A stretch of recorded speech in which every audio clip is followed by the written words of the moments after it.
It's really good. Yeah, good.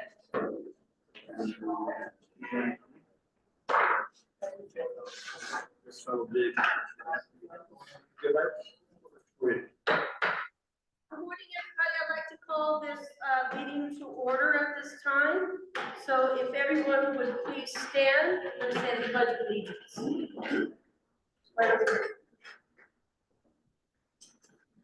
I pledge allegiance to the flag of the United States of America and to the republic for which it stands, one nation, under God, indivisible, with liberty and justice for all. Thank you. You can now turn to page 3. Tio, please take roll. Phyllis Lund, Here. Ron Stallworth, Here. Linda Cavazos, here. Greg Malkovich, Here. Jay Kenny. Not, Is Colin online? No. he's probably not tonight. Christina Brockett, here. Wade Polson, Present and accounted for. Deanna Riddle, present. Fran Sorensen. Alex Woodley. Keith Whipperman. Dennis Holmes. Here. David Vick. Here. Sean Fitzsimons. Here. Jason Odegaard. Here. Tammy David. Here. Bob Levin. Here. Domingo Rivera. Yes. Dave Henneman. Here. Alan Johnson. Here. Xavier Anthony. Here. Alex Munoz. Dexter Wallace. Nala Williams. Here. Timothy Jackson. Here. Paul Anderson. Here. Barb Davis. Here. Kate Sebroy. Here. And myself too, wonderful. Thank you. All right, now we'll go to page number 5 for announcement. I'm going to turn it over to Mr. Jackson. Good morning, everyone. My plan today is to turn and burn as much as we can through this so that we have fewer things tomorrow that we have to work on. So that's first and foremost. I want to get as much done today as we can. So lunch today will be at noon. Tomorrow we will have lunch at 11:30. Hopefully the afternoon will be very short if we can get through the agenda as quickly as I think we can. A couple of our students are unable to attend today because they are taking finals on behalf of the board. I instructed very clearly that they should never reschedule a final for a board of control meeting. Their number one priority is their education. And then there's some other things I'll announce when we get to them in my report. Thank you, everyone. So you're aware, the building is cooling down. We're very fortunate. Last night there was an explosion over on D Street, which is just a couple blocks away from here, and they didn't have power until 7 a.m. this morning. So they had none of this set up, and they did a phenomenal job getting us up and running. Last thing before we begin, the microphones are very, very, very sensitive. They are picking up every side conversation today. So please be very careful and cautious of what you say, Sean, and everyone else. So. Sorry, I had to get it in one last time. So thank you for that, and if there's nothing else, Ms. Sloan? Nope, well said. All right, now we'll go to page 6, public announcement. This time provides an opportunity for citizens to address the board about any matters not on the agenda. Items raised during this portion of the agenda cannot be deliberated or acted upon until the notice procedures of the open meeting law has been complied with. Should a member of the public wish to speak on a matter not listed on the agenda, it's asked that said person please complete the yellow public comment card and submit to the president before the opening of this item. A limit of 3 minutes per person and/or 5 minutes for the spokesperson of a particular group may be imposed. It is requested that comments be directed to the board as a whole. Comments that are determined to be irrelevant, repetitious, offensive, inflammatory, willfully disruptive, or deemed to be personal attacks will not be permitted. At this time, Tia, correct me too, is there anybody for public comment? I have not received anything for general public. It's the first time. That is correct. All right, moving forward, page number 7, item number 6, approval of agenda for June 30th, 3 and 4 to 2025 NIAA Board of Control meeting. I would also ask that the motion includes a flexible agenda. Yes, Wait, polls for each of the three, I move to approve the flexible agenda. thank you. We have a first. Alex, will be second, madam? Thank you. There you are, Alex. Okay, now lean forward. All right, we have a first, we have a second. Any questions, comments, concerns? Hearing none, all in favor say aye. Aye. Any opposed? The ayes. Yes, sir. Question, new rules interpreter, Yes. but, Would you like to pull that out? You can just. no, I don't want to pull it out, I just want to understand it. New rules interpreter is this, if Wade Wilson calls me and says, Tim, this play just happened in football, what's the ruling on that? I would call him, he is directly connected with the NFHS, and he is our official go-to person. So he's gonna interpret the rule? Yes. Okay. Yes, I just yeah. wanted to make sure I was clear on that. Mr. Cabin has retired, who has done it for 7,000. since his first football game, and we had to replace him, and that's who Steve is. Okay, thank you very much. You bet. And each one of them are godsends. Yes. I'll tell you. All right, if you would now, please go to page 13, the consent agenda items. Hopefully you have had time to review them. Actually looking for a motion. Yes, wait, Talking about the minutes, No, now. what, number 13? Page 13, number 7. Okay. Item number 7. yeah, we can, for the consent, you want to break them down or do you want to? Well, somebody wants to pull. Anybody, yeah, anybody wish to pull any of these? We can bring it back. I know this is a new shit.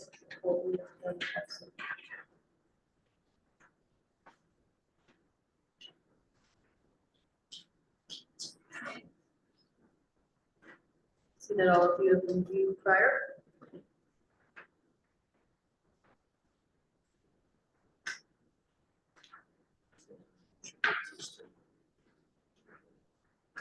But we need to the approval of the minutes and, yeah, What, wait, polls for each of the three, I move to approve. thank you, sir. We have a first, Alex, thank you for reaching out. We have a first, we have a second. Does anyone have any questions in regards to the 4 items? Seeing none, hearing none, all in favor say aye. Aye. Any opposed? Thank you, the ayes have it. We will now go to page 47. Mr. Jackson, financial report. I'm gonna hand out financial report to everyone, and then bring it back tomorrow for discussion. Mr. McDonald, if you're online, I will email this to you shortly. I'll still leave it. Yeah, please let me know if it's on.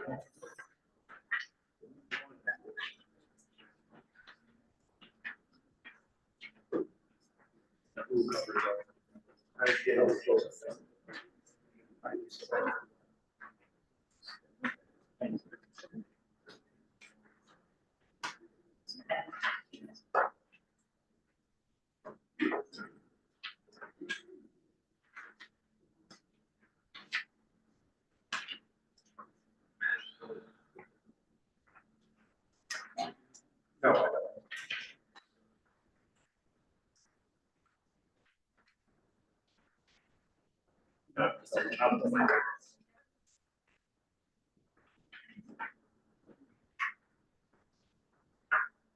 Okay, we will now go to page 48. We will go to the liaison reports.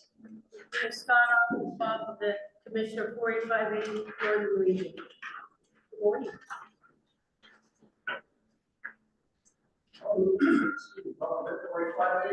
North, big this morning, not a whole lot to update. We had our last meeting, we got better correctors, now better administrators, more schools, 13 schools. On May 19th, finalized our schedules for next fall and winter.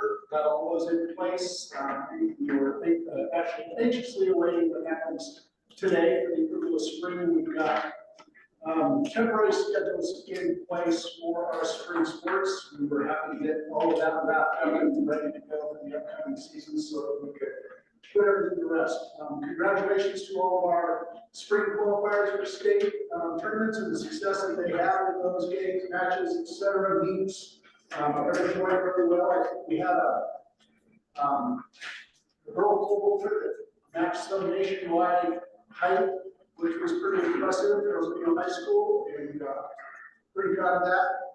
I did want to share with the board, because I think it's a big issue for high school athletics around the nation, and that's the issue of athletic directors and keeping athletic directors and athletic director retention. A big thing with the majority of our schools, primarily our Washoe County schools, was that our athletic directors are basically different in every single school. You might have a school that has a full-time athletic director, you might have a school that's got a half-time athletic director, and then they teach 2 periods of world history or 4 periods of world history. Or they may be a half-time dean, half-time athletic director. My opinion on that is, if I'm a half-time dean, I probably dean full-time all day or most of the day, and then I can play athletic director after that. A couple of years ago, just over a year ago, a couple of our athletic directors, Greg Sackler and Art Anderson, started working real hard with the district and the associations to try to get allocations in our schools for athletic directors, because those are teacher allocations that are used now. So I might have, as a school principal, social studies allocations that I convert to my athletic director and half-time dean, or athletic director and 3 periods of world history. And we all know where our athletic directors, at least I hope we all know where our athletic directors do in our buildings, and they do work 12 months a year. They work hours on end, game management, and I'm not going to get into that. But what I've just learned is that that was kind of unsuccessful on the part of the athletic directors to get allocations in the schools. But the Washoe County School District did, they took the athletic director, well, essentially they created an athletic director position within what's called the professional technical contract, which is a non-teaching position. So instantly overnight, all of our Washoe County School District athletic directors have become professional technical employees as opposed to employees under the teacher's contract. So now you don't have to be a teacher to be an athletic director. Athletic directors also are now not coach. So we lost one athletic director so far. That's the Galena football coach, was our Galena athletic director. Because he can't coach NIAA, he elected to coach. So they'll have a new athletic director at Galena.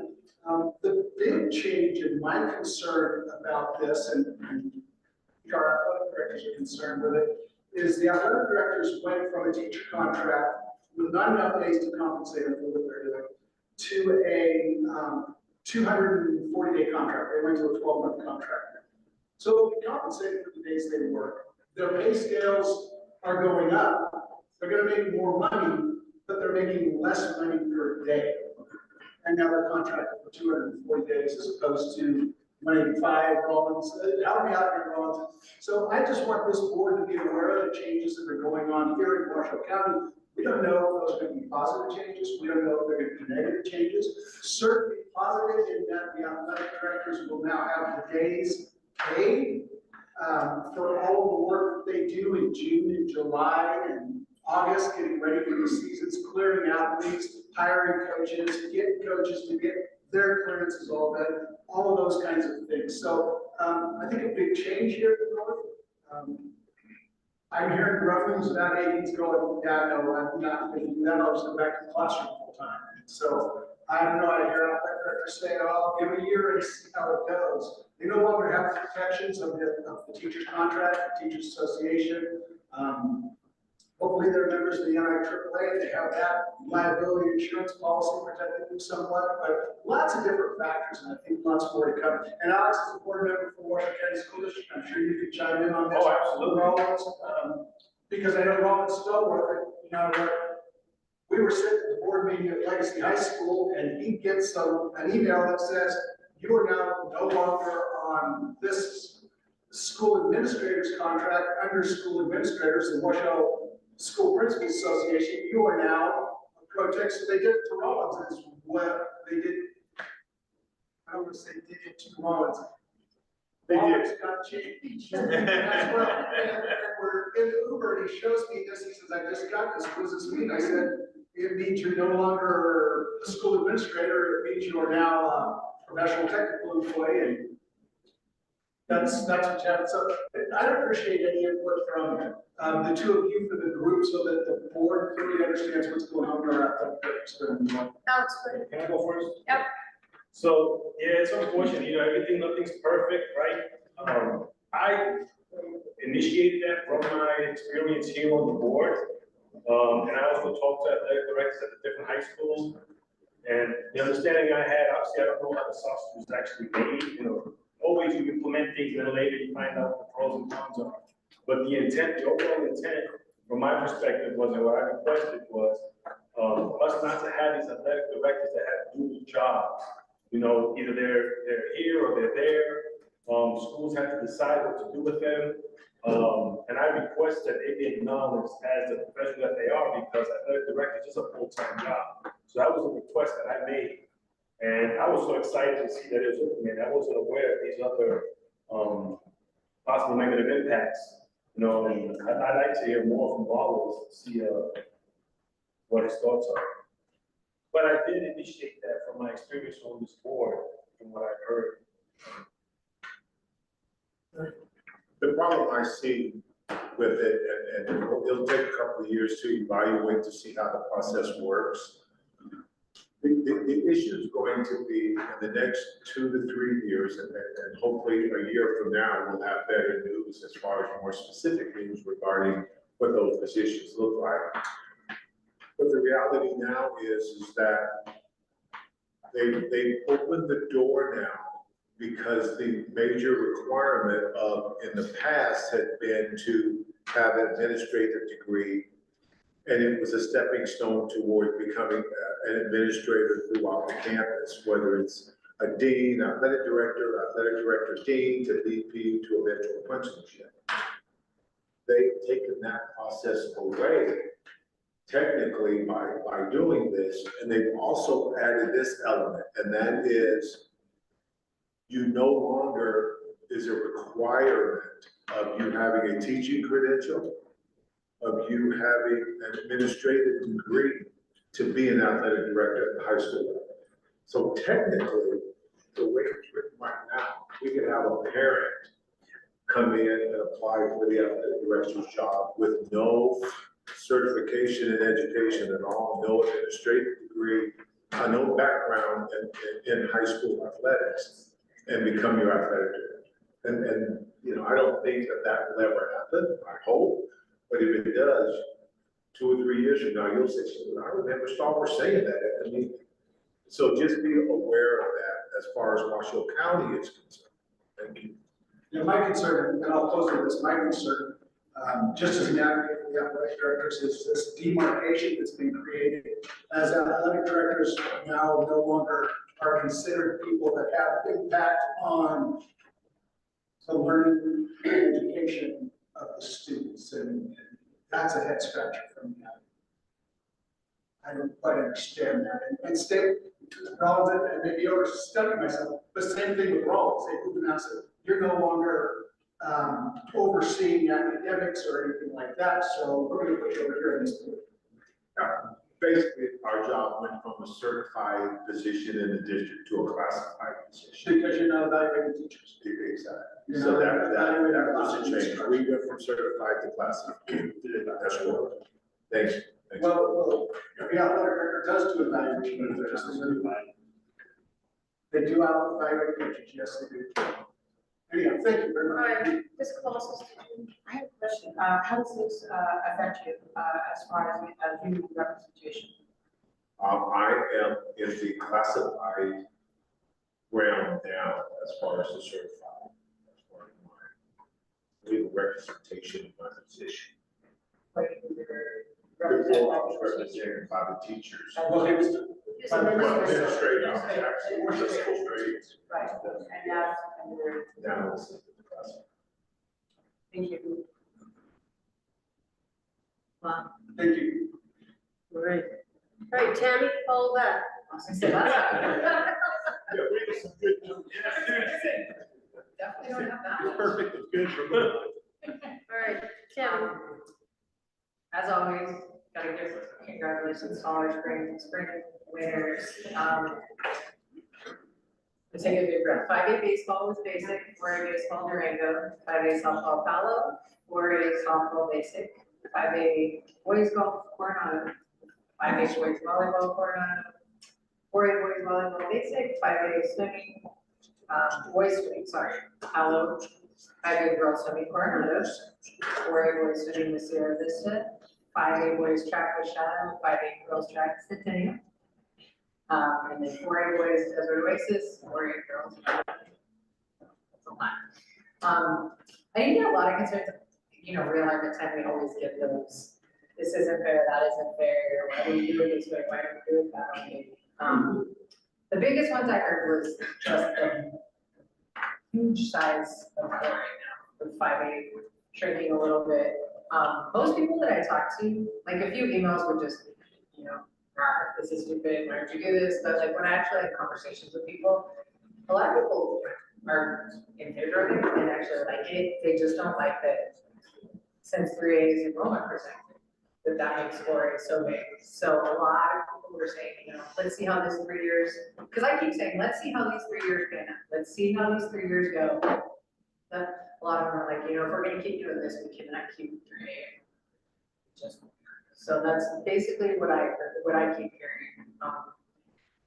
It's funny, I always get why is spring season so short? Why is spring season so short? It's always because of weather, everything, and I know you guys deal with it a lot up here as well, but I get that. You don't have time to reschedule games, and it's very rare that we get those big storms in Vegas, but when you get 2 days in a row of flooding and rain, and then it cancels games, and they turn into double headers, and games get canceled, and so every once in a while we get brought up. But I've explained to people, this board has tried to change it and make it so it's another weekend. It's not physically possible. And lastly, I'm sure we'll talk about this at some point. There's overwhelming support for hosting regional and state at central locations, as much as we can. Everybody likes that feel of state, instead of having, you host higher seed. A lot of people are wanting to see more central locations, which I know we're gonna talk about, so. That's it. Thank you. Oh, go ahead, no. I would just like to say, it sure is interesting and from a very positive perspective from Clark County, that when you start reading off your state champions, that you're not duplicating the same schools. There are 12 champions, and you mentioned 10 different schools. Yeah, basically this time we had quite a few, but other than that, it was just, But that to me is a very, very positive thing in a district, especially your size, and you have that many registered spring of Yeah. different schools being represented. That's pretty positive. Great job. I like that too. Any more? All right, Jason Odegaard, 3A. Jason Odegaard, 3A liaison. Keep it pretty short, again, similar to others, congratulations to our state champions. With all these points, we had 5A, 4A, 3A, was very supportive. Only one school that took more than one state championship. They had 2, that's Truckee. Otherwise, the state championships were won by a different school. Boulder City, Truckee, Elmore, Orange Valley, Berkeley, Latin Valley, on the all ones. It's great. I thought the spring season for us went very well. We had great competition throughout the playoffs and the sports, thanks to those who hosted throughout the playoffs. I heard a lot of super positive things about state track meet. That was a very good environment. So shout out to Dallas and his group. Fall schedules are being finalized, as are winter schedules for next school year. Rob Cottrell will be in the position of 3A liaison at the start of the school year. So thank you to Rob for being able to move into that position. And with that, Mr. Willard. Nice.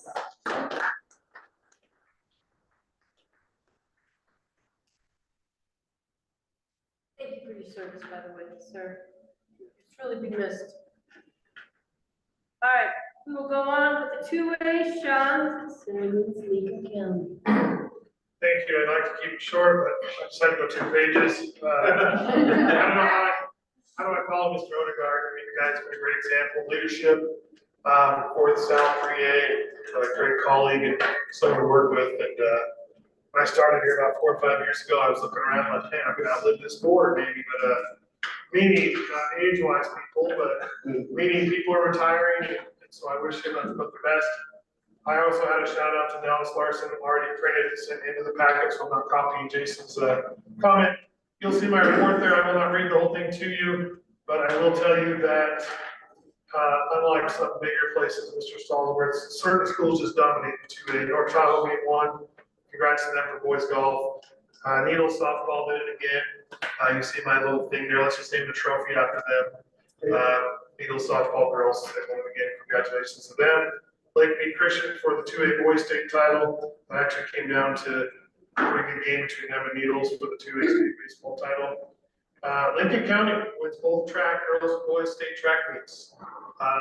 First girls state track title since 1990. Some of us in the room were alive then, some of us weren't. Okay. Anyway, Martin and I have joked that Lincoln County is now branded as a cross-country and track school now, much to the chagrin of this football, basketball guy.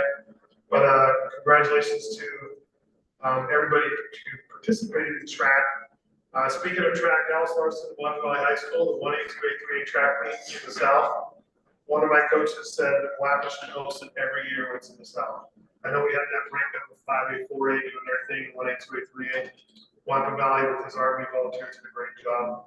Also, Mike Brooks, AD at Pershing County, where they hosted state baseball and softball. As Mr. Jackson will tell you, that Pershing County had stepped up to the plate. And nothing but positives there, so I appreciate the leadership and other athletic administrators and directors throughout the state in doing what they do for kids. Northern Zone 2A, we've got all of our fall stuff finalized for schedules, realignment, not much of a hot topic for us, just based on, we do have some new league members coming in. We've also got winter basketball and wrestling stuff pretty much wrapped up. And I've told my fellow 2A schools about the upcoming athletic summit that Mr. Xavier over there might talk about more.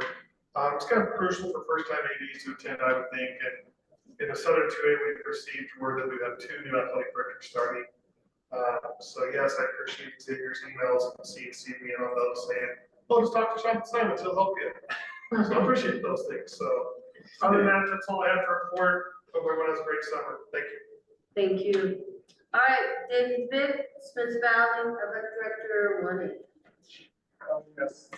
I just want to start by saying thank you to everyone for hosting the regional and state events.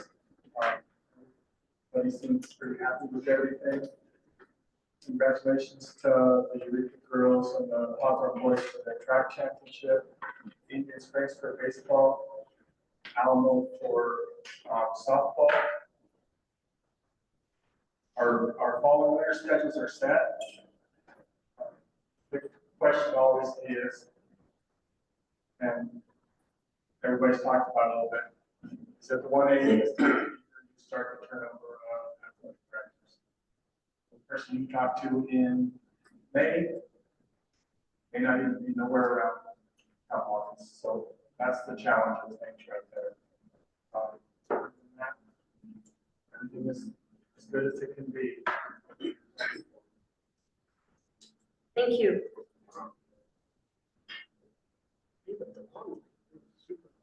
Yeah. Okay, private schools, Domingo. Private schools, not a lot of information to share. We're competitive, didn't win very much, but we're competitive. Congratulations to the 2A baseball, league team, stuff like that. So, as an overall, we worry about the challenges of turnover, 80 turnovers. Because every situation is different, but there seems to be a lot of turnover as well. To smaller schools because top shooters and they have some things a great idea for all new administrators to give them the basics of where to start. Basic understanding. Matt, have a great summer. Yeah. All right, thank you so much. All right, charter schools, David Henry. All right, first of all, I'd like to congratulate 4A golf, Durham Red Rock, and 4A girls swimming for winning state championships. We had our athletic directors meeting with the charter schools on May 14th, discussing topics that are brought up by the Rules and Regulation Committee. I know that's going to be a hot topic, probably discussed there today. Especially for the fall winter sports and new tournament event guides that the membership committee designed. And with all the requirements coming up for the spring and new facility upgrades that may be happening this summer, some communities looking at trying to get new field turf. They're still in the process of that now, so hopefully they get some time this summer to get it redone. We do have some new ADs coming in at AMP Plus and Moxie Prep, which I know the AMP Plus AD, she's a football coach there, she's done a great job there. Moxie Prep has somebody coming in from outside, and with my discussions with him, I think it'll be a positive for them. So look forward to that. Also, SkyPoint has a new administrator. I just talked to Taylor earlier about that. I have my list here. We had schools that excelled in the classroom also. With the top 3 of the academic state champions, and you just see the list right there of the teams that won. And that's it.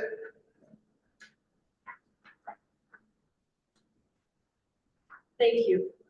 All right, NADA, Xavier Anthony. Thank you, Ms. Sloan. Gave everybody a daily newsletter. If you just want to jump to page 4, we're excited that the NIAA has approved an outreach grant. That came out so much. And working with Kate and the NIAA, and what we're trying to do is 2 sessions of coursework. And the way it'll break down is July 18th, 19th to be at Shadow Ridge High School. It'll be a 2-day affair, and basically day 1 would be a AD 101 basically. And basically, the NIAA explains what the NIAA is all about, NIAA explains what NIAA is all about. Then we go into the nuts and bolts of athletic directors, essentially explaining how to set up a game. Just the basic nuts and bolts. But athletic administrators that explain about, hey, here's how you conduct a parent meeting. Just the very general concepts that may seem like, why are you going over that? But there's so much that goes into all those aspects that we feel like it is a big benefit. In addition to, we'll have the official associations that will kind of explain different things that go on in that realm as well. So that'll be the first half of the day. Second half of the day is actually teaching LTC 501, and that's just the nuts and bolts of what the NIAA is all about. The nice thing is if someone who's never been an athletic director or athletic administrator, they sign up to become an athletic director or athletic administrator, their registration will be waived and the coursework will be waived as well. The cost of that, so they can take 501, 502, and complete 503 online, and then they will already become a registered athletic administrator. So that's a coup in that aspect. The following day, we'll take 502, and then in that afternoon, it's going to be more of a workshop, general sessions, where final forms will be talked about, brought up. We can work with schools to help them get their coaches cleared. And then Kate's going to have a heavy lift in that she will assist schools with getting kids cleared on Activate and helping people navigate, activate, and get the spreadsheets set up and things of that nature. We know how Kate loves the spreadsheets. And then, so we'll do that weekend, and then the following weekend, the exact same thing, but up north. So instead of having one location where everybody has to go and rotate back and forth, will essentially bring everyone to the same location. We're thankful for Jim Pace over at Hotel for opening up their high school to get things set up out there. So exactly like I talked about, but the weekend after. And we have southern people that want to beat the heat, to go up north and enjoy Tahoe, by all means, go for it. We have some northern people that want to come down south to enjoy the heat of Vegas. Come on down, we're open for business. So that's kind of the concept for the Nevada Athletic Summer Institute. Just a great partnership with the NIAA and the NIAA to get that ball rolling. Second half, which I've already kind of talked about, which seems to be a common concern, and as Bob mentioned, the retention of athletic directors and athletic administrators. That's why the whole intent and idea of the Nevada Athletic Summer Institute is give them the support they need and give them network with other people around the state to get them going in the right direction. Unfortunately, as Sean has said, I now have a template email that I use to send out emails when I find out those random administrators. And yes, I connect the 2A person with the 2A president. I might connect the charter school person with the charter person, just so they have contacts, give great ways to network and to know who your key players are. And it's getting to a point where I see Steve Dallas, who's our mentorship coordinator, that he's running out of mentors. And now he's not even asking for volunteers. He's basically picking up the phone and saying, hey, you're now a mentor, and here's your mentee at this location. So that program is expanding and blowing up with time. And last but not least, I just want to say thank you to Jason. I know that he's retiring from, but he's also retiring from the Athletic Directors Association, where he's been a state liaison for the last few years. And I can tell you, when I became executive director, I had to give up that role. My first phone call was to Jason from the take over that responsibility. He did an amazing job, and I can't get enough for all the hard work you put in for David. So thank you. Thank you, Ms. Long.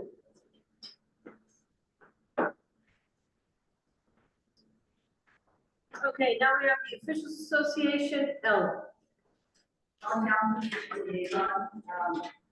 There's really not a recap per se. We had our Commissioner President's conference this last Friday, so I thought I'd just kind of keep recap of what we discussed there. Is more relevant than just talking about what happened this past week. One of the items that we talked about had to do with Officials Appreciation Week. Finding that we have about 25 to 30% of the schools, probably in the south, probably the same in the north, more in the east that are recognizing officials. Spring still seems to be the season that very few officials are recognized in the sports, particularly in the north. We're also finding that even though we send out a notice and a reminder, that might not be getting delivered somehow. Much of this has been coach driven, so they're getting that information somehow, but so I think we're working on that. Mr. Jackson and I were talking about that and trying to think of a better way to deal with the schools or provide information for coaches. A lot of times coaches end up contacting like me or Vince Christosic and asking who the officials are and where do we go to get the information. So there's some sort of disconnect going there, so we're going to keep working on that to try to get more recognition for officials. We did talk about diversity rules in football, soccer, and basketball. We looked at some of those, and there were some recommendations, some modifications. So we'll be working with Mr. Jackson and I will be working with those particular groups to bring forth those recommendations to the September board for some. We did talk about Arbor Sports. They're the ones that handle all the registration. They provide various avenues on how we get our insurance. Their fees are not going up next year, which is good. The one thing that came out of that was they also set it up where they provide the tests that officials take in every sport. A discussion on how various groups want to create their own test, make it a little bit tougher, make sure the questions are completely accurate. So they'll be developing those tests and then we'll be uploading those. So it's just be done on a case by case, different sport. Not every sport's going to jump in and say, yeah, we want to change our test. So that takes a little work on their part and then we getting it uploaded to our the contact person at our group. That was good news. Their fees aren't going up at all. So that was kind of good. We talked a little bit about registration fees going up, the NIAA registration fee is gonna go up $25. That was kind of mixed review. Mr. Jackson explained and kind of elaborated. Expenses for officials, travel, fees, hotels, et cetera, going up. We were like one of the lowest states for registration, and even increasing it $25, we're still one of the lowest states. So along with that, all the officials will have entrance to every game. So the activity card, so to speak, will be an automatic for them. So there won't be any more, hopefully, at various home games, an official trying to request to get in because they'll already be able to get in because they have an activity card associated with the registration. We did review the fees coming up for the next year. They're all set. Those aren't changing.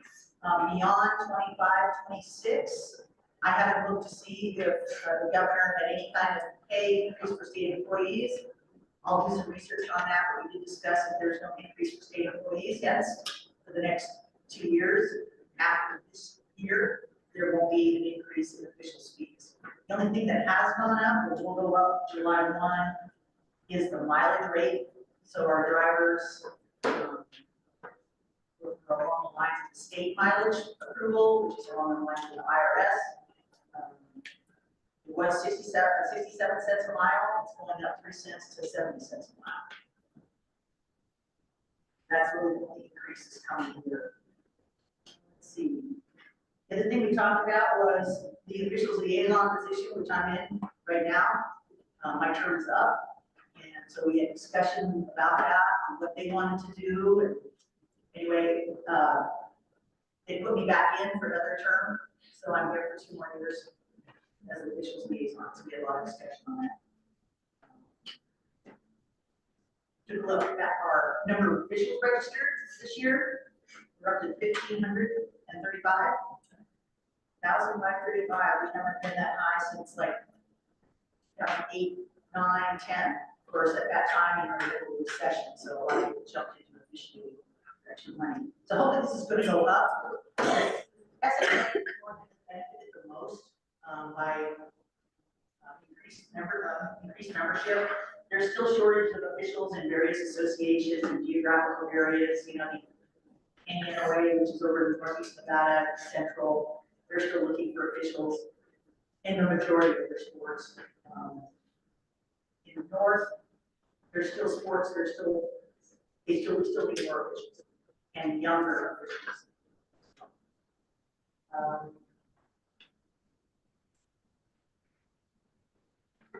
We had some sport. We had a little topic on sport concerns. I brought up the volleyball barrel tracker that needed to be in place in the South. So we talked a little bit about that and how that would be going forward. Right now, I'm looking to have that be the schools provide their Euro tracker for freshmen, JV, and varsity. Varsity would be nice if it was an adult, but it can also be like, could be the freshman coach along those lines. So when we have the preseason coaches meetings in July, down south, I'll be talking to that group, volleyball coaches, girls coaches, and then in the spring, the boys coaches. Another concern was talked about shot clock, trying to find where the status mainly of the northern leagues on the shot clock, not knowing where we are on those. The association, different associations are going to do things differently. So correct me if I'm wrong, but the SNOA is going to provide the shot clock person for part-time. Is that correct? For CCSD, this has been my request. I cannot speak on the private schools or the charter schools. Right, but for CCSD, That is correct. we know that. I want an adult. I think it should be an adult. An adult, and then in the north, in the east, central, rural areas, most likely that would be someone that is trained by the respective association. It's some hands-on work. That could be someone on their school staff, it could be someone in the community, it could be someone from any of those associations. We're even looking at having, say the JV girls game, whoever worked that game stays and does the varsity game for the varsity girls and varsity boys. That's how it's aligned, so that they're getting their division. I'm not sure how that's going to work through that kind of keeps out on that. But our main concern was, are the shot clocks going to be ready to go? That's kind of the big concern there. Swimming, we're gonna take a look at your regs and review those regs. They haven't been done for quite a long time. 2006, so we're gonna take a look at those regs and get yours updated. Other than that, we had a pretty meeting from all the presidents and commissioners, we had every support and representative. Everybody showed up. So thank you. Thank you. Four. All right. All right. All right, student liaison. Nala, you're up. So I don't really have that much to report, but I've been transitioning the new liaisons into this position and just making sure they have a pillar if they need any help or anything. They can always come to me. They have a lot of great ideas, so I'm excited for them to share this with the board and the rest of the athletes. And yeah, I'm really excited for them, and I just want to say thank you all for allowing me to be in this position this year. It's been great, and yeah, show me how to be a better leader and host my own meetings next year. So thank you. Thank you. We're role models for living at everybody. Now you roll off. You're not on next year? No, I'm not on the NIAA board this year. I know it's on me. I thought since I'm gonna be honest with you, I thought since she got appointed to the NFHS, we should keep her for another year. No? I thought we said it. What's that? She's our president. Well, Yeah. okay, put her on the list. I was under the impression since we got you on that NFHS, we could keep her for one more year. I apologize. For 3 years, or until you graduate, and maybe put you on as a liaison at colleges. I don't know. Okay. All righty then. We will move on. Superintendent Dennis Holmes. Thank you, Madam Chair. I would first like to thank all of you for your work, not only with this board, but outside here. Oftentimes that goes unrecognized, so thank you. Also, I would like to thank Tim. Tim continues to show up to the superintendent meetings and sometimes has to answer the difficult questions and address the difficult situations. So he's very upfront and willing to do so. And is, in my opinion, continues to be a great ambassador for this group. Other than that, all's good on the superintendent end, other than a few things, but I won't mention it this time. And with that said, I'll also deviate a little bit here. Pershing County did host the 2A state softball, baseball, and we had an absolutely wonderful time. And we would host and could host any event since we have lights on both our baseball and softball facilities. So we just had a tremendous time. Had one brief rainstorm, which made some people really nervous for a very short period of time, but other than that, it was a great weekend. Other than my son were on the face. So definitely love to do it again, and thank you for this opportunity. Thank you. All right, I'm gonna make my report very short and sweet. I cannot wait for the realignment discussion because we are going to put realignment to rest. And also, I know Paul, and I think Paul and Tim, like you said, in regards to the legislation and keeping this updated, and can't wait for that discussion either. So, all right, that's all I have. And finally, Mr. Jackson. Good morning, everyone. Thank you. Been a year. Thank Dennis for his guidance. I really do appreciate you answering my questions every time I call. Thank you. Going to your working lunch, you had me at lunch. So when they said lunch, I said yes. And when they said working, I said okay. I want to put that on public record too. Superintendents not only invited me to their meetings, and I attended every one of them that I could, obviously, but they also invited me to their summer the Summer Institute and offered to let me take those courses with them. I'm unavailable at the time, fortunate for me, but it was a nice gesture and I really did appreciate it. It was a very learning experience. reflecting on a few things before I go into this. One, I would never recommend this board ever hire an executive director in the middle of realignment and a legislative year ever again. Yes. I will tell you that it's been a daunting year. Paul said something to me the other day that made me think back to COVID. I have a photo that was sent to me by a principal that said, if this doesn't sum up COVID in one picture, I don't know what it was. It was a screenshot of me trying to explain testing in athletics, and I had my hands up, and I don't think I've been that tired since. And this has been a daunting task, and I'm appreciative of it, so thank you. Board of Control meetings for next year are set.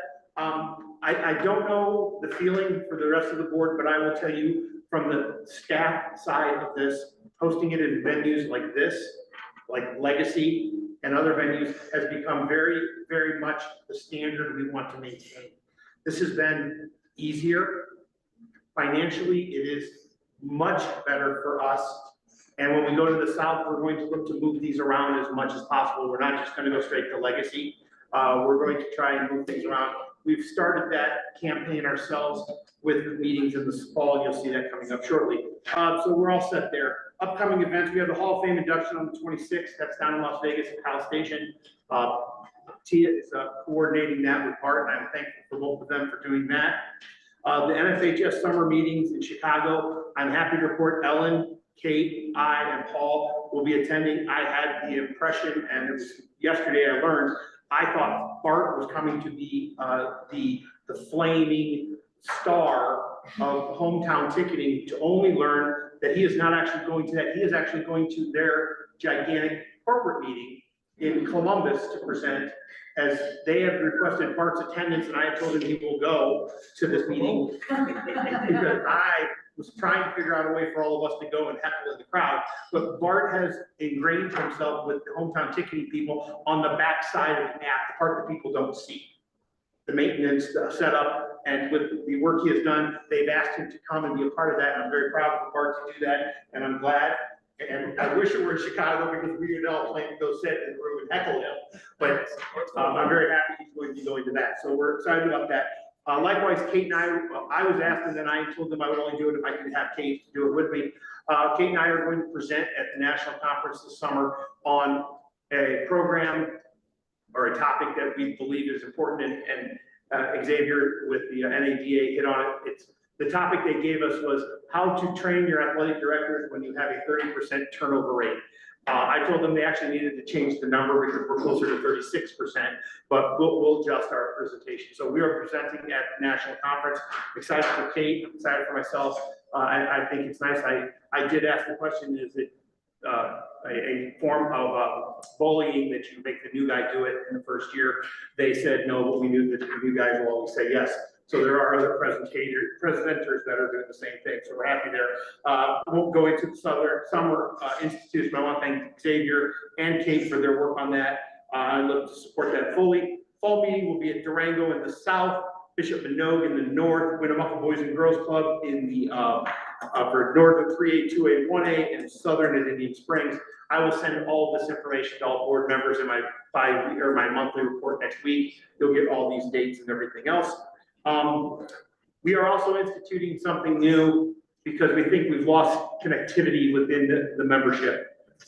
We are going to, if not piggyback, have standalone 3 meetings a year in the north and the south for our administrators. So we will be going down in late October, early November, January, and March in the north and the south, where staff will meet with schools at a centralized location. An opportunity to bring them in, bring them up to speed, bring them up to par with what we're doing in our expectations and their expectations of us at the same time. So it's not new having meetings, but it's new the fact that it will be a standalone NIAA meeting for schools and staff to attend, and we'll work with them on those items. The video library is getting prepared. The NIAA staff are preparing to record the NIAA videos. These presentations will be made to staff when accessible and finished. They will also be made available to all of our administrators. They will be accessible, usable, and referencing the topics ranging from everything from eligibility to scheduling. So we're having this summer institutes in the north and the south. We're scheduling our meetings with the north and the south 3 times a year, and we're also putting together these videos that will cover a wide range of topics and be accessible. for all of our staff members and all of our students and our school members. I'm very excited about the summer meeting. I can't tell you that the amount of information I got from the legal meeting could have a measurement put to it. That was vital. I had yet to attend an NFH meeting. Gosh, I got X over here. NFHS. Thank you. Meeting that has not provided me with something that we can use in our state. Want to bring you up to speed on the assistant director job that's flying. We are going to select the candidates by Friday and start scheduling the interviews for June 16th and the 23rd as necessary. The key focus, not cast in stone. I want to make sure that we say that clearly to everyone. It is not cast in stone that the focus of the position would be final forms and coaches clearance, coaching concerns, investigations, and coaches education, the rosters and teams, building of rosters, postseason tournaments, venues, budgets, and all reporting, trophies, awards, and medals, and event guides, amongst other things. We anticipate that date to start August 1st. What we're looking for is the following: someone that works or will work well with the current staff. We have a good dynamic. We have a wide range of attitude and access and expertise. Some of us come in loud and boisterous, some of us come in as silent assassins, and we're very good. And Tia manages all of us well. We need someone that brings a skill set that melds with the new position and the current positions that we have. But we also want the best person for the team. We are looking for someone that's going to enhance the program. And as soon as we find that person, hopefully August 1st, they will start and we will present them to the board at the September board meeting. But if you have any questions about that position, please reach out. We are updating the list for people that are leaving us. Nala, I'm gonna be honest with you, I thought we had you for another year. I am dead set on that. I did not realize that, so thank you. And Ms. Riddle, thank you. But we will have something tomorrow, a little bit more formal, but I want to thank you. Jason, you know I've always had a good relationship with you. I've appreciated you as a friend more so than a colleague, always will. When you said this morning you would do anything for me, and you lied, because I said you had to stay, and you said everything but that. So I'm questioning your moral values, but they're still solid in my book. Mr. Vic, you know that I always credit you with teaching me to remember my roots and the small school mentality, so I thank you for that greatly. Nala, I couldn't be happier that you're on the NFHS that board. I mean, that's just, I did my training as an executive director at the same time that summer event was going on, and I was amazed. I didn't know that you could move that many people in that many different directions. I thought track meets were herding cats. Track meets have nothing on that. Lastly, I'd like to thank everyone for the spring. We did some different things this year with track. I think they were highly successful. I think Moab Valley and Desert Oasis did a phenomenal job hosting our state, and our regional events were done well. I want to specifically thank Corey Anderson in the South for coordinating and moving and logistics and everything else he did. He's been very beneficial as an addition to our supplemental ancillary staff. Baseball, softball in the north. While you might have had your rain delay, 5A baseball and softball had wind, rain, snow, sleet, and there was something called grapple that I still can't find, all within 1 hour. And That's true, I was there with it. Yeah. I couldn't believe it. The new swim facility at Moana. Not Moana. Not Moana. It's called Moana. The movie is Moana, the pool is Moana. The pool at Moana is beautiful, and we're very fortunate to have it there. And boys, volleyball was well run at Sunrise Mountain again. Want to thank them. And I want to give a shout out to all of our golf coordinators. What they do with the access and the facilities that we have make them indispensable. And Mr. Jeff Kaufman, Jeremy Thornton. no, in the South. Joe Sawaya. Joe Sawaya, thank you. Joe Sawaya and coordinating with Jeremy Thornton, I want to thank them both as well. So we had a lot of wonderful things happen in this spring season, and we look forward to it. And we are fully aware of the shortness of the spring schedule. We have no plan in place for changing that because there are only so many days on the calendar. And there are solutions, but there are solutions that are not kid-centered, and they are adult problems, and we will address those as we see and are available. So with that, I have other stuff for the board, that's agendized items that I'll cover in more in-depth detail. Okay, thank you very much. At this time, we are going to go to page number 53, partnership update, Brady.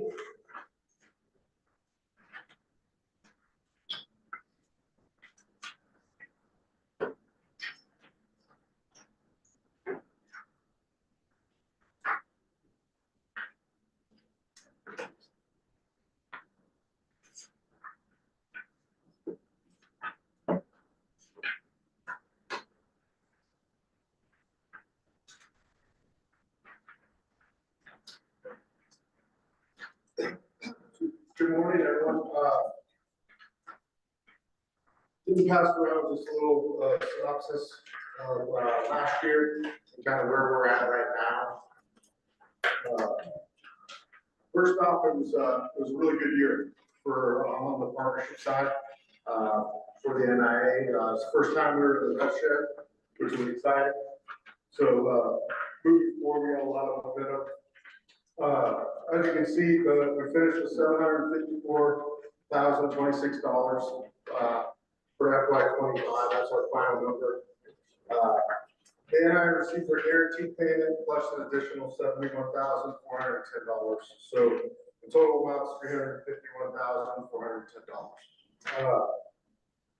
Right now, for 25-26 school year, we already have contracted committed as of today.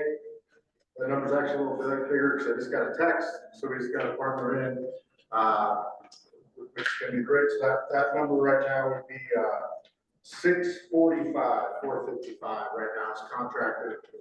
So for this upcoming year, that's the farthest we've been along by June in a long time. So we're ahead of the game and we're excited about it. There's a page there with our current partners we have right now. Under contract or committed. Got a couple new partners in already this year, Talent Page Productions and Alicorn Hotel Group. Rollins, I want to thank you for working with me on that. We got a hotel group in Southern Nevada that has 6 properties throughout Southern Nevada, so they're going to be doing deals with the Washington County School District, working with them, rural schools, other schools up in the north. We're gonna be able to send out links to families, and then with good rates. And it's Spring Hill Suites, different properties like that, which is great. So, non-gaming stuff, but they're gonna work with us, which is great. We're fortunate to have something like that, because we want to provide that to, to the families and also the schools that have a relationship. Got a few renewals left for this year. I tackled those early this year, which was great. Country Financial, the Raiders, they're looking at coming in with a different kind of package. We're talking with them, it's going to be great. We're going to continue that partnership. UFC, they're definitely going to be back as our wrestling title partner, which is great. And there's just a few more companies there. Prospects, I'm not there trying to get credit union bank, some big ones like that. Healthcare, sports medicine, still a category we're going to get into. Government, I'm talking to them right now with the 988 Lifeline, mental health awareness. I think that's important. A lot of the other states, by states have that, so we want to get that involved. And then just some education pieces in terms of some technical schools and stuff we're talking to that could benefit the high school kids looking at different options after high school. So that's it. Do you have any questions? Great, Ice Shaker. Oh, I'm sorry. Yeah, Ice Shaker did come in at the end. They're our title partner. I'm sorry, I forgot about that. Ice Shaker's our title partner for next year, and they finished up in the spring. They great company, the Gronkowski's, Rob Gronkowski and his brother started it. So they're going to be involved all next year as a title partner and hopefully beyond. They just want to see how it went for like a year and a half. So we're really excited about that. So they'll be overarching everything. In terms of the events, and they can be presented by the Raiders, for football, but Ice Shaker will be the title partner in those events. They will also be like at our state championship football, trying to get them, the brothers to be there for those games. Robert Gronkowski to be there, stuff like that. So, some good stuff with it. They're gonna be handing out gifts to all the teams, stuff like that. So it's really good. And that addition, is that included in that 645? Yeah, yeah. That they're under contract for next year. That's 645, I just added, yeah, 645, 455 is all the current partners listed right there on the next page, and they're on that. And what you just mentioned as far as the two brothers, that's all encompassed in that. Yeah, okay. Thank you. Yeah, great. Have you approached the Desert Dogs from across a professional team? They made some comments in the legislature that they'd like to donate some money to the NIAA.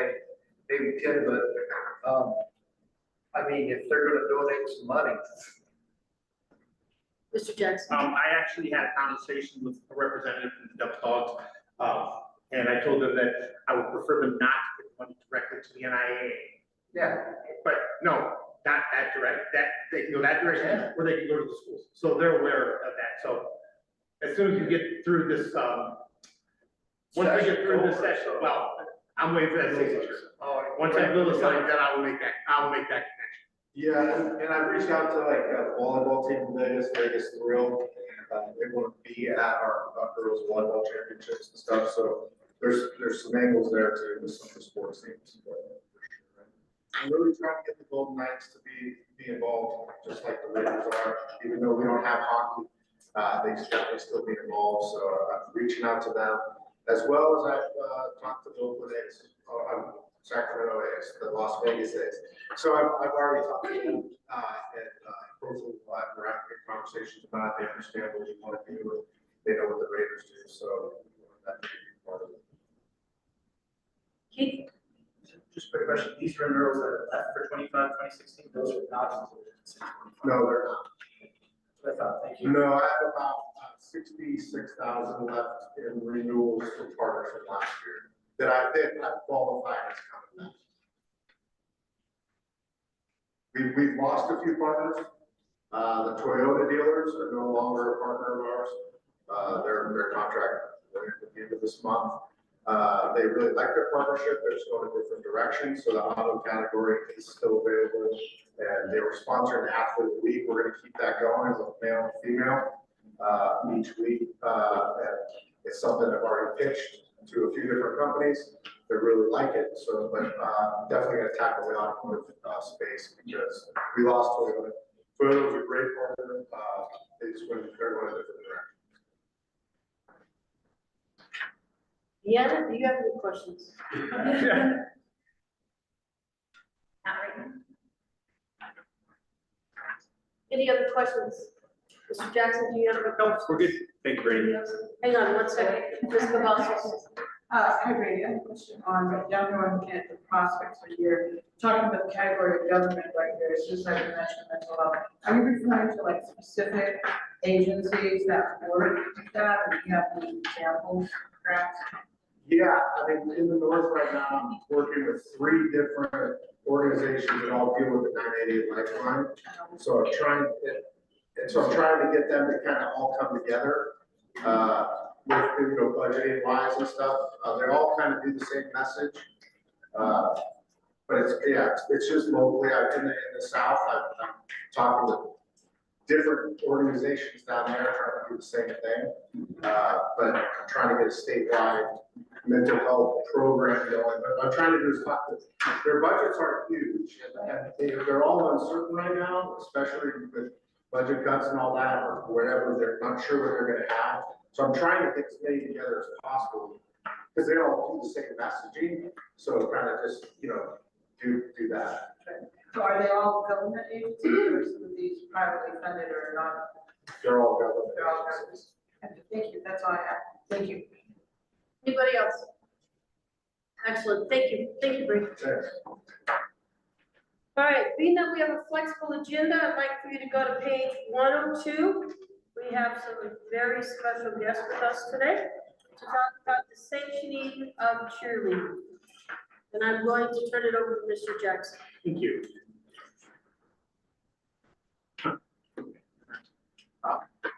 So, it was brought to our, to the board the last meeting, and I had neglected to include, Ms. Grimm, who's gracious to have flown up this morning. Thank you very much. Glad you got up here, and she's with Ms. Dowdy, who's the northern representative that we brought, that will go over this. But if you would turn your attention to page 103. So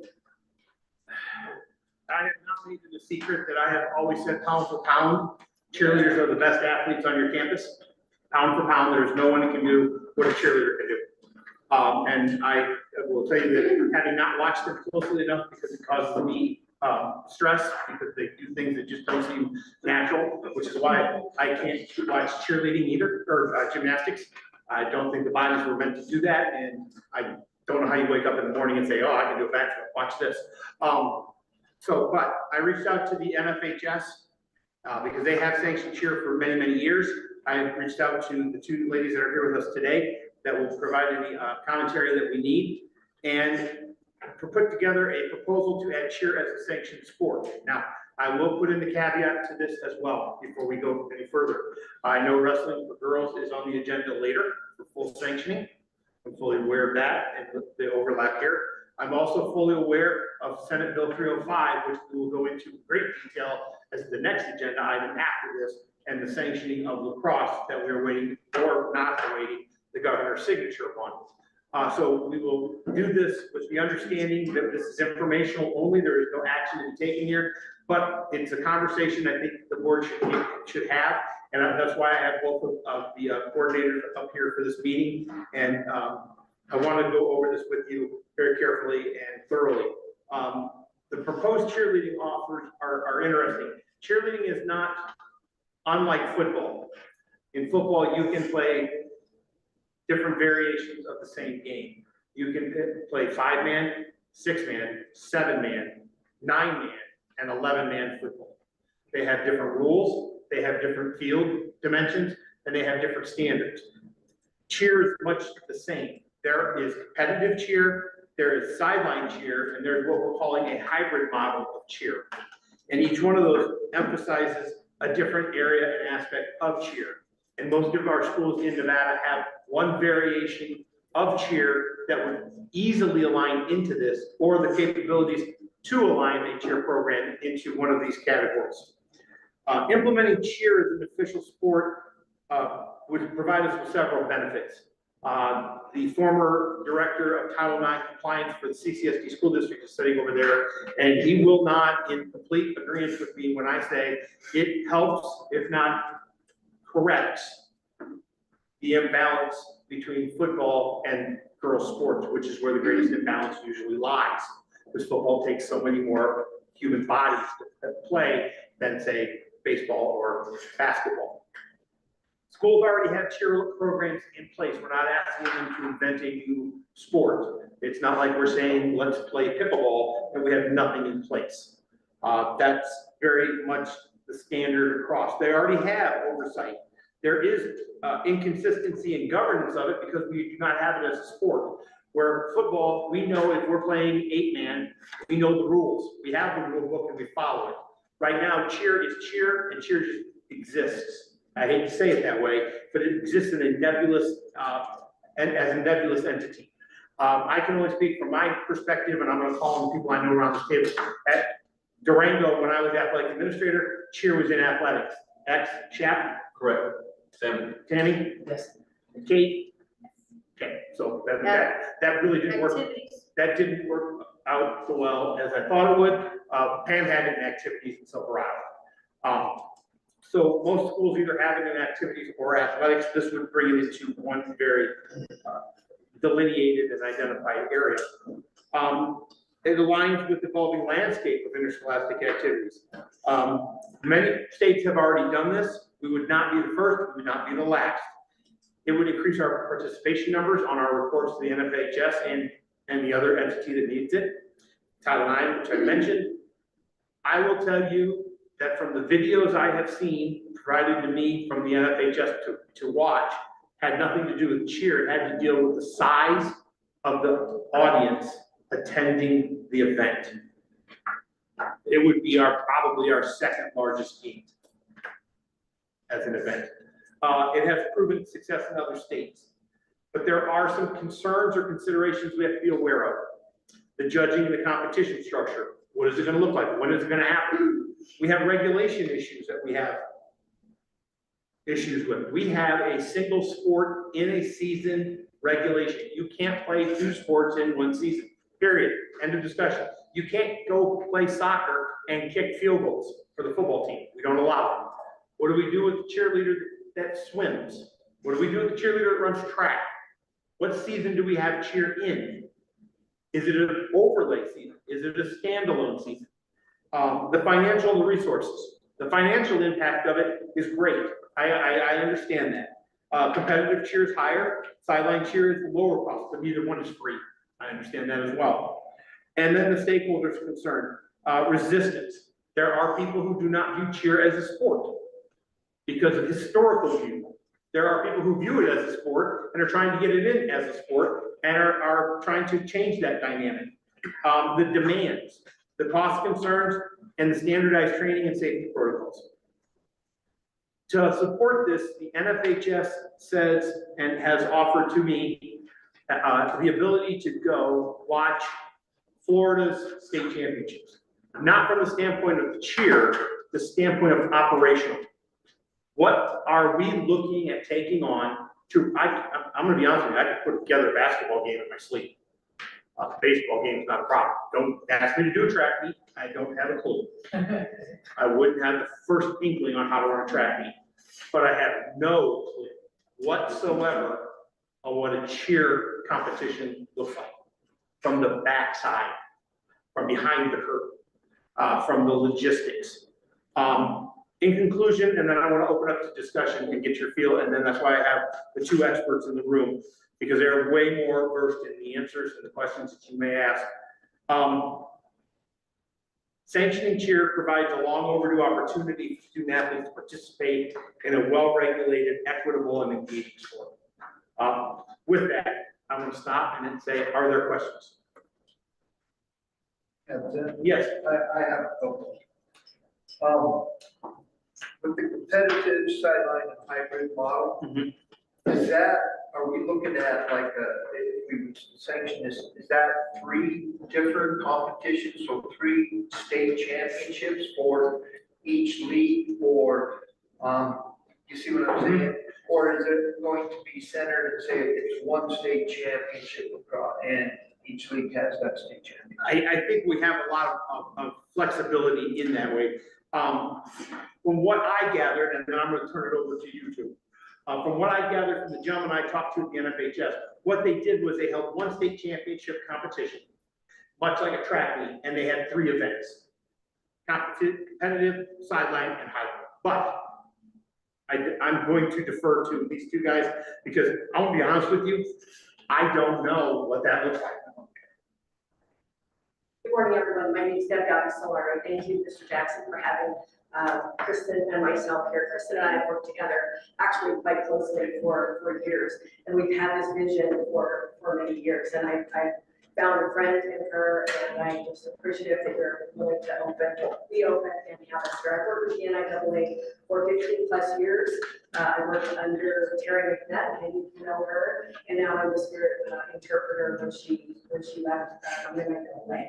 So that's my background. We did quite incredibly run a wonderful state championship in the state of Nevada for 6 years. And we would have to bring her here and ask her why, we decided not to move forward. I think it was she felt there wasn't enough support to continue it and sanction it and move forward. But moving fast forward, in the last 10, 15, 18, 19 years, I think we've seen a lot change in our sport, especially with the aspect of gymnastics and tumbling, with stunting, all of that. And so our numbers have increased substantially. And of course, it's mostly girls, but you have the guys in there too with stunting. And of course, we're able to feed collegiate teams that way. And in Nevada, we always look to be progressive and have this be a part of our what we do. We have a lot of numbers and we're ready to take the next step. To answer that question though specifically, currently Nevada teams already compete their teams. We just don't have a state championship. There are already many competitions that I sanctioned already for the NIAA to make sure they have insurance, they're on a safe floor, they're following National Federation rules. And I post those competitions on our website every single year. So we have big players, but also smaller producers also. So I want to say we have actual numbers put out by surveys, but we know that already we have probably over 90% of our teams competing that have spirit cheer dance teams on their at their school. So they're already competing right now. So what they're doing is they're taking their competition squad, if you will, and I hope I can make this clear. They're taking it from their roster numbers. It's not an add-on team. So they may have a freshman JV varsity. Most teams in our state have JV varsity because I cover all of the school districts, not just Washoe. She helped with Clark County because they're such a big one, but I have all the top towns, everybody else in our state. And I take that really seriously because I want to make sure that our small schools are represented. That's really important to me.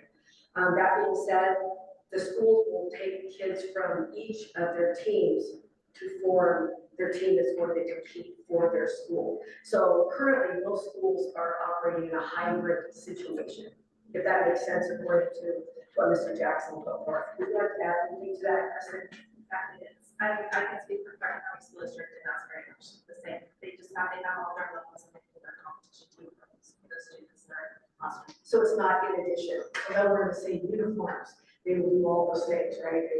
We're all the same group of roster athletes, so it wouldn't change any of the, all the assignment issues in the beginning that we did, right? Academic checks, all of that. I think one of the biggest aspects of this is going to be the educational concept of it, because right now, and Ms. Grimm can attest to this, right now, the athletic side of the house, which is Xavier, does not care where a cheerleader lives. And neither does Ms. Grimm, as long as she's enrolled in that school. We bring this into the athletic problem.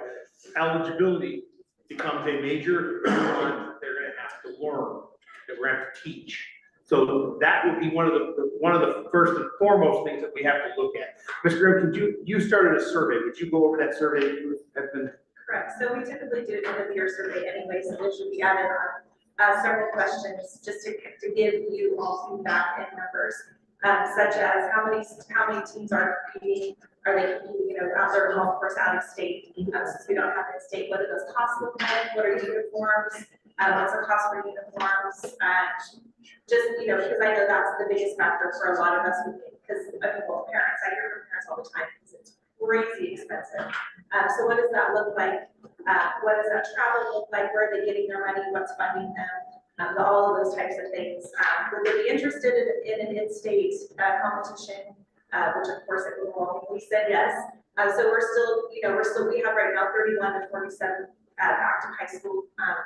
I have information back from it, so waiting for a few more. But so we just added on to that, so we can give you that information that's directly from this school year.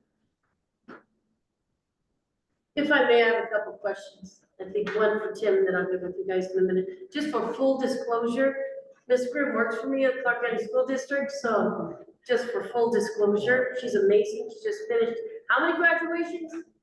60, 100, 75, and she's here this morning with us. I know, she's an amazing individual. My first question, I guess, to Tim is to you, because I know from the standpoint of myself, is that we have always been told that we can't count the numbers from Title IX. And I know when we were going through the whole Title IX thing, that's what we were always told. Not for doing your time cheerleading, so on and so forth, you can't use them for your numbers. That changes when you sanction.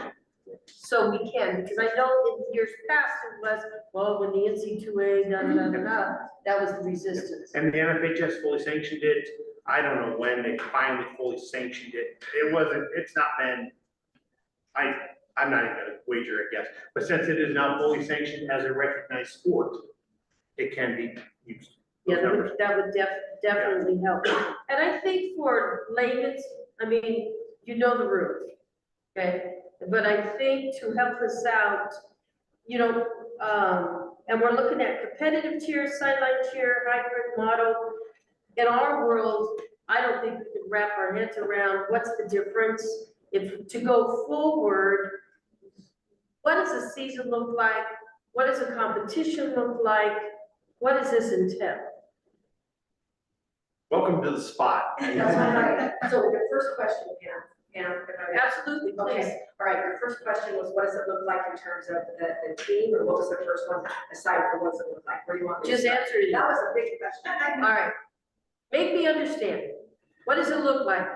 All right, I'll start. Ready? Yes, From, because Tim and I, we've had these conversations. And Chris and I have them all the time. Right. I know you do. Okay, from my standpoint, cheer becomes a sport in a very specific window of a very specific season. Yes. In other words, cheerleaders cheering at a football game are not athletes at that exact moment. So that's not their season. Season, got it. Okay? So basketball, not their season. What I'm thinking is, in looking at this, is this becomes almost as if there's not gonna be a weekly competition. It's not gonna be a weekly schedule where Chaparral's cheerleaders are going against Sierra Vista's cheerleaders on this day. What we're looking at is a culminating event falling in a window that allows them to cheer in their regular seasons and have a competition for a state title at a very specific time, at a very specific venue, in a very specific manner. Now, what that manner is what they're gonna go into. But from our standpoint, from the athletic standpoint, is this. There is a window of time right after the winter season and before the spring season gets into full swing, prior to the natural tryout time for next season's cheerleaders, that there's a window that we could have a state championship for. It would be a whatever day, one weekend, whatever event. That would be our identified NIAA state champion cheer event. Now, what does that mean to athletics? That means that any cheerleader who wants to compete in that event would be in a sport of cheerleading in the spring. They would not be eligible to run track. They would not be eligible to swim or play softball or any other sport. They would be selecting their sport as cheer for that spring. It would be in the spring. So let me ask you this, so Yes. the eligibility component Then, is only for those students that choose to compete in the spring? no, the eligibility component could It's be continuous. continuum. You put them on the eligibility roster and they're continuum. And then we could set up the qualifying standards for them to compete on their team in that competition. In other words, Chaparral's competitive cheer team for the state championship, those students have to have X, Y, and Z eligibility wise. These are just spitball ideas, I got but it. conversations. Let me ask one more question. Have you guys had this conversation with cheer advisors, cheer coaches about the expectation that you would fall under the umbrella? And how was that received? It's actually, I control I do the rules meetings every year with the north-south and then things, I do that in the north. And this has been on our docket, in our window for a very long time. They want this. They want this. We've been able to enjoy being an activity, if you will. But really what pushes our numbers even higher is when we had our state championship. And what Tim was talking about, I think one obstacle that was had before, which needs to be modified or thought about in our think tank now, is mirroring what we're going to do with sports. How do you do that? How do we have representatives from the regions before we have that big because then that limits the travel, takes away, we don't have to travel, we alternate it before, we would take everybody from the north to the south, and then the next year we move from the south to the north, and see what happened there. That was a lot of kids moving from one end of the state to the other. So in mirroring the other sports, we could have perhaps a northern and a southern region champions before they would come together, and maybe it could culminate at the state basketball. But that wouldn't be a spring sport, you're right, that would be able to maintain its integrity to being in winter and then be done so those kids could move on. Currently, I am always, when we hold tryouts, there's a lot of tryouts going on in the state right now. And I really try to help and mentor all of our state's coaches to really hold off and to not get in the way of the spring sports.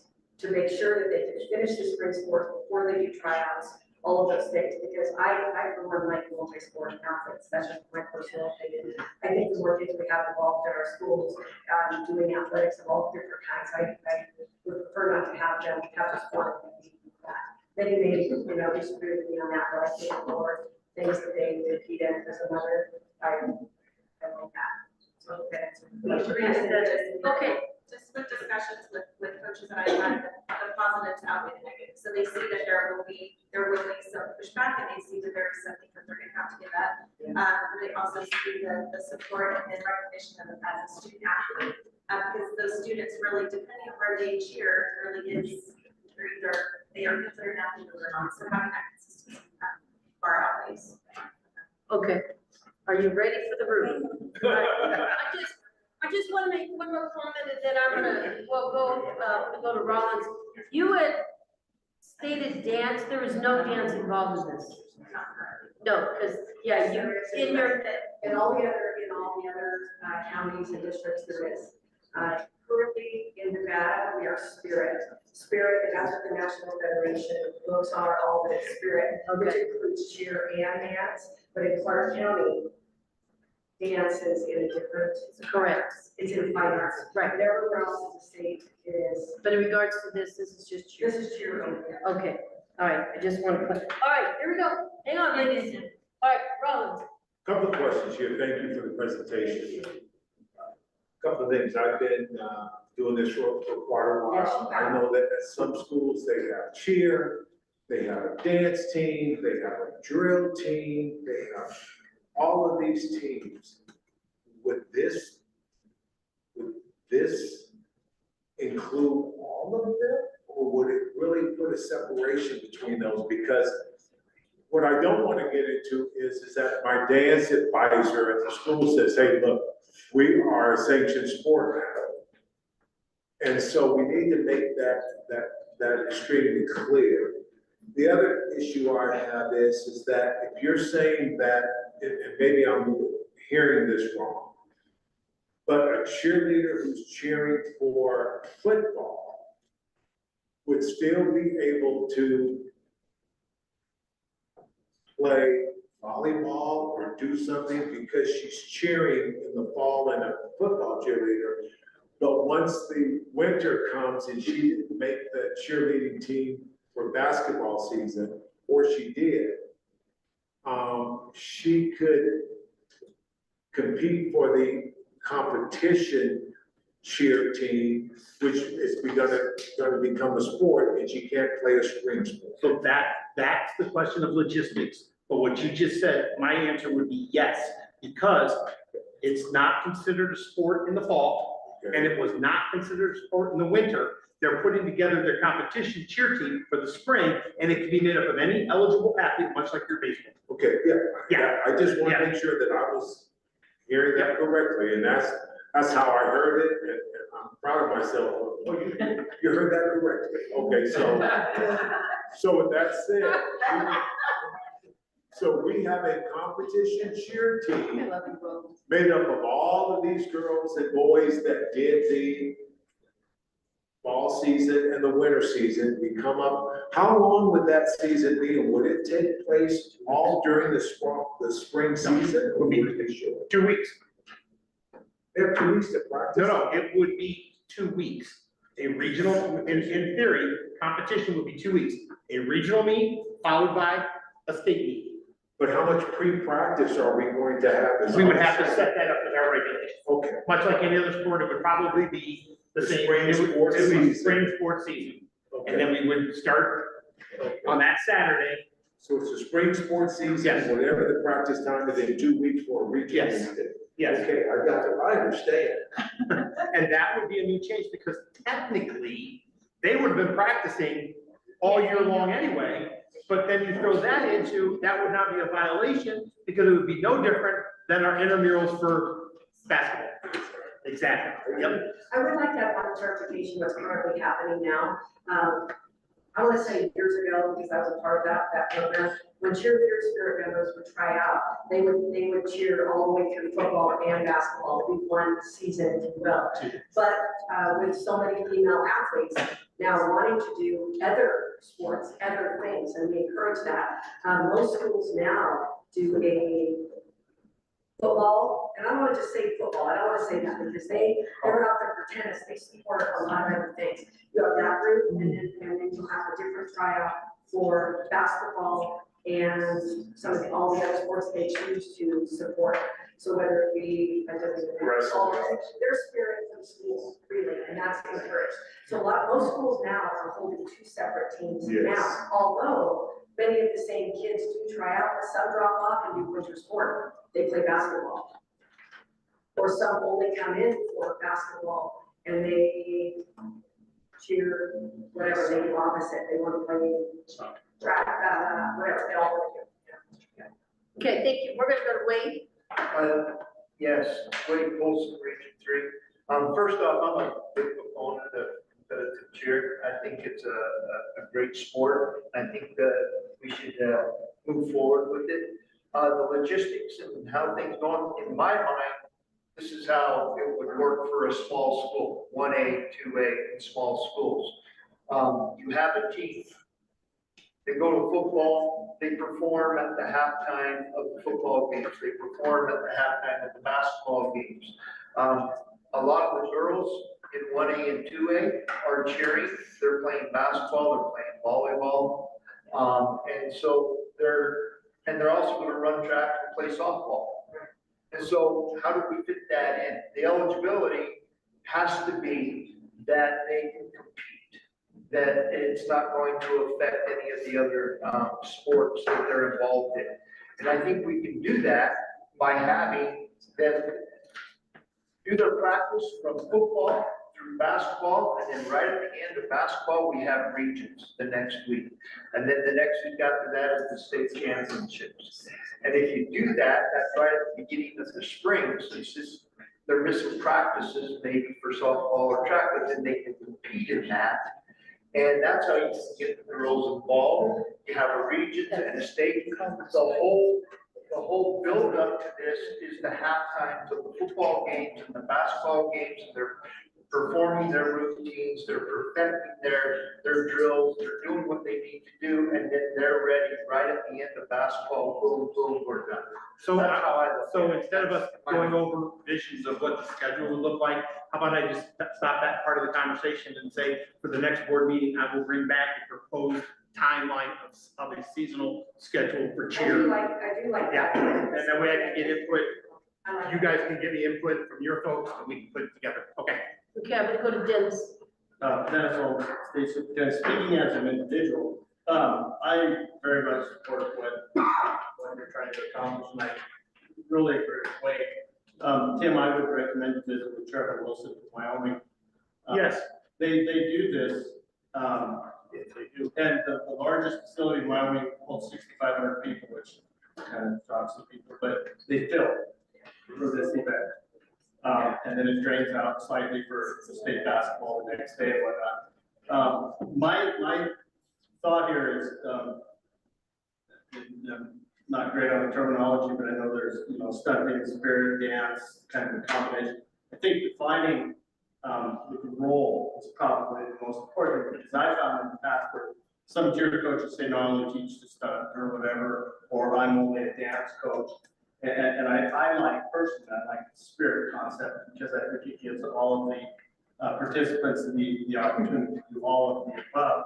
And some will say, well, I can't do that. Well, you can learn as we learn to kick football and do other things. So I very much support it. I think, looking at what some other states do is wise, and would make the efforts of this group a lot easier. I'll reach out. Thank you. Keith? A couple of quick questions, and I'll try to, I know we're not getting too into the weeds, but just some questions. So sideline was, so initial sideline would stay as an activity. The sideline cheer that goes on for football and basketball would still be under activities. Yes. And it would have nothing to do with athletics. Correct. Okay. And your vision is, those, as happens at most schools, they take their freshman JV, try out kids who are interested in comp, join the comp team, and those comp teams would then participate in this culminating regional and state. Now, would you also have a sideline team compete at state? That would be in the development of what the state championship would look like. Yeah. All right, perfect. So girls, one last question my coach asked, if girls are in competitive cheer on their own team, because, you know, we used to have, they couldn't be on competitive soccer and play for, but that's not the way. Do you see a problem with girls who are on competitive cheer also at being I don't think in this, so. or they're? They're already doing it. They're already doing it. But they've never been in a state competition. Is it gonna be sanctioned for those If state there were a groups? scheduling issue, but that would have to be set up prior. I think the state championship dates were already set in place, and someone could opt if they're an all-star cheerleader for the basket. Yeah. And I will endorse the number to their all-star teams going on. And if those dates are a problem, or practice sessions or whatever, then they probably should not be that competition team. I mean, you have to take choices. No, you're 100%, that was just a question. Yeah, So so as we long- have kids now that are doing both and quite successfully actually. So as long as they're not, from those groups' perspectives, all good cheer groups, as long as they're not on a competition team on the same weekend, it doesn't matter that they're. Yeah. Team. No, it's no different than playing, club ball. You can actually play club volleyball. You can play varsity volleyball Friday night, get up in the morning, go play the club game. I guess I'm asking for the cheer side. Yes, Cheer, and they the can. cheer groups, Yes. the ones that do the all-star, do they care? That was a change that was implemented probably 7 or 8 years ago, because we used to not be able to do that, but when the change came with sports, because remember, we're trying to mirror, we've been moving toward this for a long time. We wanted to mirror what the sports teams were doing. And once the game came down with all the other sports, then it was like, then we have to do that too, and we are. Got it. And So they can vote. they should be able to play both ways. Yes. They're all-star team and on this, Yes. if they choose, they Great can question. do that. Great question. Thank you. Okay, I'm gonna go Tammy. One comment and then one quick question. Like, I think we do have to be careful because I hear what you're saying earlier, like, you don't want to lose the athletes for the spring sports and things. And I feel like that's one thing that's gonna be one of the toughest parts, because if it's gonna be sport, there's gonna be one season where they can't. Not necessarily. Let me work. You're saying that that's. Let me bring it back to you and I'll show you Okay, my. that's cool, okay. My question would be that, would it be divided like 4A, 5A, like we are now with athletics, and how would that start? I'm sorry. Are they gonna be divided like 4A, 5A? No, we will, It would be. once again, I'll come back with a better, cleaner, now that I know where the mind of the board is, Okay. I'm visioning this coming down the line like girls wrestling.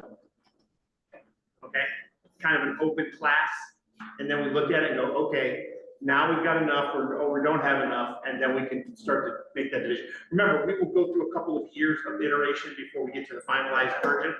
We don't have to start from ground zero, but we still have to look at it pragmatically from our standpoint as an athletic association as to where are they, what do we think is gonna happen, what are the numbers gonna look like, what do we have, do the first run through, and then start to develop what our vision is moving that from that way. That's a great question too, because there's a couple of options or ways to keep it going, because you know, small, large. Yeah, because I'm thinking like, what, Or each layer, and I think that's something that is really an open conversation. Exactly. All right, what we want the battle to look like. We can make the battle work how we want it to work. Kevin, go Mr. Bosses. Okay. Go ahead. Thank you for the presentation today. Currently, yeah, I know, because the schools that currently are participating in competitive cheerleading, are they choosing their competitive squads currently from all 3 levels, freshman cheerleading, JV cheerleading, and varsity? So it's a composite. Right, there's allowed to do that. Okay, and so that would not make any difference when we let you regional and state, it would just be the competitive squad. Is that correct? Okay, Ellen? Just a couple questions. Survey your athletes as far as like how much of the track and field is coming out.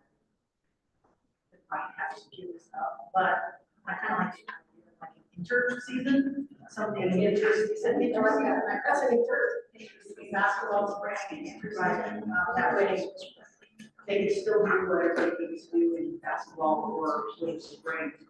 The travel and the uniforms right now for all the squads pays for those. It varies, but mostly fundraising and insurance. So would this then shift to the schools paying for the travel and the uniforms for the fall and winter, the spring? No. It would just, I would say it's still It could. except that for the state championship or the regional, those costs will shift to the NIAA to cover that. Teams travel. I just want to talk about hosting the regions north that works travel. Okay. Right, and the south, with the exception of the small schools, we still need to pull in and already we're already with it. Okay. And then all the judges. Hang on, Alan, really quick. You guys, we gotta be careful with these sidebar conversations, please. Thank you. Sorry, and then like the costs for the judges, if they're local, are they like local Reno and they're down in Clark County? There can be, and I think that's another positive to do with our regions, because our judges can be closer proximity instead of having to fly here or fly there. Right, so we have enough local, Absolutely. we have enough Nevada Yes, judges, yes. so we have to pull them out from Indiana or something like that. And then I'm assuming those judges will then be. Like, for instance, I'm calling the judge all the time, I judge a lot of competitions, all over the state and across the country. So let me ask what that said about judges officials. They would now have to be part of an association. Well, they wouldn't have to be a part of the association, they would have to be sanctioned by the NIAA. The official themselves. Yes, the officials themselves would have to be sanctioned by us. So we would have to have a process and procedure and a method for sanctioning the officials. And it needs to be done. Yeah. Yeah, I'm Ellen Townsend, No, I don't know. so I'm assuming that they would just register like Yes. all the other officials that want to register, go in, register, pay the fee, the insurance, Yep. all that kind of stuff. And there already is training, all over the country for that already, because no one can judge competitions in the state, you know, in certified in all these layers, right? That's what. Yeah. Yes. Yes. Right. So I know this one was kind of leading to like a judges association of some sort. That's something maybe you could Yeah, see, figure there's, out, look out. there's a lot of factors that have to come into play because Rollins, I agree with him over here, is that when it comes to the athletic side of the house, then you're looking at the financial side of it. We are have to look at the financial side of uniforms, transportation, cost of, well, the tier stipends are already there. But there's a lot of cost factors that come into play, and that's something that we don't need to really get in the weeds right now, but I think it's worth the conversation. And just one last question, where do they practice right now? Your squad? In the schools that are- so nothing- you foresee that staying? That's, yeah. All right. Yeah, yeah. All right, Bob? So there's some clarification. Before I represent the athletic directors of the Oregon schools and large schools, Marshall County. It's been 6 years since I was hiring cheer coaches at the high school. When cheer coaches came in to interview for those positions, you had those that came in gung ho to bring competitive into the school, right? All about competition. And then you had some come in that were interested in doing that competitive piece at all. How now, what is the current state of high school cheer with respect to that competitive piece? The schools that have competitive programs, are they competing all year long? Is there? There's a competition Well, season, there's a competition. Okay, so there is a season. There already is a season that's happening. For instance, I encourage you to go on the Spirit, go on our website, the NIAA, look at our sanction list. And you'll see, and Missouri, and normally it's February, March. There is one in December. You'll see, check out the list, but that, hopefully that helps, it's a small. So what if sanctioned those girls and those students that are really interested in competitive piece, they're competing competing anyway as a part of their school club. They're already competing, like I said, I watched the public and teams, so it's an example, so both of those teams are on their shoot too.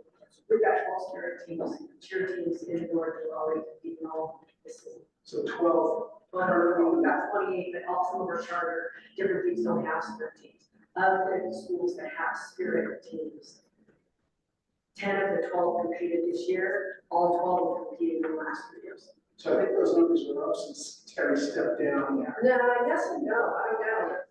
There's a lot of different schools now. Right, thank you, Bob. So, just a clarification, because you say spirit, but there's different classifications. You have dance, you have palm, you have competitive, where you do more stunt-based stuff. So that would still be included in your competition. It could be if that's what was designated. Where you have a dance team on campus, you have a competition team on campus, and then you have a palm cheer who does more traditional, pump up crowd stuff. But sideline. So you would have all of those teams that are already included. They do football games for a sideline, the competition team does the stunts and all the flips and all the things that are required. And you have a dance team that does all the same things as well. And they would still represent your school. Or if you only had one of those teams, they would only represent in that category of the state competition. So nothing really changes. You have what you have on your campus, and then you get into whatever piece of the state tournament that you would be able to qualify for because of what your kids, your tradition. That's my understanding of growing up in California, where we had the same state competitions and stuff. If your school was palm dominant school or a dance dominant school, you just put kids in the dance side and you try to qualify for the dance state competition and try to win the dance side of the state competition. That's a little bit different because. That's what I'm trying to figure Well. out. All right, hey, We're getting in the weeds. get in the weeds. We're in the weeds. Christina, I might be getting in the weeds. I will A tell you. little bit, that's why I'm warning. No, but when planning ahead Yes. and looking ahead, just because I know that there's different types of competitions, I'm definitely very far from the cheer expert. But my cheer coach just happened to talk to me a couple weeks ago about stunt.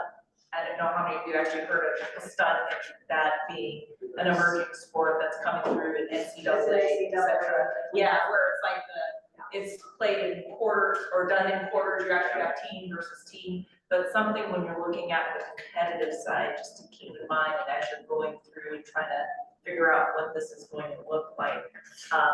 There is that other side that's a little bit newer in this realm. Yes. I watched the competition. They sent me a video. I watched it. I couldn't figure it out to save my life. I didn't know how they scored and all that, but it was there and I watched it. So it is out there. I think moving forward, I think that hearing clearly, there's probably about 5 to 6 things that we need to go forward with next. One, we need to figure out what participation numbers look like across the board at different schools. We'd have to look at what the calendar would look like, where we are projecting this to fall, and in what method it would fall. We're looking at school costs, transportation costs, and official costs. We're looking at sanctioning, what sanctioning would mean for officials and for the sport itself. In other words, what are we sanctioning? What are we going to expect to see as our end product? And what is the competition type we're looking to have? Is it what Domingo just said? Is it sideline palm? Is it stunt? What is it going to actually look like from the information that we can gather?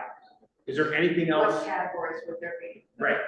And then anything else I should bring back? I think we really need to be able to communicate the eligibility requirement, Okay. what that looks like, because, the academic eligibility. Well, Yep. Okay. And then, No, academic, isn't that already happening though? Isn't that? it's not, doesn't have to. But there's schools that treat them Some like. are, some are. Like if they're in the athletic. The majority of schools do. Yes. But that's what we always have to get grade eligibility. Mhm. But there's no requirement for it right now.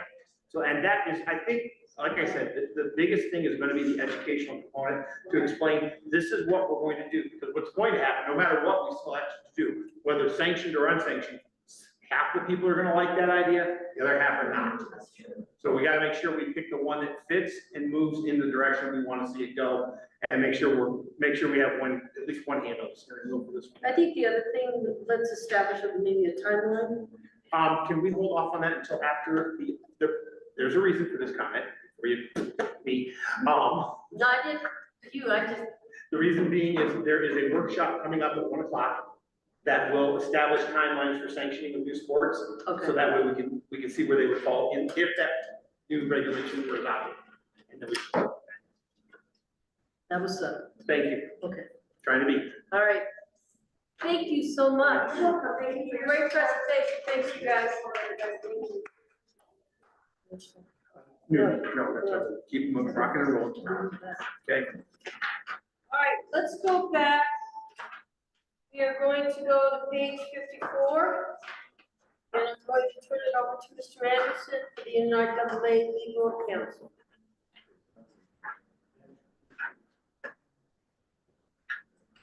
Okay, thank you, Paul Anderson, Legal Counsel. My report will be fairly brief. Since our last board meeting in April, we only had one level 2 appeal. And it was pretty straightforward, and we were able to prevail in that. So that's kind of been it. I don't think we even have any in the queue at this point, correct?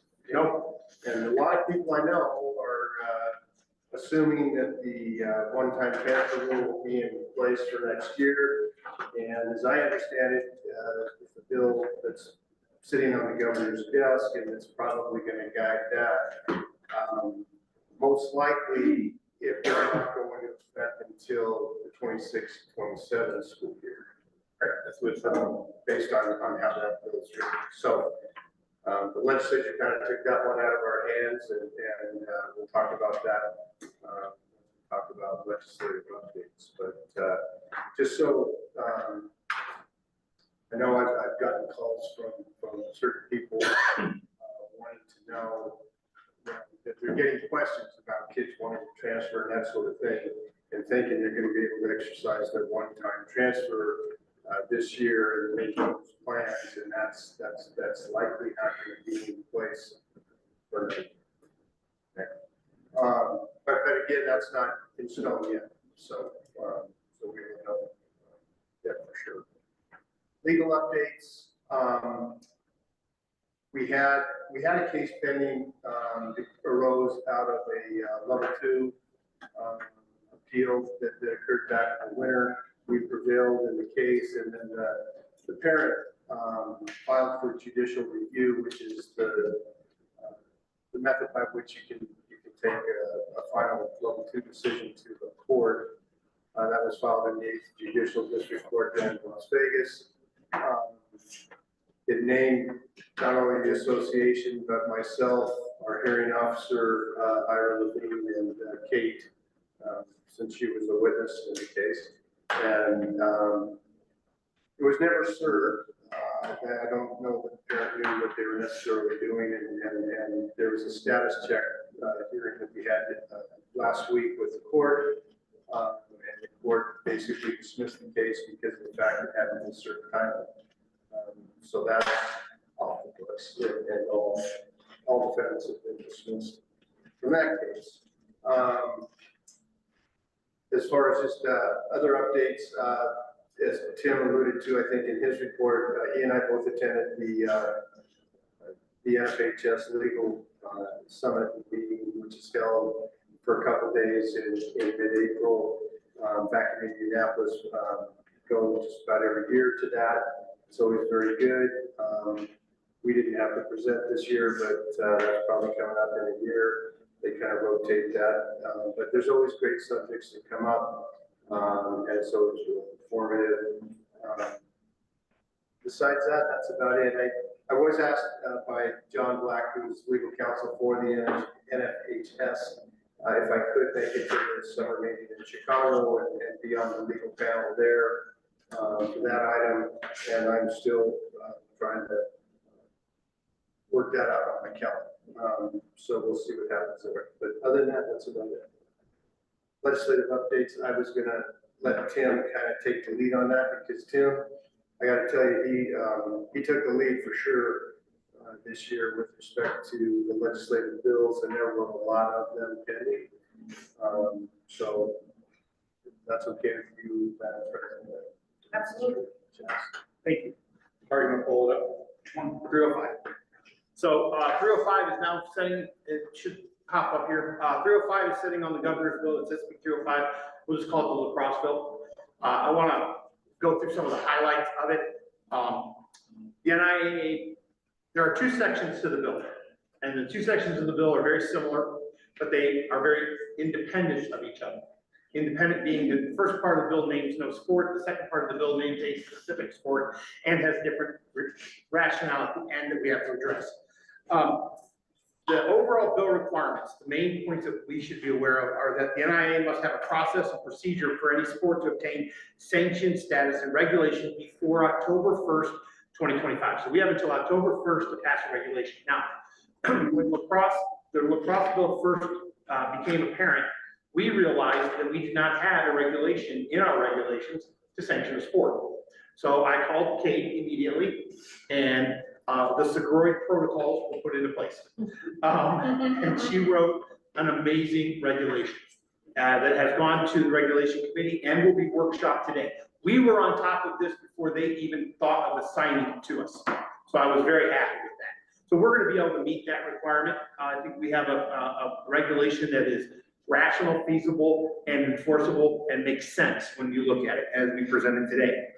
We must have in place rules and regulations, season dates and length, safety guidelines and protocols, a timeline to hear, approve, or deny all requests that is within 1 year of a receipt of a request for a new sport, and prioritize the establishment of club sports to become high school sanctioned sports. So that is part of the regulation that we wrote, what the process would be. It does all of those things. The bill, I think our regulation meets the requirements of this bill. I think it exceeds the requirements. I think if they would have taken a chance and looked at it a little more thoroughly, I think they would have seen that we've already got this in place. So I'm very happy with where we're at with that. However, if we do not meet the October 1st, 2025 deadline, any failure for us to meet this regulation results in the authority of this board to make that regulation, and it gives it to the superintendents of Nevada. It goes to the Association of School Superintendents, in which they will then make that occur. It's a second layer of board control that we've not had in the past. We have always functioned in what I call a tilted umbrella. The state of Nevada is at the top of our umbrella, and then it arches out, and the superintendent sat here, and then the umbrella tilts to the board, and then the board is directed over us. What is happening is, since we do not have this in place, the legislature has now said that if we do not meet the regulation, the authority will then go directly to the superintendent's group to have the authority to do this. I will wager a guess, and Dennis, if I'm wrong, you can correct me. It is something the superintendents do not want to take on. They want us to do our job, so let's get our job done. Thank you, guys. It also creates a new subcommittee. It is a subcommittee of the Joint Standing Committee on Education. There will be 2 Senate members from the Joint Interim Standing Committee on Education, 2 Assembly members from the Joint Interim Standing Committee on Education, an elected Board of Trustee member from the state of Nevada, 1 superintendent by the recommendation of NAS, the Nevada Association of School Superintendents, and 1 parent or current athlete, independent of this board. So it will be its own entity. Now they are going to review and comment and do anything that they need, including investigation and review of the board's actions, activities, policies, rules, and regulations. So we will be answering to them directly. Specifically, now, that's the regulation that will be in place in perpetuity, because that will go be, if the governor signs it, that's the regulation we will be abiding to. The lacrosse specifications are the second half of the bill. Most of the regulation is exactly the same, But by October 21st, this board must sanction boys lacrosse and girls lacrosse as independent sports. October 1st of 2025. I apologize. For sanctioned competition in the 26-27 seasons. So we sanction it in October, it begins competition on the next calendar, 26-27. We have to have the rules and regulations, the season, the dates, the length, all the safety protocols, and all the other aspects that go into it. This office must provide quarterly reports to the Director of the Legislative Council Bureau no later than 20 days after the end of the quarter, ending January 1 of 2027, of our progress towards implementation, our implementation, and a complete summary of our actions. All these requirement deadlines must be met by May 1st of 2026. Failure to do that will result in any regulation in its entirety, and the authority to do so going from the NIAA Board of Control to the NASS. And a $25,000 fee paid to the NASS in order to offset their costs in implementing lacrosse. In 25-26, we also must submit to a subcommittee study for a comprehensive evaluation of our finances, our governance structure, our processes, our duties, our powers of association, and they will bring back any additional legislative recommendations that they make after that subcommittee review. That's AB 305. Now, there is a lot in there that does not affect the board directly. It affects our office directly. There is a lot that affects our schools directly.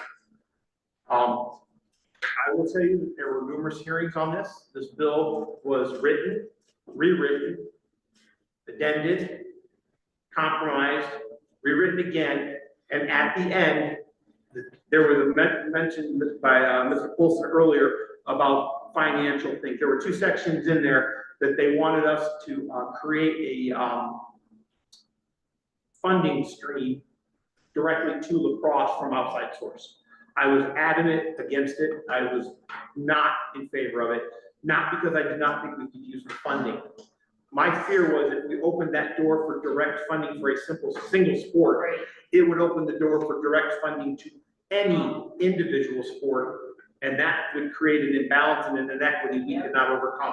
Who is to stop a very wealthy individual who loves soccer from giving $1 million a week to soccer and boys soccer only? So we stopped that. We're very fortunate that we stopped that. And the other thing was we were supposed to start relaying how we were developing kids for the professional levels. And we stopped that because we are not about professional athletes. We're about education-based athletics. However, unfortunately, I think what we have here is we have a divide between the legislature and our board of control, and I'm working to build that bridge, but there are no foundations that we have left. We are starting from scratch. I met with as many people as I could about this. There are a lot of aspects that cause me pause, but there are also aspects that I feel we're in good shape. Regardless of my personal feelings, professionally, we will meet the requirements of this. We have already started as a staff to prepare.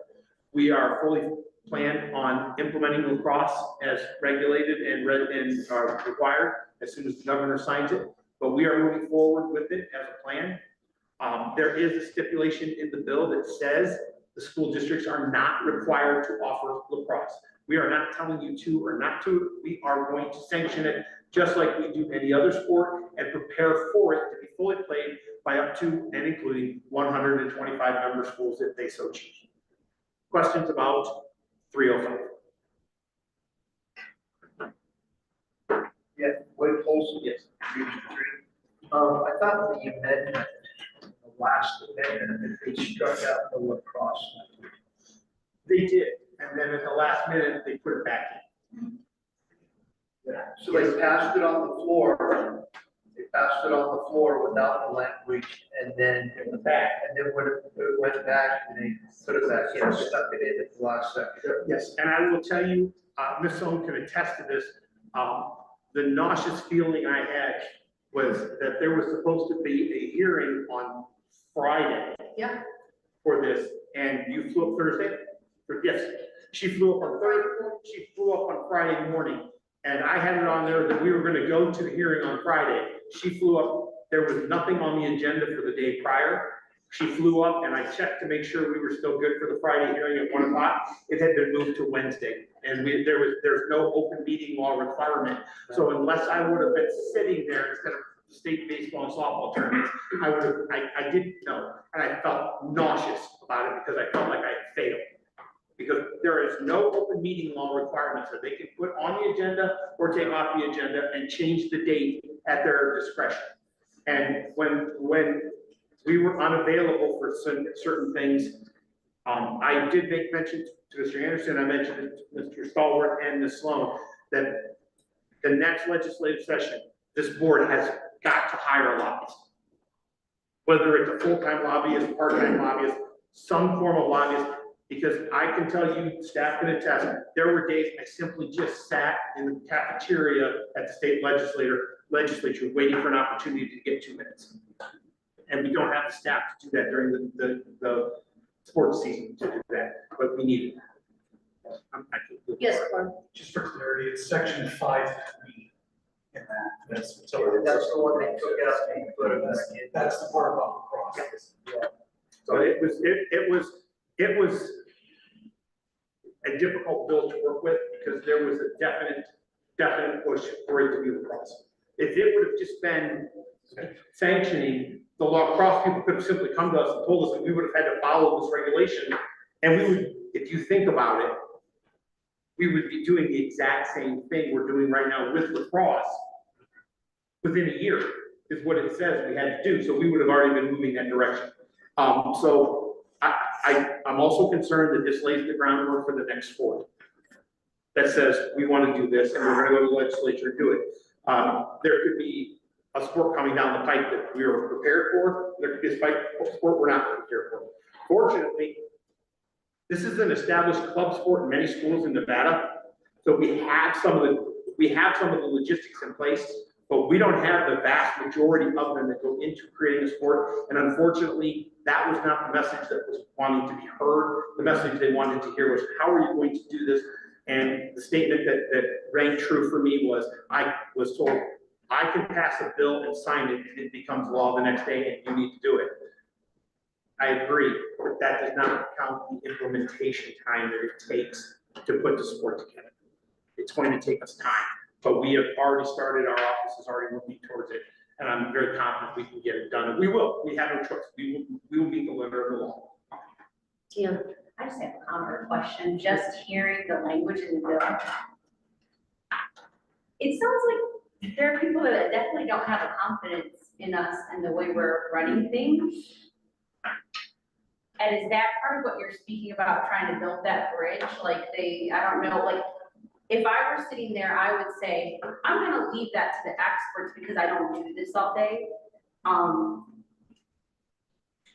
And it sounds like they're trying to take some of that power back, and obviously because of the issue, like what you just said, they don't understand, again, what we do here. I know I did this just as a parent. That's one of the things that, I love about having done this. I think that is. It's concerning to me though, That is a common they have concern. that attitude towards us, like, man, we'll just, sign a bill. You guys don't really know what you're doing. We want to see your books, we want to see this, we want to see that, because you don't have this confidence in you that you can handle this. Right, and I think that's a very legitimate concern, that is the appearance that they're questioning our ability to regulate sports in the state of Nevada. So we're gonna work on building that relationship, we're gonna work on fostering more informational knowledge. There's been a part of me that says, we have liaisons on this, let's put a legislative liaison on our board, so they can be here and they can listen. I'm sorry, Ms. Kubota. Thank you. Thank you for that summary. I didn't have time to read the 21st version of the bill. And that went way, they stuck it at the last second. I was like, whatever. On this new subcommittee with 2 senators, 2 assembly members, elected trustees, 1 superintendent, and 1 parent of and halfway costs on the NIAA. Do they include in that last version of the bill any kind of process, protocol, how they're going to choose those people? Yes, they have, the subcommittee has to do it. They have, yes, we have no responsibility forming the subcommittee. They put in the formation of the subcommittee in the bill. So they're going to take care of that. Thank you. Yes, thank you for bringing that to point. That was a very big concern of mine. Rollins. Just for the record, this was a perfect example of governmental and legislative only. Thank you. Okay, let's move on to the next bill that's on the governor's desk. That's AB 185. We coined this the one-time transfer bill, but it's actually it's not really a good term for it anymore. AB 145 has been enrolled and delivered to the governor for his signature. There are a lot of aspects in this bill, it's very lengthy, that we already have in place. There are a lot. I worked very carefully with Angie Taylor, Senator Taylor, and then I had a good meeting with the author of the bill, Assemblyperson Anderson. I tried to express to her that we had these things in place. There were some things we were able to change, there were some things we were not able to remove. It outlines the recruitment, regulations, and violations. It literally takes our own language and codifies it into statute. It process for filing a complaint or complaints for violations of the recruiting process. And then I was able to get her to do something that I thought we should have done for a long time. Substantiate the violation penalties, kind of enforced them a little harsher. If we find a coach and we can substantiate that they have actively recruited, they are then suspended for the remainder of that current season in which they're coaching and the entirety of the next season in their sport. If they do it a second time, it's a full year. And if they do it a third time, it's a 2 calendar year suspension. So that to me puts a little teeth to that statute, that if you get caught recruiting and they substantiate it, you're out. The kid in our regulation is out 180 days. This actually takes the coach out longer than the kid. And I think that's important because a kid would actually have to willingly give up the season to admit they were recruited. But now if the kid gives up that season, if they have to admit, then the coach also has to give up more than that. So I think that's good.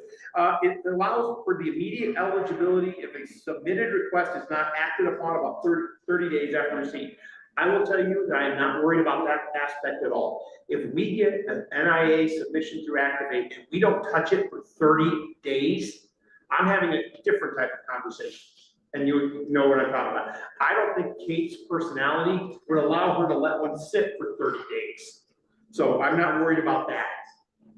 It codifies our transfer regulations into statute. All of the regulations that we already have in our regulations are now put into statute. But it does add back some regulations that may have been in there before, but are gone now. There was a part of the bill that they wanted ROTC program that you could transfer for an ROTC program. I got the language a little bit amended, we kind of massage the language. Now, if the program you are in is discontinued, instead of, I don't like the Marine ROTC, I want to go be in the Navy ROTC. No, you're an ROTC at El Dorado, and El Dorado just continues the program. You can transfer to the same, you can transfer your ROTC program. Is it perfect? No, but it was a part that we had to, we came to consensus on. We also outlined a little bit more about the financial hardship. I gave an example that to me, financial hardship is a manipulable way of transferring if we're not careful. And the example I gave is I'm at school A and I don't like it. I'm going to claim financial hardship and say, oh, it's too hard for me to get to school. I don't want to drive. My mom didn't move back. Well, if you're having financial hardship, you should be able to substantiate that. And one of the ways we talked about doing that was if you are now a child in transit, their transition, that's identifiable information that we have our access to. That would help eliminate the faking of, I hate to use the word faking of, or the manipulation of financial hardship. And then we also help outline some of the mental health appeals, what it would take for some of the information the student could provide to say, hey, listen, I needed to go because I was substantially bullied or substantially harassed. We outline those a little more detailed so that we can provide the information we have. I can tell you, and Kate, if I'm wrong, we have never denied a substantiated bullying situation. We would never do that, but this puts it into the writing so that the parent can read this and say, okay, I don't have any of this stuff, I can't use this. Or if they come and try to use it, we can say, you need this, this, and this. So that helped out there. Where else? Okay, hearing officers cannot, or a level 2 cannot occur more than 60 days after we receive the request. I mean, I don't think we've gone more than 10, so I'm not worried about that. But if you do the math, 30 days and 60 days is 90 days. That's a season for some sports. We're fine. We're not going to have any problem meeting this regulation. We're in good shape. And we must identify, and this was one of those things that was thrown in at the last minute. Kate and I caught this yesterday. We were looking at the final bill as submitted to the governor, that the NIAA must adopt regulations and qualifications for spirit squad coaches clearance. Ironically, that's what we were just talking about. So we're gonna loop them in as our coaches, which we already have in there, so we can put them in. But we thought that was an ironic little add-in at the very last second that we didn't understand, but it is what it is. And if the NIAA is acting on any regulation affecting homeschool children, we must consult with and allow for a response from the state homeschool advisory councils of the state, whatever they may be. That would be a very specific regulation, and I don't think we would go down a regulatory change for homeschool kids without having those conversations, but we are now required to. I see that as simply we allow our homeschool kids to participate at the residentially zoned school, and we have not changed that, so I think we'll be okay there. The additional requirements that are a little bit, push this bill a little bit to the other edge. There is now a new level of appeal after a level 2. So after the level 2 hearing, the aggrieved party can now appeal to the school district or the designee of a school district for the appeal of that decision. In other words, if you have a level 2 and you're denied, you can appeal to a designee of the school board or the school district for Clark County, if it's in Clark County, or an entity identified for the charter schools or an entity identified for the private schools. The appeal to the school district or a designee must have happened within a 30-day window to hear that appeal. That to me has literally taken level 2. To me, it makes it moot. So I think we have to have a discussion there on what we do with level 2s at this point, because my thought process is at $5,000 crack for a level 2. I don't know if maybe there's a way in the regulation we could simply say we will concede that we would win at level 2 and you can appeal to the next level or not. I don't know. So we'll look at that. That's very interesting because level 2s are very expensive. When we do the budget tomorrow, you'll see what I've done with level 2s. I've line itemed them out. It also allows for a one-time transfer. If you look at the language in there for the one-time transfer, it allows for the one-time transfer. I do believe she has in there written up until the 10th grade. But we have a regulation that goes beyond it. So we are in compliance with this law and have exceeded the limitations in a manner that makes us more compliant. So we could reword our regulation, start that process all over, or we can simply let the regulation come back from the LCD and we meet the requirements of this, because that was a very good conversation I had with Senator Taylor. She said, you don't need to change your regulation. You're going beyond what you need to do. You have to, at a minimum, do this. So we're in good shape there. And July 1, 2026, which is the very last line down there, and I keep pointing people in that direction. Bart's getting to it. Keep going. Get there. Get there. It's a very long bill. Right there it is. July 1, 2026. So effective date. So we have a year to implement all of this. I just want to make sure that all of our schools know that right there. The July 1, 2025 is for everything else. That's the regulatory information. Questions about 184? I'm going to speak on behalf of that extra level. I was really hoping that would be taken out because within CCSD, it can't be, because I'm part of the decision. Well, I'm part of the decision, so then that would mean it would have to go to my supervisor, and then beyond that is the associate, superintendent, and so on and so forth.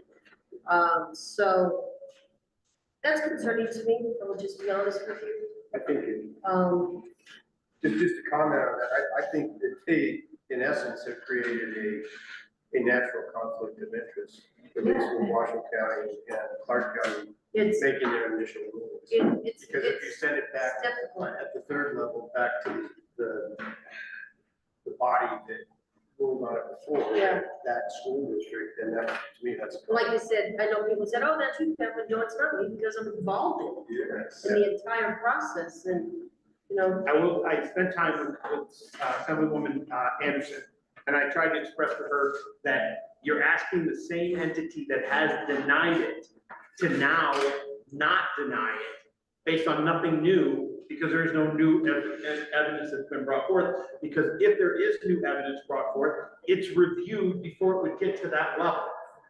And there was no change in that discussion. I can tell you that I was very frustrated, because it actually, if you look at it, not only does it add another appellate authority to it, it elongates the process by up to 60 more days.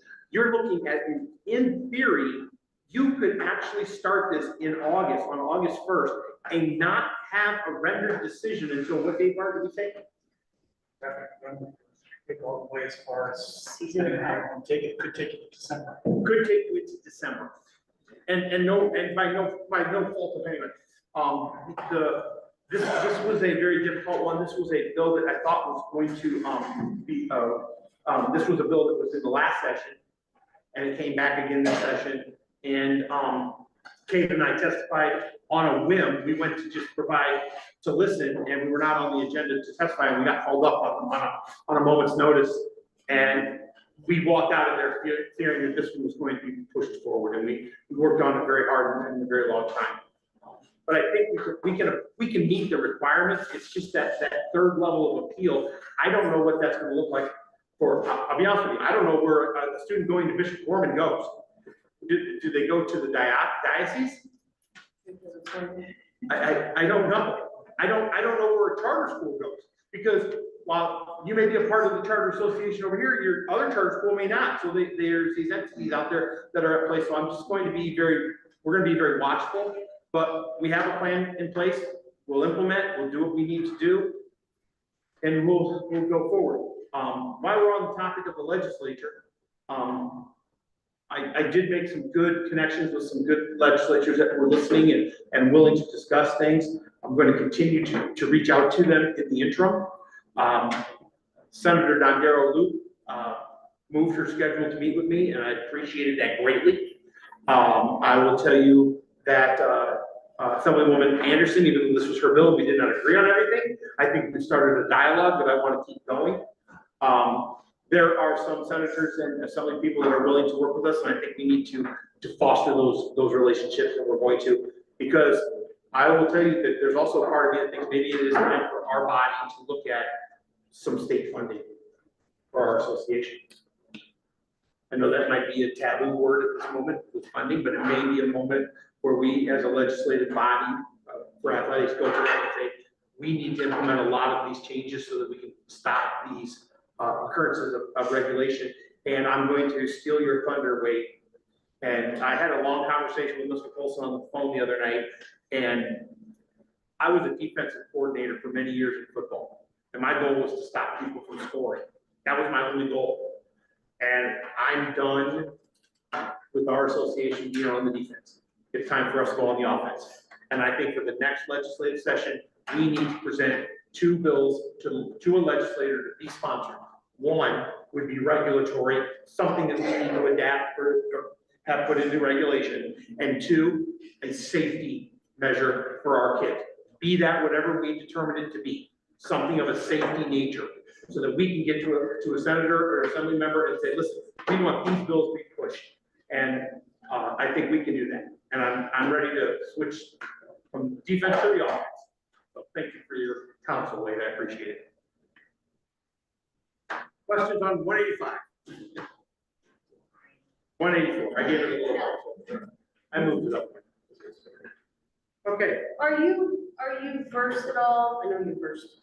454, the EKG? yes, And the CPR for those units saying? no, there was Heart Smart and then there's EKG. Yeah, can you just, Yeah. does that impact? High level on the EKG bill, there was a bill that wanted to require all student athletes to have an EKG before participating in any sport. I will tell you, it came from a very good place. It was from a place of caring for our children's hearts.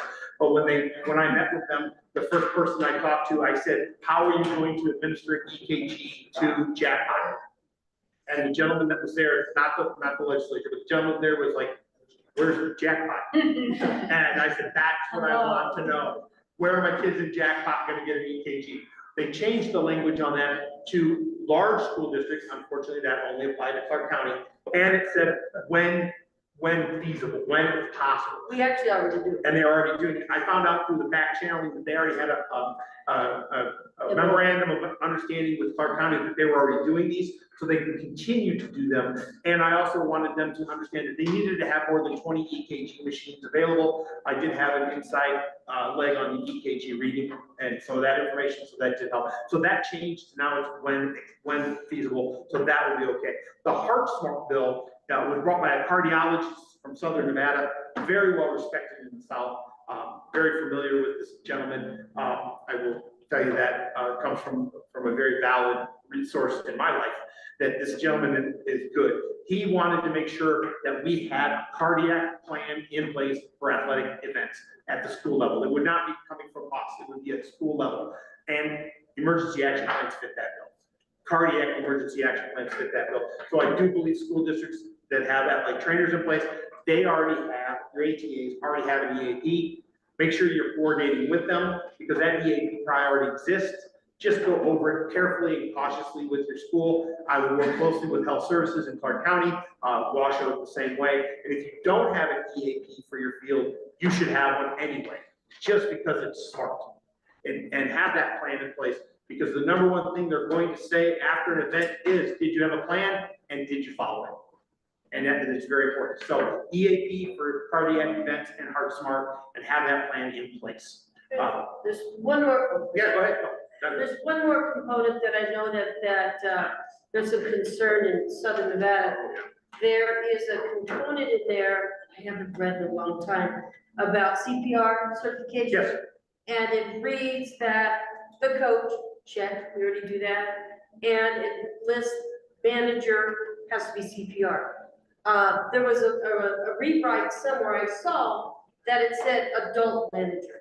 Well, adult has been taken out, it's my understanding, and I tried to explain to individuals in CCSD that a manager could be a kid, could be an adult, so it reads now, you guys, that a manager has to have a CPR certificate. So I think, please put your eyes on that one. Is that's not 454? Yeah, that's, I'm gonna be honest with you, it dropped off my radar screen. I look at those every day and I look at them, so, take a look at that, it's specific.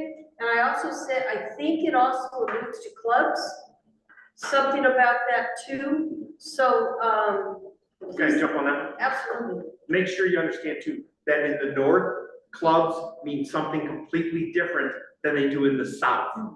Clubs in the north are school affiliated. So Galena Club Lacrosse is affiliated with Galena High School, and it's Galena's club lacrosse team.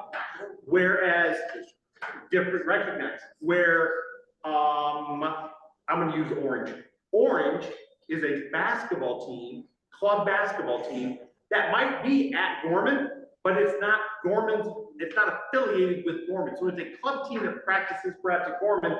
It might have all the Gorman kids, it might have 2 kids from Legacy, you don't know, it doesn't matter, but they're not affiliated. So careful with the word club. It doesn't mean, it could mean school affiliated club, or it could just mean clubs. And it also could mean chess club. So trying to get them to understand that the vernacular changes by the geography was a very difficult task.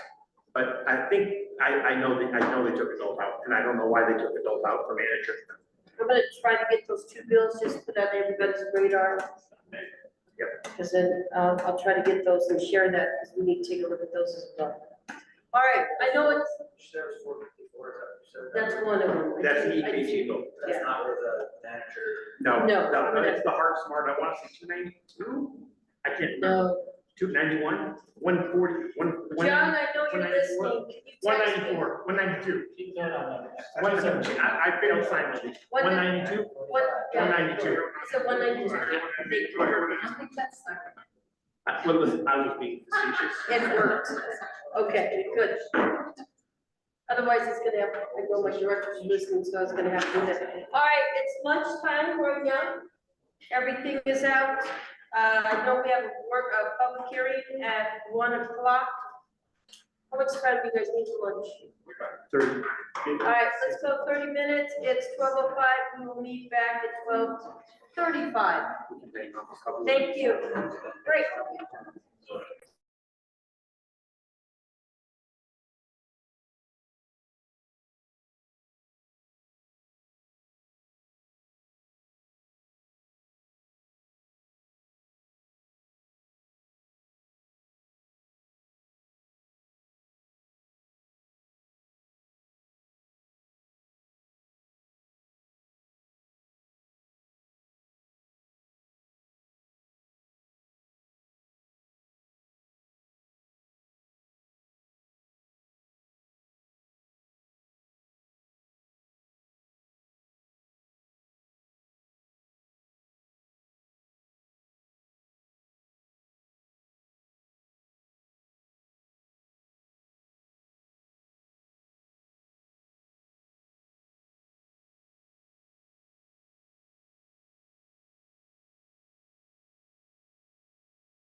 All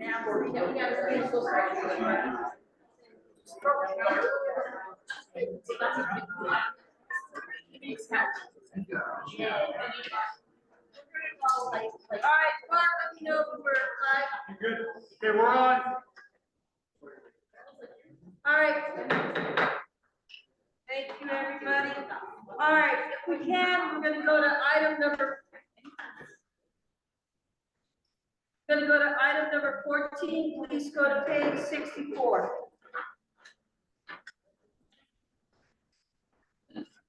And evaluation goals for executive director for possible action. Actually, I'm going to turn it over to Mr. Jackson. So part of my evaluation requires that I bring this back to the board for today's meeting with measurable goals. I went with two. I will be honest with you, some of the goals and objectives that the evaluation gave me are going to take a little bit of time to develop. So what I wanted to do was actually, I went back and reviewed what I had said were some of my top priorities when I took this job, and one of them was education, and that was educating all of the membership and our coaches. So I believe in the NIAA. That's why I'm so happy to work with Bex and NIAA and Kate as our representative from our office on the summer institutes, trying to get NIAA to come to the Section 7-8 meeting conference in September and increasing our awareness, because I believe these courses are valid and they provide a basis for leadership from our schools, and it kind of dovetails in nicely with the fact that we have such a high turnover rate that we are now expecting people that we have not educated on how the role of an athletic administrator, athletic director goes, to educate the next generation of athletic administrators and athletic directors, and they don't even know. So we need to get in front of this, and that's what number one is to increase NIAA LTC course completion. This year we had 63 taken as a state, and I thank X and the NIAA organization for giving this information. I want to achieve a 20% increase in leadership training courses completions among the NIAA's athletic administrators by June of next year. Last year we had 63 courses taken. I'd like to see if we can increase that up by 12 and a half. That's a 20% increase. That next year we see 76 taken. That will bring forth promoting the membership initiatives from me directly to our membership in conjunction with NIAA, hosting the regional LTC and training opportunities for our schools and our administrators, and seeking financial support for registration if possible.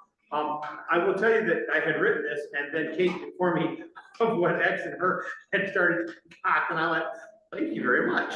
That really helps, because it gives me a blueprint to follow that perhaps we can do even more of these. And that's the plan here. So that's number one. Number two is reducing school-based sanctions through training and professional development. 99% of our sanctions come with the response, I didn't know, I didn't realize. Oh, I'm so sorry, I didn't understand. I think we can reduce those. I actually had to reprint this yesterday because we finally got the last number at 67. There were 67 administrative sanctions issued by our office. I'd like to reduce that, I think 20%. I'd actually like to reduce it even more. But I think with the advent of bringing on the new person, that their primary function is going to be rosters and verification of rosters, and the increased educational component, we can reduce the number of oops, I didn't knows by at least 20%. That way we can get that under 54. I would really like it to be way under that. I don't believe we should have 54. I also believe that we need to provide host and support training opportunities, which is what you saw on the calendar that I talked about with the 3 additional meetings that we're going to host. That's what these are going to work with. We're going to promote regional national procedures, protocols, and practices through NIAA, the NADC conference for our athletic administrators and athletic directors, the NIAA conference, and any other opportunity. I recently learned, and I guess I knew this, but didn't really know it. I did not know that the California Athletic Directors Association holds their conference in Reno. Every year. Every year. I should have gone. I didn't even know. I guess I heard it, and I thought it was just one of those haha funny moments, but it wasn't. It was one of those opportunities. So I'm going to attend that as well and bring back information for our administrators as well. So those are the learning modules for youth, district, and local levels are the videos and the educational components. We're really starting to be able to get to a focus where we can work with our schools and work with our administrators. So those are the 2 goals If you don't like them, I can redo them. If you do like them, I will implement them and start working towards them. Do we have any questions, comments? Actually looking for a motion. Wait. To approve. Thank you, and I see Alex. We have first, we have a second. Any questions, comments? Hearing none, all in favor, say aye. Aye. All right, any opposed? Thank you, Mr. Jackson. We will go to number 15, broadcast rights for possible action, page 66, Mr. Jackson. So some of you have been aware, this has been a topic of conversation for many meetings now, and hopefully this can put this to bed for the most part. I want to thank Dennis, because we worked very closely on this with superintendents. What we have is, there's a unique situation here in Nevada. We are one of only 4 other states where the NIAA controls the broadcast rights during regular season. Not that I'm a fan of that in any way, shape, or form, but it is what the regulation says right now. I have discussed this with NFHS, and I'm going to continue these discussions as to what it would mean financially for this association if we were to rewrite that regulation, but I don't know what that would mean. They're going to have to get back to me on that, and I'll explain that tomorrow in our financial review when I talk about our 5-year projection. But the one thing I've discovered is this. We are an NFHS network. This does not apply to CCSD, just so you know. They are 100% on the network, and if you are on the NFHS network, this doesn't apply to you. If you're a school in this state that has a huddle account, not video swap, for video swap purposes, we're talking for broadcast, and the network is not picking up your game, and you want to broadcast it through huddle, through Any major but not social media. not game changer, any major but not social media, like not, we're not talking about Facebook Live. We're talking like Huddle TV. what's that? Huddle TV. Huddle TV, that's a great one. Instead of using the formula that we have in place for all other entities, aside from the schools that wish to broadcast them, where it is $175 a game, schools can now actually work with another broadcaster and broadcast it out and pay a one-time fee to us for those rights back. In other words, we took the rights and we sold those rights to the NFHS network. The NFHS network looks at Alamo and says, I'm not covering your freshman boys basketball game on the network. Alamo says, we have Huddle TV. We're going to use our Huddle TV to broadcast it. Grandma and grandpa can watch it by buying the Huddle subscription, and they get a little bit of the % kickback on that. We would have then said, you owe us $175 for that game. There is no way they were going to sell $175 worth of broadcast rights. So what we thought would be best to do is to come up with a flat fee. We're calling it the bundle. And you would then be able to, any game not covered by the network, broadcast. I'm going to give you a great example. Reed High School has a Huddle contract where they sell subscriptions to Huddle. They will broadcast all of their games through Huddle that are not covered by the NFHS network. In doing so, they will complete this form, and since they are a school that is classified as, by that count number, that size, they would pay us $250 for the entire year. They would not have to do a per game price of $175 per game. Then they would have the rights to make a little money off of it and broadcast it out. If we get to the point where we do revert back to the rights going back to schools, this would then change, and we would either negate it or remove it. But this allows schools the ability to broadcast their games to other entities without having the fear of us coming at it for $175 for every game. And hopefully this will then allow what Domingo brought up, an opportunity when the network does not pick up a big game, then they can go out and they can do the rights for them.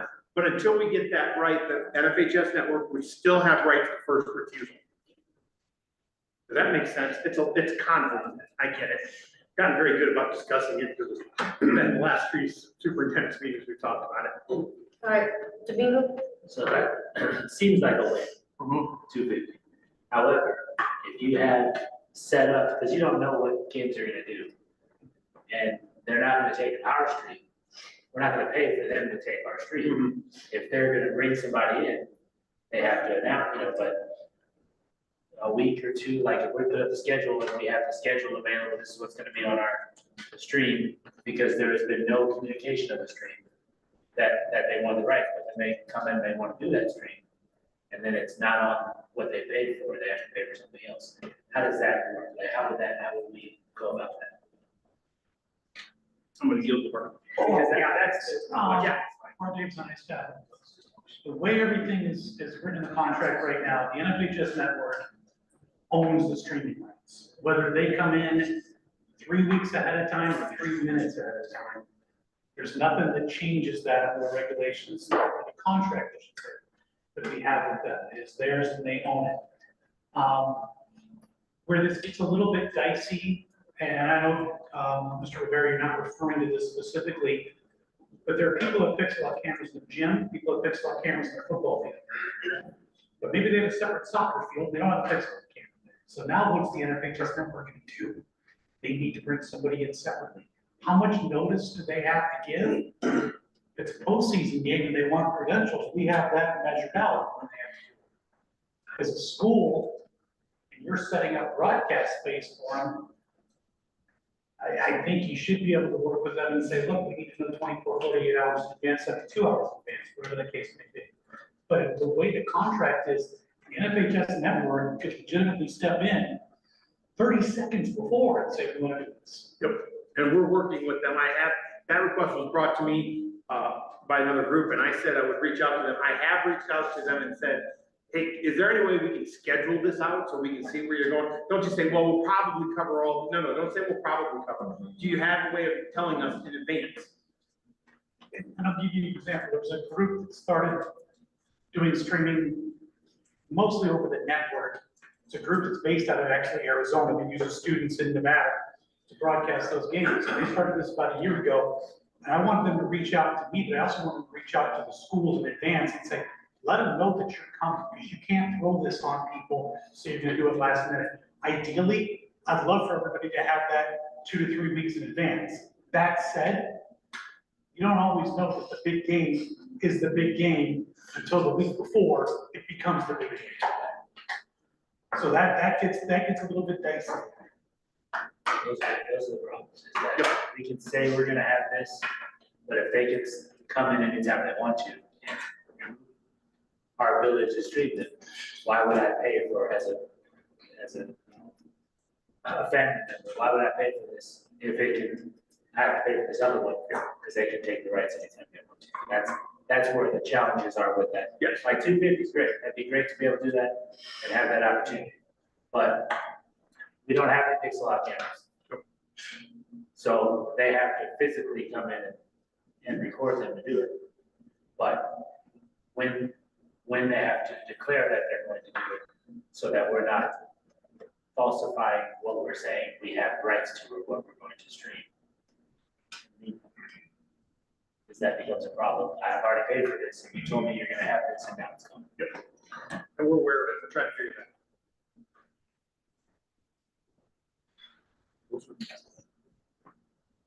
Any other questions about this? This is a very interesting dilemma, because streaming is growing at exponential rates. And you'll understand tomorrow how big it's getting for us when we go over the financials. So at this time, we're looking for the approval of this document. Yeah. Okay. Wait, polls. We poll 3, I move to approve the document. Okay, Alex, Second. thank you. Oh, I'm sorry, I moved it and now it's being neglected. Just kidding. That's when you're not here, I'm always waiting second. I'm always second. Now, I'm just gonna put a. All right, any more questions, discussions? There we go. All in favor, say aye. Any opposed? You guys have it. Thank you very much. We will now go to number 16. Girls wrestling, Mr. Jackson. So this is year way too many that we've had girls wrestling on our agenda, but wanted to go over this with you. As you can see in the information, from 2019 up through end of 2025, the growth of girls wrestling and the growth of postseason regional participation has continued to grow. We don't anticipate that stopping, but we anticipate it leveling. Girls wrestling is continuing to grow. 93% increase in the addition of a new division 3 seasons ago. They're the largest division in the state. The figure stands at about 17%. Approximately 20% of the girls are wrestlers are girls in Nevada but by national standards, about 17%. So we're doing well. The one thing we're going to have is the growth rate, while it might increase, the number is going to look skewed north to south because of the sample size. We have so many schools in the north and so many more schools in the south. It's continuing to expand. Most tournaments we go to feature girls divisions. We align our weight classes so that we line up with everyone else in the western end of the country. They're not wrestling girls against boys anymore. Most of these divisions have girls for girls and boys for boys. It's great. Summer programs had fundraised to bring in female coaches. With this will give the opportunity for schools to fund a positions at schools. They actually have middle school wrestling in Washoe now, and it's thriving. So it's a good feeder program for them, obviously. The flexibility of that we've allowed them to have over the years has fostered the growth. There are concerns. Obviously, everything's not perfect.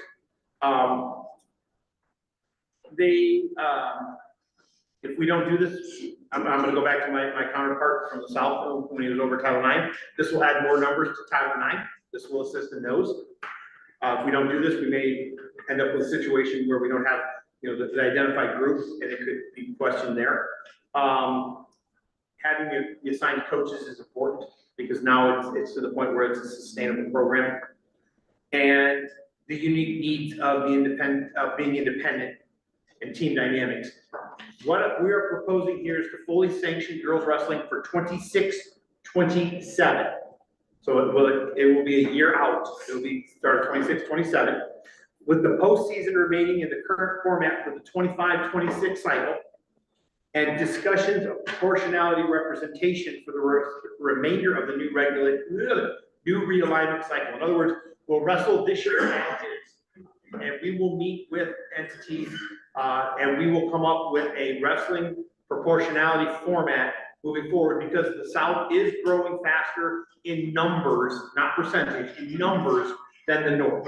So we're going to end up with what do we say, 3 to 5 ratio, 3 to 5 ratio when it's all said and done. But we have to get there. We have to have that conversation. Now, the one thing we need to understand is this: we will not have divisions. It will be an open division just like it is now, simply because of the numbers. We don't warrant dividing it into 3A, 4A, 5A yet. There's no reason to do that. The other change would be that girls will no longer be permitted to opt in or out of the boys or girls postseason bracket and tournament. They will wrestle in the girls division, open division. They won't even be open anymore. It will just be called the girls division. The other thing is this, and this is a semantics thing, and I don't know how we cure this. So the thing is, we only have one division of wrestling for girls. By regulation, anybody want to guess what division that would become? 5A. It'd be 5A. 4A, excuse me, 4A.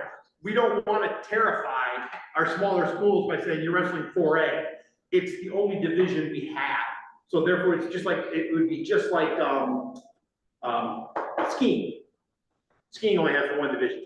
So we want to make sure we're communicating that well with everyone, that it will have a 4A label on it, but it does not mean they are 4A size schools. So we'll make sure we communicate that well. For the first year, we'll probably still continue calling girls wrestling, and make sure we're fair with that. Questions for me? Wait, post 3. With the numbers I'm seeing here, all weight classes will be represented, right? There's, how many weight classes would be there? 14. I got coaches right over there too. So I have congregates or any other questions I can ask. Be 14 weight classes. Yeah, and I will tell you that I truly attribute the gate to state wrestling being so large. because of the girls' division. It was a draw. It was amazing. It was a draw. And we did a really good job there, so. But it doesn't. Wait, we have questions first, I think. I have a question. Oh, you have a question, okay. I am not trying. I thought you were going for a No, no, I'm motion. done trying to I be got vague. you. Okay, Keith, and then you did. So Tim, let me make sure I understand, so we're gonna have kids from 1A, 2A, 3A, 4A, 5A schools. They'll compete in their regions, and then how will we determine who goes to? I misunderstand. It's the same as it is currently right now. So we have a regional meet for the girls that the girls could opt into or opt to the boys right now. Moving forward, they will only wrestle the regional meet for girls. At that regional meet, then we will qualify them to state. By weight class. By weight class. It won't matter whether they came from 1A, 2A. Correct. And not being a wrestling guy, but coming from a wrestling family, apparently that's the way the wrestling gods want everything to be. Anyway, everybody wrestles in one big tournament. So, Thank you, sir. yes. Coaches have been there for years. Yes. Since. Big fan. Tim, you talked about proportionality and your concerns there. Give us a little more information. Yeah, so the proportionality concerns I have is this. If we have 100 wrestlers in the north and 100 wrestlers in the south, and we have 4% growth, we're gonna see 104 down here. But we're gonna have 104 in the south as well, but then another school's gonna add on to that, and they're gonna see 4% growth. And then, so the number of schools participating in girls wrestling in the south is going to outpace the number of schools in the north. So what's gonna end up happening is, we're gonna end up with the same number of wrestlers in the north and a larger number of wrestlers in the south. So the representation is going to be skewed towards the south, simply because the sample size is so large. And we're gonna see that more and more because we continue to grow the diminishing returns in the north. I mean, 4% of 100 is gonna be 104, but 4% of 1,200, or whatever, some rational number there, is gonna be there. We're gonna see more girls in the south just because of the growth. Wait. Yeah, one more question. If you see the growth in the south, at what point would you say, okay, we're gonna have a 4A division and a 3A division or whatever? Does the numbers have to? I don't know if the number, I could give you an exact number, but here's what I would say is this. Right now, we don't have enough schools filling every weight class in enough volume within a division to say, we would have to be sustainable in 3A to say, because what we don't want is, we don't want to have a 3A state wrestling championship and we're just raising a bunch of hands because we don't have a number of kids. Right. And Bart and I had this conversation, so I'm gonna yield to Bart. And Bart Davis, a nice staff. Once girls wrestling becomes sanctioned, it's no different than any other sanctioned sport we have right now. And what this board may recall, when we just went through the process with realignment and improving some of our realigned sports, we suddenly came to the conclusion, we didn't have enough 3A schools to compete in a certain class. So those 3A got developed into 4A. That would be something that our office, whatever the form of the next realignment committee, if this gets sanctioned for 26, 27, the next time it would be up, would be 28, 29, would take a closer look at that to determine a number of schools and therefore a number of wrestlers in each school that be made for a viable field. And when we do this right now in wrestling, we don't have a 1A, 2A, 3A, 4A, 5. We have a 1 and 2, 3, 4, 5. Yeah, Come up here. Go ahead, I'm sorry. Just to speak, Mike Cloud, Reed High School. You're doing good. But, no, I think the idea would be, as the numbers grow larger in the south or the north, say there's, like right now, there's 25% more girls competing in the south regional qualifier versus the north. It would be adding qualifiers to the state tournament from the south, or potentially splitting it into two regions in the south. So maybe you had, like we used to have back in the olden days, when it was just 4A, there was sunrise, sunset, something like that, where it'd be 3 girls from here, 3 girls from here, and 3 girls from here. Is that, rather than splitting divisions and getting a 3A and all that, just having it more qualifiers from regional state. Let me And ask that could you- be sustained for a long time. I'm sorry. Let me ask you from a scheduling standpoint, let's say we sanction 26, 27. Yes. From the standpoint of the school. Yep. What would that look like if you had let's say 12 girls. I mean, what would the schedule look like? It's a wonderful question, and I think that throughout the high schools, throughout the, you're talking postseason or everything? No, I'm just talking regular season. So We regular, already know postseason. sure, so regular season, I think what that means for the most part is nothing changes at all. You know, I'll say from the standpoint of having a large girls team, you know, over the last few years, we just, you know, okay, Fernley has a large girls team, let's go have a duel against them, and we just coordinate it with our school. Not setting up a whole league where we're having league competitions, it's just not a realistic format for how things tend to grow. In girls wrestling, some schools it takes off, other ones a little less, and so I think scheduling wise, what sanctioning would do for us that really helps is on any given weekend when we travel to tournaments, if you have only one coach, you gotta take all your kids to the same tournament, and that tournament might not be the best for your girls. And so now if we have sanctioned coaches, the girls coach can take the girls to one tournament, and the boys can go to a different tournament. And you take your 5 girls to Fernley and your 20 boys to Lovelock or whatever, and that affords them that opportunity to differentiate and meet the needs of the girls. Let me ask you, yeah, thank you, that's a perfect answer. Let me ask you, let me ask you, how many coaches do you guys allocate for varsity? So in wrestling, it's 2 coaches. JV? Just 2 coaches. Two for your entire program? 2 for the whole program, regardless. Two for the entire program, okay, thank you. Okay. And one thing I would say that's important as we go forward with the postseason mindset is the state tournament still needs to be, even when if and when you choose to sanction it, it's still important that it's all in one spot, because I anticipate a lot of the programs, you know, again, talking about Pershing County or something, are still just gonna have one coach for their whole program. And if you're still having the girls on the same day as the boys, it needs to be in the same venue, because in a lot of situations, you're gonna see one coach picking up both stipends and taking care of everybody, if that makes sense. So I think that the way it's set up right now is perfect, we just need those coaches. Thank you so much, good information.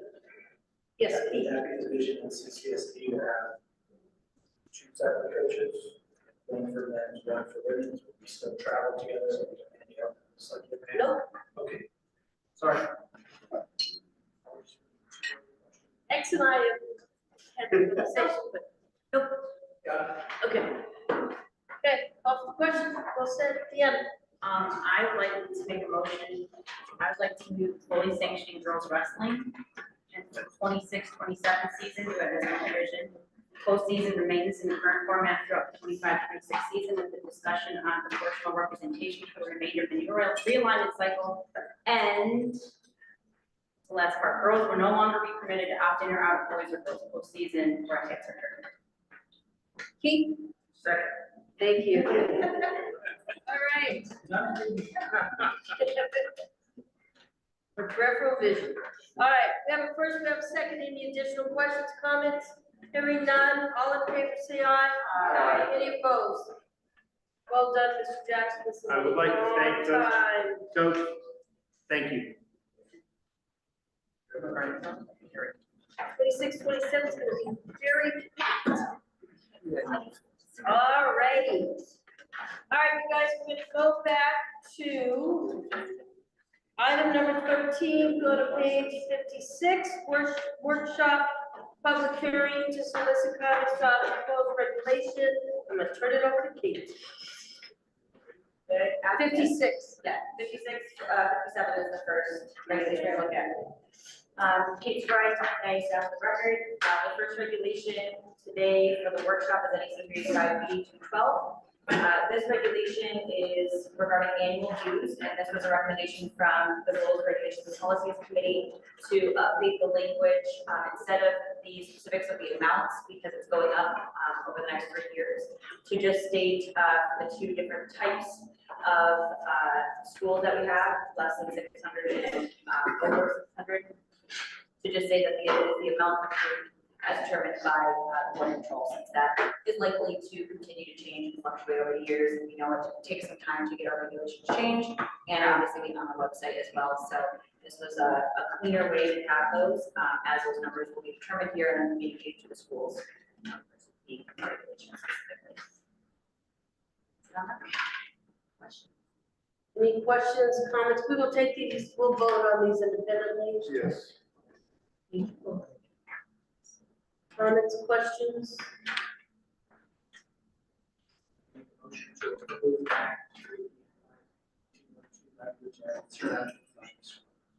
Okay, we have a first. Alex? We have a second. Any additional questions, comments? All right, all in favor, say aye. Aye. Any opposed? All right, Kate, you may proceed. 302, this is our scheduling submission regulation, scheduling of events, and we added a little bit there, as well as participation in unsanctioned events, since we did not have anything in our regulations about our sanctioned sports participating in unsanctioned events.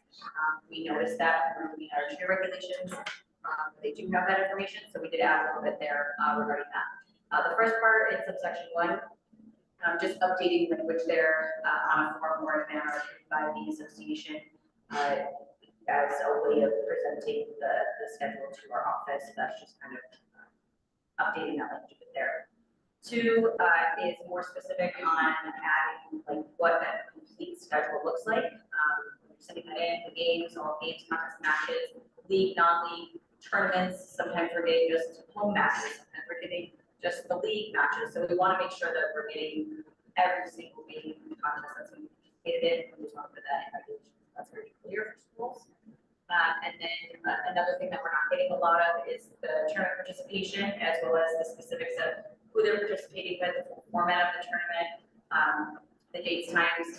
The biggest part there is we've had issues with sanctions. We've had sanctions for participating on Sundays. We've had sanctions schools for participating against schools that are not in good standing with their state association, or might be club teams or something like that. So we need all that information so we can vet the tournaments and ensure that they are sanctioned and legitimate and following all of our regulations. I think that misconception a lot of times with schools is, well, it's sanctioned in their state or it's fine in their state to play on Sundays or something like that. So we thought it was okay for us to participate in it. So just helping them understand that our regulations are still need to be followed when they're out of state. 4, you'll see just a specification of also letting our office know when their schedule changes. Again, a lot of times once they send in that schedule, we never hear from them again. And we find out that things have been, the entire schedule will have been changed a million times. So ensuring that we're getting that communication. 5, just a change here to align with our other regulations. Again, anywhere where there was a dollars amount for fines and fees or anything like that, we linked it more to a regulation that has more specifics on that. So here, we just stated in accordance with NEC 385B.960, which we previously approved with our continuum of fines.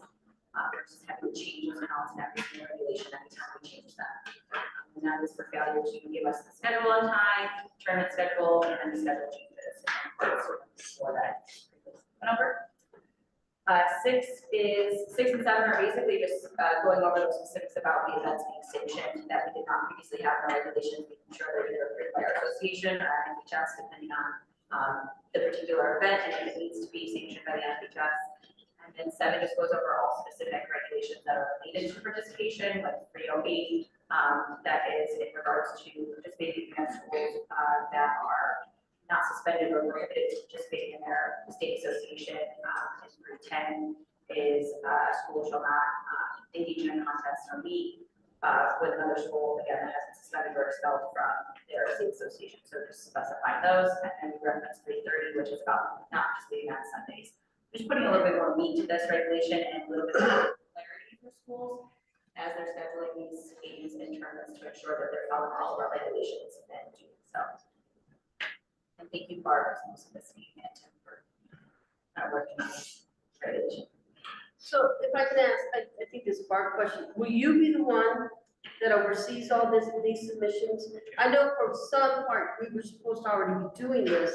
So my second question is, Southern Scheduler, how does this come into play? Because you are the Southern Scheduler, and all this stuff takes place in your domain.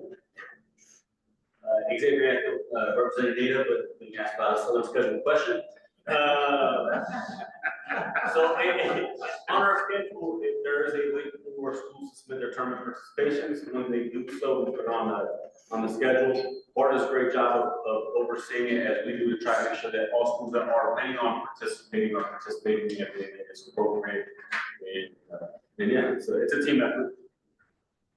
And Bart also has access. Correct. So you're not double dipping, having to do. Right, what, Bart Davis and I got, Mr. Anthony's already got a full schedule that's going right now. Right. So for all those schools, that meets the June 15th deadline. Now, he'll make changes to those, and he's got a window for changes, and he lets me know when those changes come. The thing that's kind of the part of this that's a little bit different is they are letting Mr. Anthony know we're going to X and such tournament. These are the days we're gonna be gone. What we are asking for from those schools, I've been asking for it for years, I don't always get it, is then the list of the teams you're gonna be there with. So that we can look and make sure there's not a possibility you're gonna meet up with some school that's not an FHS sanctioned school.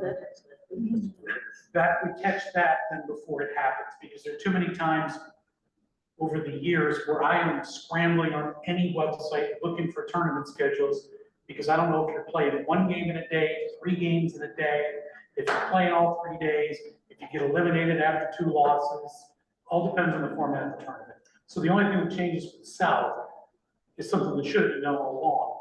Tournament schedules, make sure they get sent to us within 24 hours of starting. I think that'd be a great talking point in the phone meeting, for you to bring that up, especially that component. I just didn't want redundancy. Yes, no, we're good. Yeah. All right, wait. Yeah. I gotta get it clear in my head, on this number 7 that for schools compete. So if they go to a tournament, say in California, and, this is like an open tournament, if there's like club teams there or something like that, they cannot play. Is that correct? That's correct. They get not, well, they can play in the tournament, they just can't play those teams. Okay, that's a good point right there. So if they come up against that team in the tournament, they just have to specify they can't play. All right, it has to be, they have to play against competition that has been certified by the National Federation of State High School. State Association. Yes, go ahead, Bart. Thank you, Bart Davis, and I've got a few examples. For very specific, Bishop Gorman hosts the Tarkanian Classic basketball tournament every year. There's a division set aside within that tournament that are reps teams that don't ever touch any of the high school teams, that they don't come into contact with each other. They can be under the umbrella of the same tournament and just wouldn't play. Okay.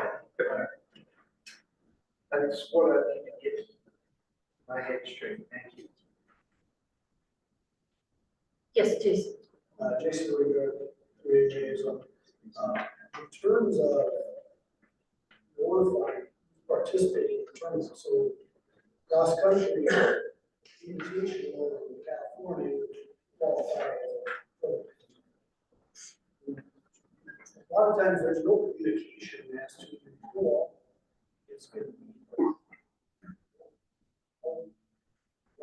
What extent is the school going to try and get that information against them? Mr. Johnson. So this is a very specific situation that is being addressed in a very different way than has been in the past from our association. We are bringing on another employee in August. Purpose of that is to free up, and not free up, that's a bad word, to reallocate job duties to Mr. Davis down there. He is by far the greatest internet schedule creeper I've ever met in my life. And I mean that from the most bottom part of my heart. Thank you for throwing schedule. I said that over on purpose. He will figure it out. The other thing is this, big tournaments like that are usually timed by companies, and we can pull the information from the company. So like if Athletic.net is out there, or Mile Split, or Flow Sports, we can pull the information from there. And we are aware that kids may be running the route at the same time as a club kid, but they're running in a different division. And that's what we need to verify, because we've had more than one case in the last year where we had a school go play in a tournament, they ended up playing on Sunday and playing in an unsanctioned tournament against an unsanctioned team. And they had no clue, and the only reason we knew was Bart had found the tournament, found the brackets, found the team, and we asked the questions. So that's one of the things that's going to shift, because with our new football rubric, that's going to be very important for Bart to know when they go play out of state, or they play another school. So we have to do that, and it's very dynamic, it's shifting, and Bart, if you want to add anything to that? Yeah, cross country, I think, really for any tournament we're going to. There's a tournament director, there's a meet director who's sending information to either the athletic director, athletic administrator, or the coach at that school. What we're asking for is that information come to us too. Now, if we have questions about, Mr. Odegaard Perum's going to this invitational in Wyoming, do we know who all the schools are? You may not, but you may say, hey, the meet director says it's on this website, it's through athletic.net. Bang, you can go look it up that quickly. Ideally, am I gonna be on every tournament that every school plays? I mean, let's be realistic here. Most of them, yeah, but there's gonna be one or two that slip through the cracks. I get that. But our goal is to try to not let that, and to try to get all that information in. This is not a gotcha situation. I don't ever wanna have that Monday morning look at somebody played in this tournament on Sunday against a team they shouldn't play. This is us trying to get out in front and help our schools understand, make sure who you're playing is who you can play and when you can play. Let me go to Bob a bit, and then I'll come back to you, Jason. Yeah, I'm just wondering, do the state associations in our neighboring states, Oregon, Washington, Idaho, Utah, California, Arizona, do they have similar regulations? So the schools that we're typically going and competing against are understanding they have some rules? Yes, they do. I can tell you there's one exception to that rule, and it's new, and it will not impact us moving forward based on what's going to happen in the next 5 to 10 days. California is looking at waiving the club participation competition statute. In other words, if you're a club team and you're playing in a sport, they will waive it and let you play in their tournament, only because they were trying to get more teams to play lacrosse, water polo, and field hockey. We don't have to worry about that one way or the other. But yes, they all have that same regulation. The major difference usually that we see between state associations is Sunday play. Some states will come to us in the other directions, like they can only play 3 matches in a day in certain sports, or they can only play schools that are inside the continental United States. They can't play any of our neighboring Canadian schools that may come down. But for the most part, our rules and regulations about competition like that line up very nicely. The other thing is we can also go to the NFHS website and pull the sanctioning off of the website. That's one of the ways we find some of the problems. We go look for the tournament on the NFHS, it's not even sanctioned. And we really do a good job in Nevada of making sure our schools sanction their events. So that helps as well. So yes. Jason. Just for point of clarification, the cross country is just an example. I'm concerned, I have 2 concerns. My first concern is that we're relying on those people that they're traveling to get us the information, which is not always, they don't always do that. And secondly, since this is, I've never sent in a form that said, these are the teams that are participating. So this, I think that there needs to be a lot of communication with schools if this is going to be the expectation. It will, yes. So the hard part is when you do basketball, that you have 5-by-9 schools that are part of the association that are not the main high school association for that state. So Texas has TAPS, they have their private school association, Florida has independent schools, and they are additional high school in some sorts. Some are, they go online, but they participate as a team. But we would have no idea, so you have to like input them in and look for the sanctioning in order for us to have an idea. Because if you listen to them, they're, oh yeah, we're ready, we played our state title. We're just, local kids, no big deal. And it turns out that they are in this building, they all live here, and then they play down in the park here. And they have a bunch of studs, but they don't have any real school. Your kids. And I can tell you, speaking right next to him, the gentleman he works with on the court on a regular night has reached out to our office and said, hey, is this school real? It's not, and jokingly, one time I called and they said, yes, they're real. Then they called me back. The state association called me back, well, wait, hold on a minute. That's not the real one. They're in the same building. There's one called high school and one called prep school, same address, same building, two entities, two sets of kids.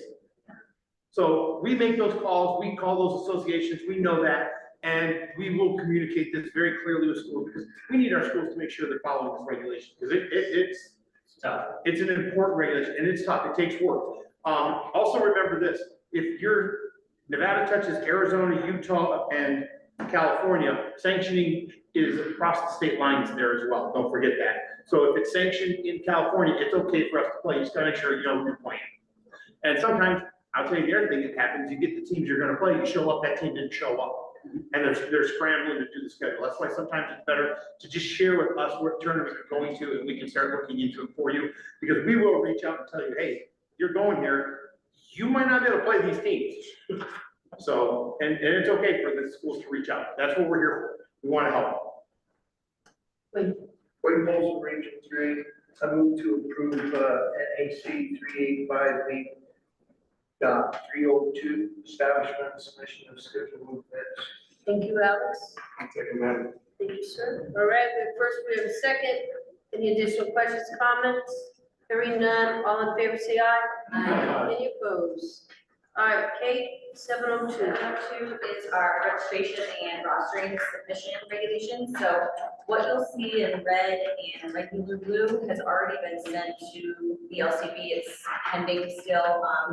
That was sent actually last summer after the last summer's meeting. So we're going to bring it for this to come back. We are wanting to resend it or re-communicate with them some additional changes after we started looking at the, again, dollar sign regulations, anything that has fee or sign amount. We realized we wanted to also update subsection 5 to, instead of having that amount, just say in accordance with provisions of Article 60 again there.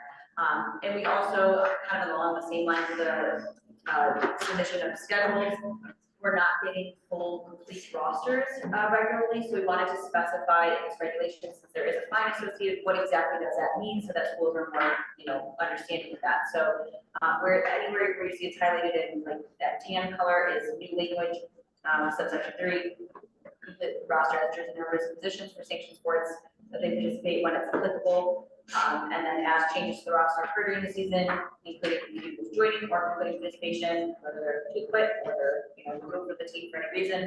If there's changes to jersey numbers, changes to positions, rosters must be updated at the time of the change. Just ensuring that our rosters are always up to date. I know your offices, need this because injections come in. You want to know which kid, is wearing which jersey, and if those jersey numbers are changing often. We also talked recently with Activate to have 2 columns, a home and away jersey now. So that's coming. It shouldn't be too long. Hopefully, as soon as possible, it's on our list to get done. So that'll help with those situations where you might not have jerseys for everybody for home and away. So to help with that, we'll change that for everything. Yeah. Any questions on that? Questions, comments, questions? Wait. Wayne Polson, Region 3, I move to approve NAC 3858.702, registration of pupils, duties to school pupil roster, scheduling of first game contest or veto season. Okay, Alex? That's my. Thank you, sir. All right, we have a second. Any additional questions, comments? Hearing none, all in favor say aye. Aye. Any opposed? The ayes have it, thank you. All right, Kate? 910. 385.910, this is all regarding appeals. So obviously, Mr. Jackson talked about possible changes to our appeals. I think at this time, we still will work regardless if we decide to make any changes here with the language. that is presented here, our rules and regulations committee talked about some issues, that, you know, we're experiencing at our level, the NIAA level, but also possibly, you know, the school level with issues that they have with parents, resubmitting new information or coming to level 2, appeals with brand new information that was not actually presented. It's difficult for all of us that are involved in the situation when a brand new, piece of information or a brand new story is coming to light at the level 2 hearing.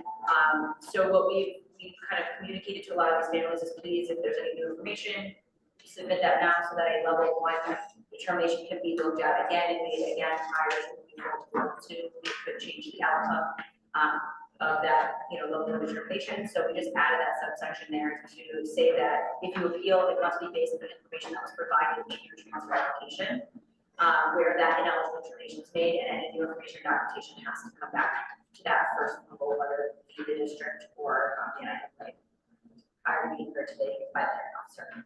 And then 8, the new 8 in there that's blue, is also something that has come up in the past, where the school and school district personnel are coming kind of on the counselor side of the pupil to speak for and advocate for the pupil, and we specify that relationship happening. And the main reason for that is the school district employees are working as a part of the member school that is signing off to abide by rules and regulations, and so they should be in support of a denial based on a decision made by the NIAA or the major, you know, larger school district here, and coming in opposition of the NIAA to be counsel to the families, you know, in opposition to their duty as a member school. So we wanted to specify that since it hasn't come in the past. They obviously can come as a witness, and they often do, and we want to, you know, specify that they can't be counsel. I think this regulation change is important, and Kate can attest to this. We were actually at a hearing for one of the committees, Senate committee or Assembly committee, and the parent they brought up in advocacy for the change in the legislature was actually referencing their own hearing, and were telling a different story than what they told in the hearing. And the hearing was actually a different story than it was in the initial submission.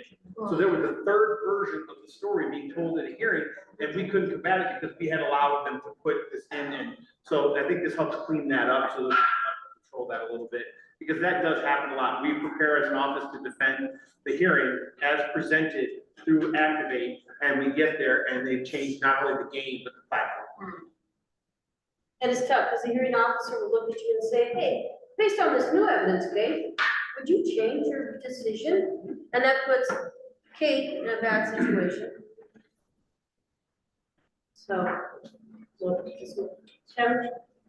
Just so that I'm clear, because it's got a lot of information. I know I sat through this already once with Kate, but, so this is just saying that there's a sanction that goes with it. No. This is saying this. You get a kid, send it in to us, it gets denied, it goes to appeal. When it goes to appeal, it's the appeal of what you sent into us. Just that. Just that. If it were to change, it needs to go back to you and start over. So if that was new information, instead, like, That's what I thought. yeah, it needs to go back to the beginning and start over, instead of being brought into this hearing and saying, okay, by the way, we're gonna change our story now. Now we're gonna file it this way, and we're sitting there with our thumbs going, what are we doing here? So this, the hearing officer would say, okay, no, you can't. Right. Well, It would really come in when they submit, because we're gonna put this in there, right? It is, you wanna appeal short periods, but yes, at the hearing, we would say this determined. And it's happened a couple of times where we've gone back and said, okay, this needs to go back, and another determination needs to be made before anything else happens. yeah. Go ahead. So Paul Anderson, legal counsel, so that the purpose of this is to make sure that level 2 truly is an appeal. Because an appeal is a hearing by another judge of a hearing that occurred below. And you can't supplement, you can't bring a whole new case in on appeal. And that's exactly what everybody's been saying, and it happens all the time in these level 2s, where you prepare based on the record, and then you show up and now the parents got a new story. And so that shouldn't happen, and so that all we're saying is that it has to be determined at level 1 before it is. Because they always walk in with piles of paper, they want new evidence, right, Paul? All the time. Yeah. Christine? Just a question for clarification, I know this one, right now, with AB 148, do we have to come back and revisit this with the, Thank you. with the things that just got, or that are in the middle of getting Yes. maybe signed, maybe not? So from my perspective, no, this is our level, this is what we would do. Okay, but also, there is a belief on my point that we, I don't know if we need level twos in, because of that new statutory regulation, but that would not change the level two process. That regulation does not say we have to change the level two process, it just simply says, after the level two, if you don't like the ruling, you can go to level So three. no matter who it goes to, Right. it's still, you still can't present. Right. Yeah. Yeah, so Go ahead. And we don't need to change anything regarding time frame, because that's in NRS, so we just have to follow time frame during our process. Okay, wait, Point Polson, Region 3, to approve NEC 3858.910, by people adversely affected by determination made on field termination. Alex? Yes, ma'am. Yes, sir. All right, first we have a second. Any further discussion, comments? Hearing none. All in favor, say aye. Aye. Any opposed? All right. Go ahead, Kate. Okay, this is the big one. This is our brand new regulation regarding sanctioning of new sports. I put a number there, 392, it's just assuming that it's probably when you're gonna sign it, but it should be just XXX really. So subsection 1, I'm gonna kind of go through some of it. I won't read each of the lettered subparts and subsections, but the first subsection 1 is just stating that except as otherwise provided in NEC 385B 390. Basically, I just referenced 390 because there's one specific sport or regulation we do not sanction, which is boxing. So I needed to reference that. So outside of boxing, we may amend the list of our designated sanctioned sports pursuant to this process outlined in this section. So then we go into that process. So the first part of the process is how can you propose a new sport and outline specifically what we're looking for. We will develop a form if this passes that goes over A through I, which gives us lots of data to help in our discussion at the board meeting, where we'll talk about the direction we want to go in moving forward with that potential sport. And so it's just a comprehensive list of everything that would be important to us in the process of making that a new sport. So you can read through those if you haven't already. And then 3, as soon as practical, after getting that proposal with all of that information, we would then have that as a discussion item at the next board control meeting. Again, this can come in at any time, so it would be the next board meeting, whenever you may. And then the board would discuss all the information that was collected based on the proposal. From there, we would then collect interest survey if we're moving forward and possibly sanctioning. We would collect interest surveys from all the member schools regarding the amount of students that would be interested in that sport. So they would reach out to their student body, if the sport was sanctioned, would be interested, as well as equity amongst the boys and girls sports offered at that school. If this week's sport was added, if it's a girls only sport, how does that affect proportionality with the boys only sport? The impact that it would have on existing sanctioned sports, so part of the survey could state, I'm interested in that sport, and would you be interested in that sport over the sport you're currently playing? What is the sport you're currently playing if it was in that particular season? So we want data to see, are we going to be pulling numbers from girls basketball for the sanctioned winter sport? The impact, sorry, I said that one. And then D, determination on whether the member school will participate in the new sport. So we would basically ask you, based on your student interest and your C and 5, your logistical information, would you want to participate in this sanctioned sport if it were to become sanctioned? So all of that information would be collected and brought back to the board. And then 5, the other piece of information is collecting this specifically from the public school districts, charter schools, and private schools regarding some logistical and financial information, equipment, uniforms, I can run through all those, but all the costs that come, logistics of having that sport and how that would impact that district, private or charter school. So once all of that information is collected, as soon as after receiving that information, we will then present this information as an action item to the board And the board will be able to approve, deny, or delay action on the proposal based on all the information that was collected, the proposal, the entrance surveys, financial and logistical information, Title IX compliance and how that will be affected, surveys from our office to other high school associations, to see they sanctions, you just kind of get an idea of what the scope is across the country.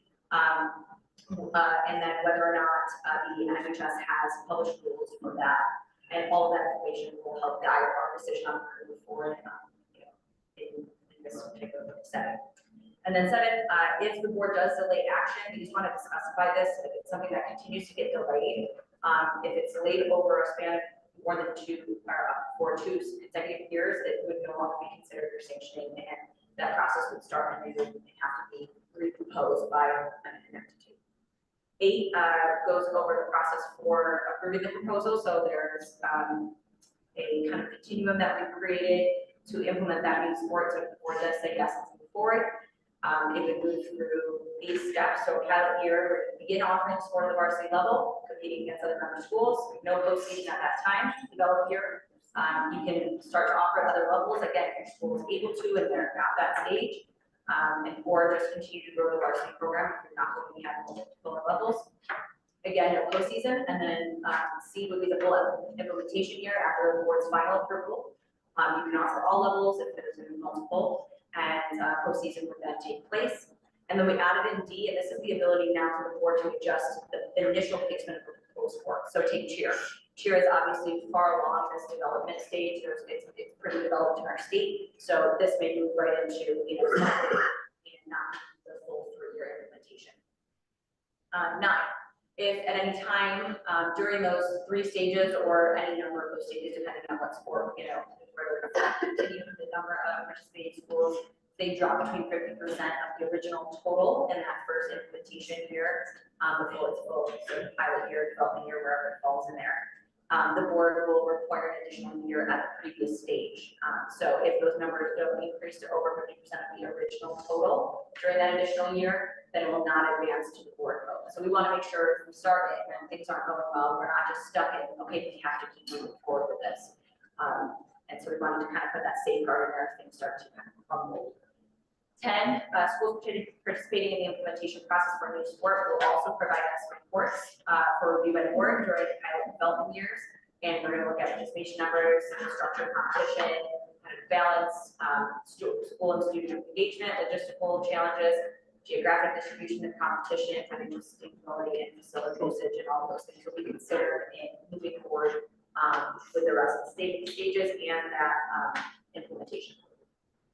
And then 11, this will be the final full implementation. The board will evaluate this information based on the reports and vote on the full implementation of the development year or any additional year that was required pursuant to the subsection or the section using BB.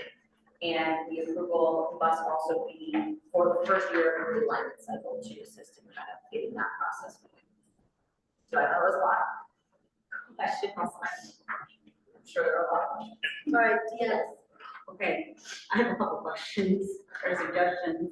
On part number 2, it seems like anytime we say form, they like first to change that to process. Does form cover if they want, like if they can, let me clarify my question. Does that cover if they were to turn in any of this information electronically versus like a form? So this will be a form. We would actually develop. We're going to develop a form, a real form. Okay. But you don't know how they keep sending yes. stuff, they keep saying process, Yes. that's that covers it, so we don't have to keep changing it. That was the only question I had. And then the other question I had is, so am I understanding from part 8, because we have the word shall in there instead of may, that there absolutely is no postseason? Can we not change that to may instead of shall? Because for instance, if we sanction something like cheerleading, like I don't feel like we need to wait 2 years to see how cheer is gonna do. So that's what D is saying. We can put cheer on a different part of that continuum. Okay. So we could say cheer is ready for full implementation next year. Like that could be a decision by the board and go immediately into a postseason that year. So they can fall within any stage of that continuum. Oh, okay, I see. And the other thing is, when this was written, and I still think it holds true, is this, we may be sanctioning lacrosse, and we may only have 4 teams in the entire state play. Are we gonna have a postseason with 4 teams? So that allows us that. Well, that's why I flexibility. said May instead of shall. Wait, Yeah, just a couple of things on number 5. Where we list what the board, board control information shall include. I think we should add in there, season in which the sport will be played. So that's up under 2, that's gonna be part of the post information. Okay, the Yeah, full we'll season. put Okay, gotcha. Yeah, I know, there's a lot there. What? 2A, Okay. 2A, yeah. 2A. First one. Yeah, and the second one is, number 7, we say if the board delays action regarding the proposed sport for 2 consecutive years. Doesn't SB 305 say that we have to have it done within a 1-year period? We have to make a determination within 1-year period. Okay, so if we don't make, with that combined with this, if we don't make the determination for 2 years, then the process starts all over again? I'm just saying. I think we might be in violation of that. Yeah. I think 7 might be in violation of the regulation if it passes, that, or is signed. So if the board delay, the board cannot delay action for more than, it has to take some action within a year. I think what. But my question, I think it needs to come out. Yeah. Yeah, I think it comes out. Which one? 7. Yeah. Because we have by the Senate bill, we have to make a determination on within 1 year. Yep. Within So, 1 year. yeah, we don't even have We anything just about change it. that to 1 year. But we just get rid of it. I think Just get rid of it. Okay. So scratch 7. Scratch 7. And then 8 becomes 7, 9 becomes 8. Yeah. Okay.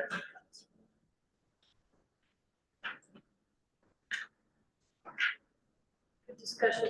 Any more comments, questions? Keith, you have a card? No, I think when Dan asked a question, I think that's what I'm, that's the same thing. I think thank you.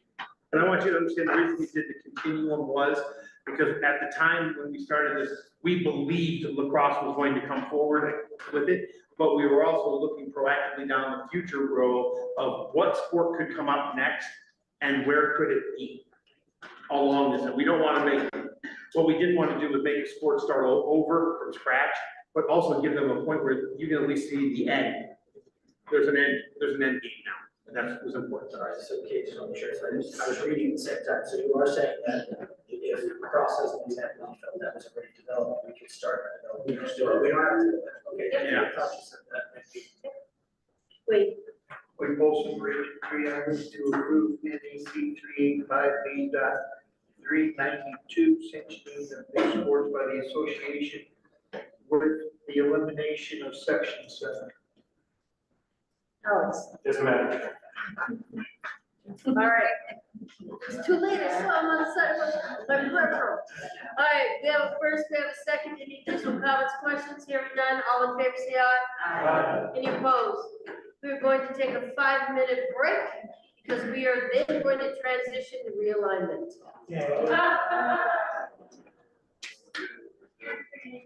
Oh, Domingo, no.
Okay,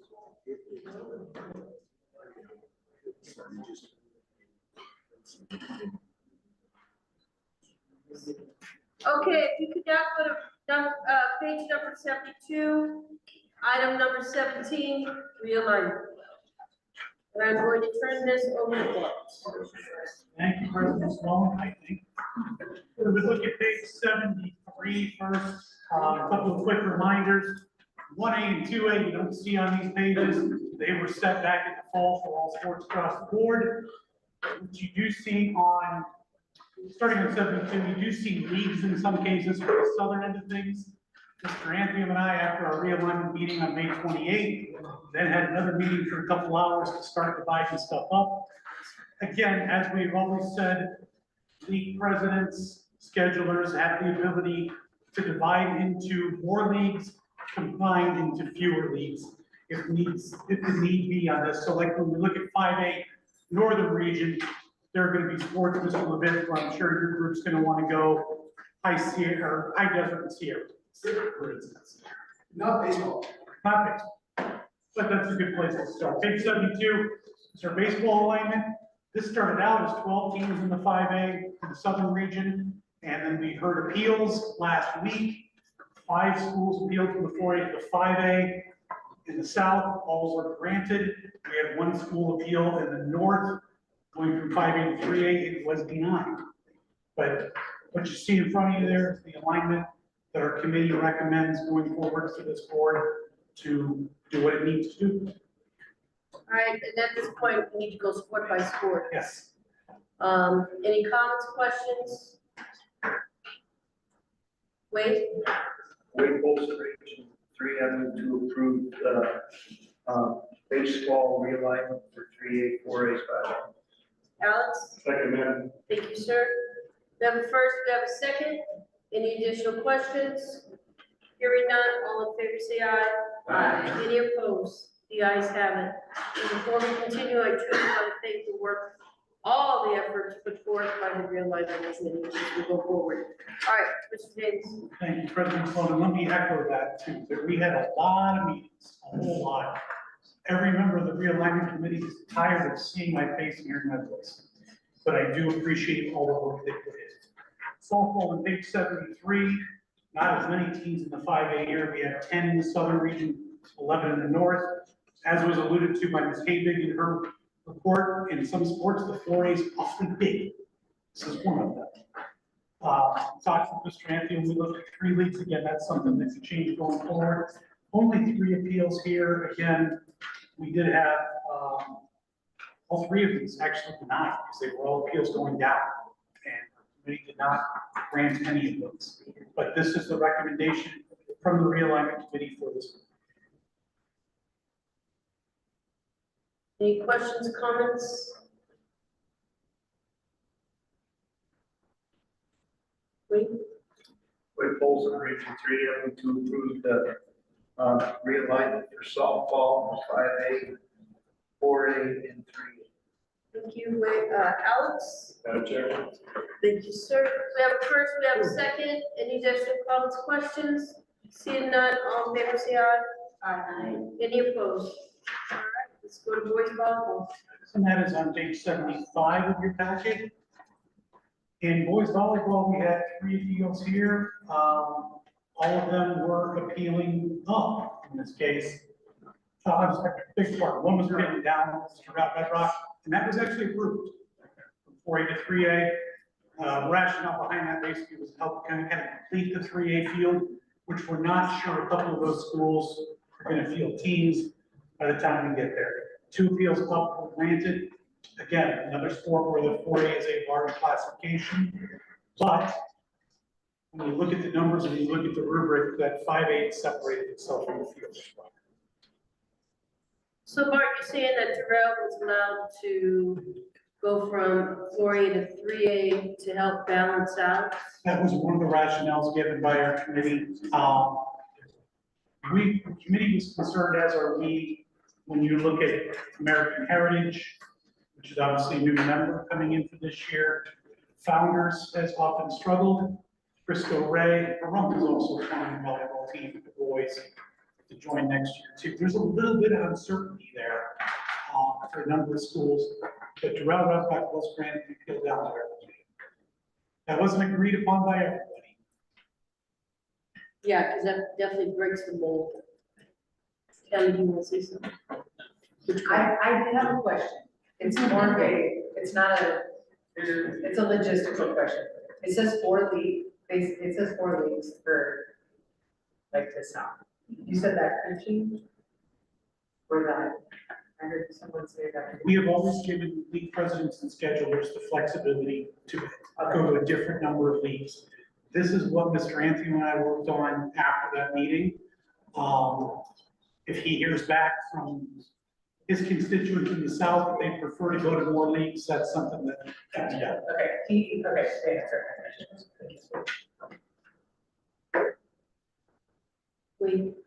Repulse Range 3, move to approve the boys volleyball for 2025, 26, 27, 28, Class A, 4A. Alex? Yes, Madam Chair. Thank you, sir. We have first, second, is additional questions, comments? All right, hearing none, all in favor, say aye. Aye. Any opposed? The ayes have it. All right, Bart, boys golf.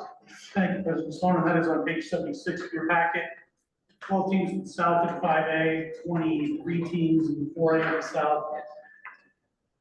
Reaching out to our golf coordinator in the South to get preferences from golf in terms of number of leagues there. Talking with Mr. Thornton, he actually likes the idea of bigger leagues in the 4A because it gives more opportunities to actually get courses for their league matches. And not all those schools that you see in the 4A are going to field full scoring teams. So that's still a work in progress for the leagues. I don't know that we need to come out of more than one league in the 5A as well. That's all going to depend on course availability. But again, keep in mind when you separate into leagues, now that's more league matches and needing more courses to host those. And golf is an area where we struggle to get courses. There were no appeals levied. Any comments, questions? Please. Repulse Region 3, move to approve boys golf realignment for 2025, 26 through 2027, 2028, Class 5A, 4A, 3A. Alex? Second, Madam Chair. Thank you, sir. We have a first, we have a second. Additional comments, questions? Hearing none, all in favor, say aye. Any opposed? All right, swimming and diving. Page 77 in your packet. We had no appeals here either. This was a straight step forward. We have 9 teams in our 5A Southern region, and 11 teams in 5A North. The 4A is large here too. We don't need leagues per se in swimming because we're not really keeping league standings. They can swim what they need to swim during the course of the regular season, which in the South, Sloan, I believe, is generally about 5 or 6 weeks where we have groups of teams coming together at certain pools coordinated by Mr. Railroad. So again, we split up Desert Mountain region restricted by rubric here. That doesn't matter so much geographically, those region meets are held at the same place. So as presented. Perusal. Any questions? Excellent, Tam, you seem to have a lot of questions. Good. We're good, okay, thank you.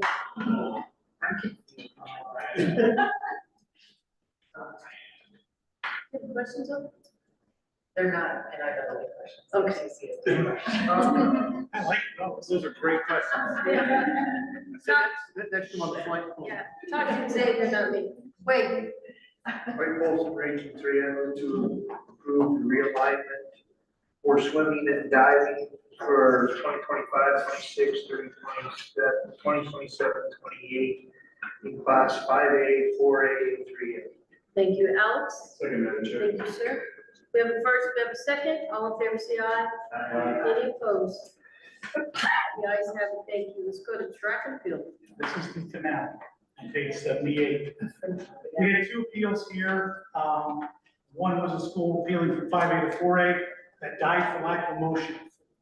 Committee wasn't interested in entertaining that one. We had 1 appeal up from 4A to 5A that was granted. That was Coronado, which We had a discussion in our committee again, track and field, much like swimming and diving, cross country, tennis, we combine those two, boys and girls, into one scoring rubric. But that sometimes leads to, and this was the case in Coronado, where you had one program that was not really all that strong, one that was. Coronado chose, we want to go to the spot where both teams are up, we'll challenge both teams, we'll try to build that program. There's no perfect way to do the track and field. Our track and field coaches all want to contend that some schools are really, really good in distance events, some are really good in sprint events, and they're getting all their points there, but it doesn't account for a well-rounded team. This is the best we've had, the best we've come up with. It doesn't mean we're gonna stop trying to come up with something better, but this is what our committee did approve going forward for your consideration today. Questions, Kelly, any questions? Okay. You're on the real line, TV. That's what I was gonna say, trust me, I've sat through all of it. All right, Yeah, no. wait, Wade Bolson, Region 3, I move to approve the realignment of schools for track and field 2025, 26 through 2027, 28 in class 5A, 4A, and 3A. appreciate that, Alex. Second, Madam. Thank you, sir. All right, we have second. Any additional questions, comments? All right, all in favor, say aye. Aye. Any opposed? The ayes have it. Thank you very much. We are now going to go to number 18 on page 79. Before we go to 18, can we just take a moment and realize that we ended the legislative session and realignment within 24 hours of each other? But we haven't gotten through postseason. Yeah. Hey, now. Hey, we're on a roll. We're on a roll. There we go. All right, number 18 on page 79, postseason formats 2025-28. Mr. Davis. Thank you, President Sloan. Page 80, as you may recall from our meeting in the spring, the wrestling format had not yet been approved by our committee. They wanted to take another look at it. Our office had proposed something very different in the 5A and the 4A. We were looking at going back to 4 on each half of the state, 4 in each weight class, I should say. Rationale behind that is we had fewer numbers of schools, and we were looking at maybe more than half the starters going to state. Our committee opted against that. They heard some comments from some of our wrestling people, and what you see recommended by the realignment committee is below. The 5A and the 4A do not change. The 3A, because there are more schools in the north, and it's a significant number more than there are in the south, the committee opted to go top 5 wrestlers from the region B in the north, top 3 in the south, revert to 4 and 4 if we get to a spot where, let's say, Truckee leaves the northern 3A, and maybe another school doesn't have a program. If those numbers become more in line between number of teams from north and south, it would go back to 4 and 4. And again, when you see 2A and the girls, although the girls changes now with possible sanctioning of that, 2A and the girls, they wanted to revisit that as well if we get to a spot where the representation becomes more skewed between both. Mr. Simon, you were a part of that too, the 2A conversation. Is there anything I missed that you want to add to that? Sean Simons, 2A liaison. Bill, I think that you nailed it.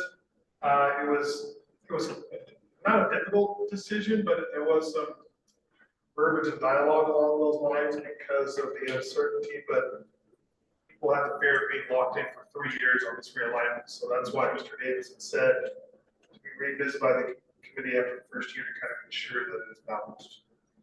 With that, thank you.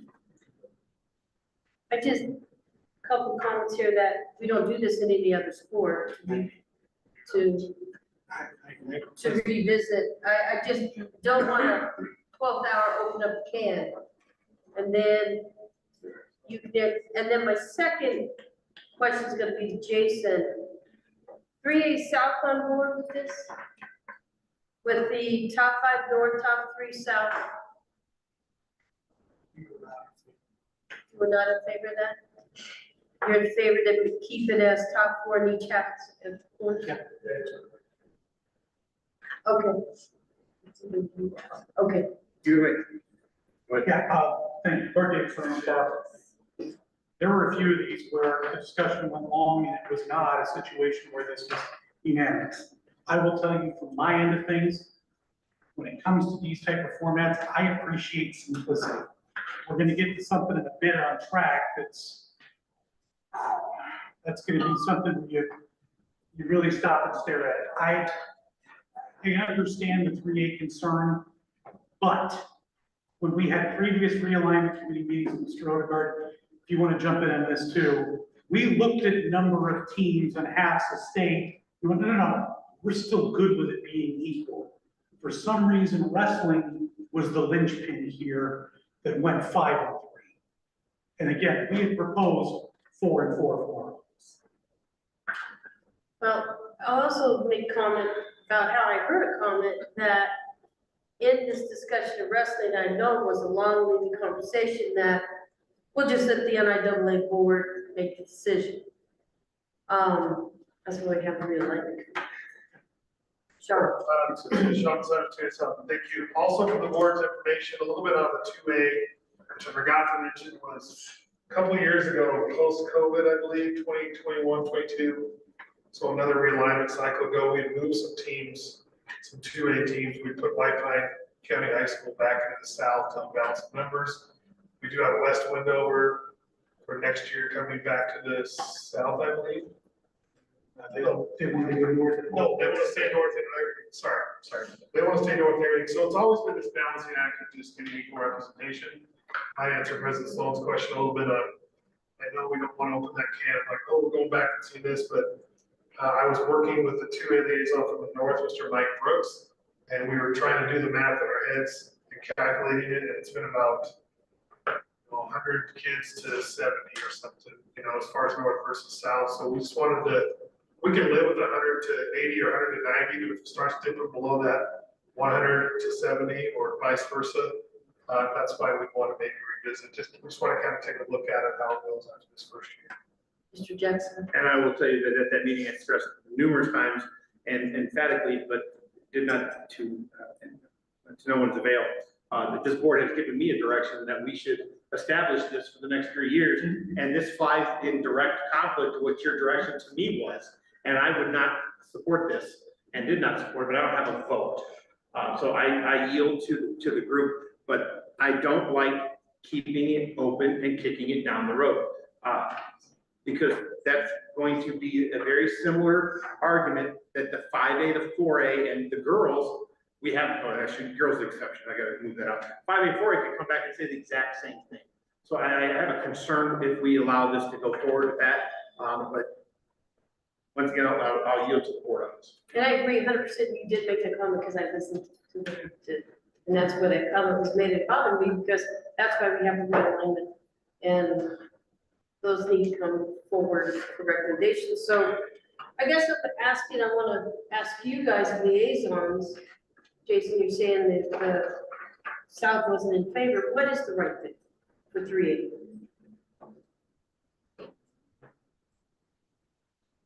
I guess those of us in the South thought that 4-4 still seemed suitable. It's my opinion. Every time we do realignment, we look at representation. Just don't know that. We're like 10 teams in one side and 4 on the other. But if you have 4 schools that have 80 kids each, and we have only 2 or 3 teams out of the 10 in the other division that have that many kids as a really lot of opportunities for kids. I think we're throwing a dart at an unseen target. So we need to challenge. If we're going to do it, then each region should be represented.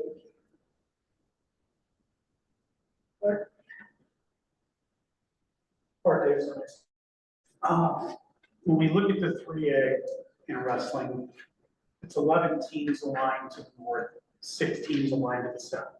One of those 11 in the north is Debbie Smith, which is brand new this coming year.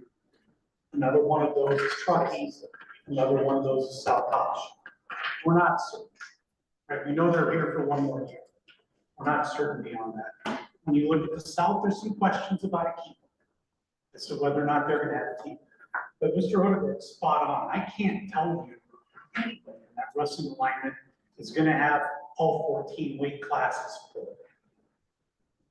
The South may be overloaded with wrestlers, and again, in wrestling, you can also put in 4 extra kids into the region tournament draw.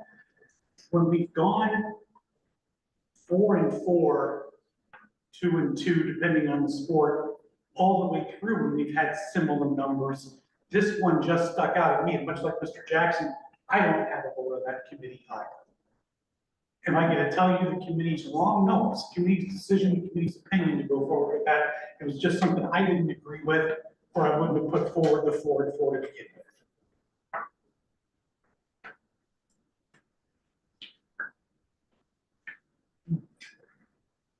Just my thoughts, same thing, I thought, with the 5A, what's the difference in number of wrestlers in the 5A and 4A, and in north and south?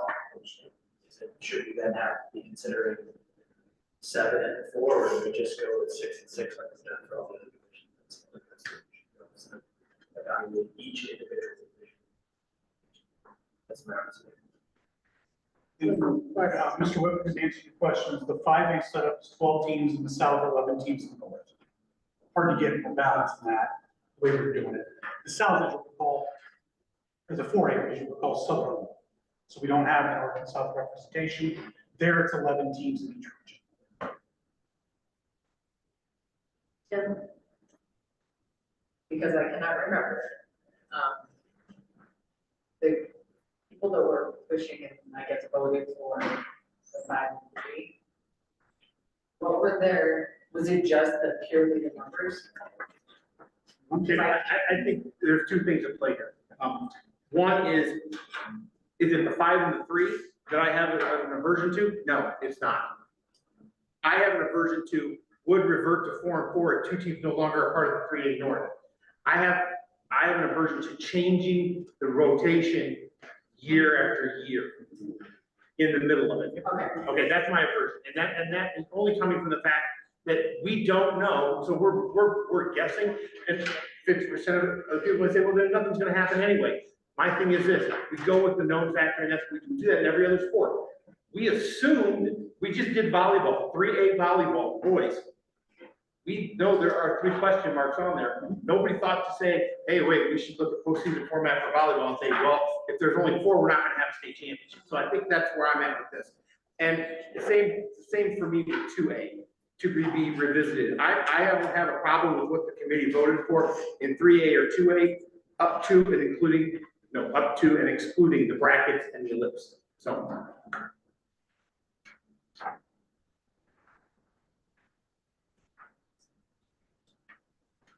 Yes, sir.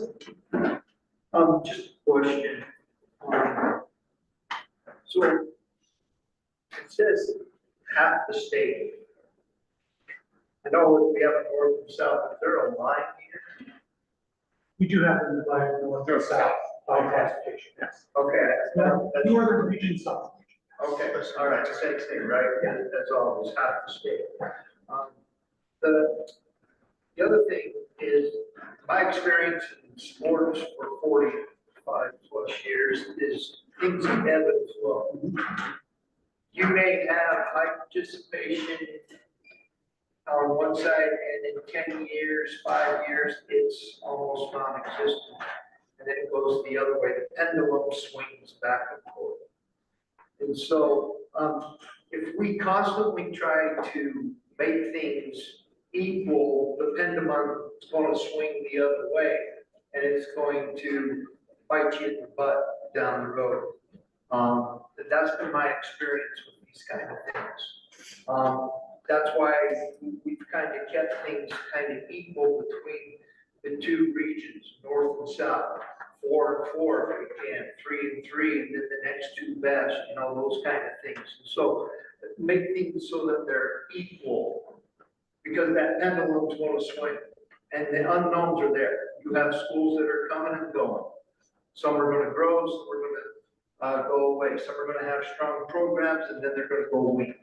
That's just the way sports is. So what I see here, I just say keep it with the equal, for the next 3 years, which will answer a lot of questions. If teams are leaving or coming, or how strong. And with the girls, for clarification, Mr. Jackson, for the girls, we're talking the top 4 open in each weight class in the north and the top 4 in the open for each weight class in the south. Yes, we are for the first year, and then we will look at the proportionality of what it is. Or we leave it alone. But that, we did write that into the motion for sanctioning the sport, because we want to see if the growth is continuing, and we're trying to foster that growth. That has nothing to do with establishment of anything other than we're wanting to see where the growth continues. Okay, Sean. So excited to be a liaison. Just real quick, counted up for 2A. Because remember in wrestling, 1A is combined with 2A. It looks like 11 north, 11 south. So I can't make a motion or anything, but we'd be okay with liaison. It's just not revisiting it until the next realignment in 3 years, like which Wade just said. Just keep it as is for whatever it is at this point, which is 4 in each half of the state. But I just wanted the board to know and the board members that it's even north and south as far as equal opportunities. Thank you. Bob? Yeah, Mark, just a quick question, just remind me, what was it, girls basketball? I think we did 3 and 1, We did 2 and 2 and 3 and 1. We did 2 and 2 when it was in the north, 3 and 1 when it was in the south. So just, you know, for the boards that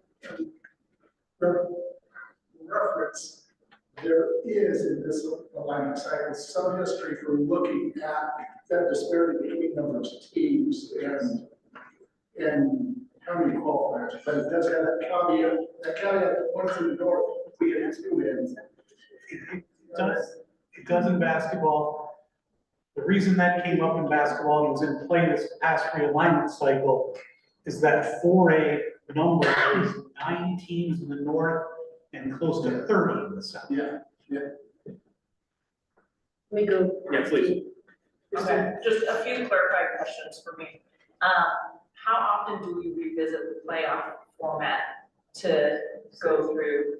Same as, so, It was 3 years this time, but then 2 years after that. so then we can make the adjustments accordingly every couple of years. Yes. So my question is, would we need a statement that says revert, like have a change in the middle when we're revisiting this anyway? It's already built into our structure to revisit this periodically to make those adjustments as needed. And then, to Jackson's, what they're asking for is actually inside the cycle of reviewing it. They want to review it again before we would review it on the site. Versus just making a decision. That's my question. Yes. Isn't that why we have that built in? Yes. So that we can just Yes. make a decision now, and if we go. I'm gonna go out on a limb, and Bart, if I'm too far on the limb, you let me know. I think what we have is we have a residual fear when we were realigning for 4 years. Yeah. And what people are fearful is, we used to realign every 4 years, and that was a very long time. Then we went to 2, and everything's been much better. We're on a 3-year cycle just to get us off the legislative cycle. And I think people are remembering that in the back of their mind, they're like, oh my God, it's just like when we did this for 4 years and we were stuck. We won't be stuck, but that's why I think there's that residual fear. Yes, Bart. Yeah, Tim, I don't think you're far off on that, Mr. Jackson. You know, again, just for clarification for everybody out there, yeah, player formats and realignments at the same time. The realignment may change next time around. The north may be a different classification, or we may have things set up altogether different. I don't really, the representation bugs me a little bit because 5 and 3 may be indicative of numbers, it may not. It may be indicative of best kids going to state, it may not. The 5 best kids in the state may all be in one region, they may not be. You're getting into a little bit of a guessing game there, as opposed to just going straight across the board. Wait. We pull some region 3 and move to approve the playoff formats for wrestling, with the exception in 3A, 4 in the north, 4 in the south, to quarterfinals, and 2A, 4 in each half of the state to quarterfinals, and eliminating to be revisited by the committee.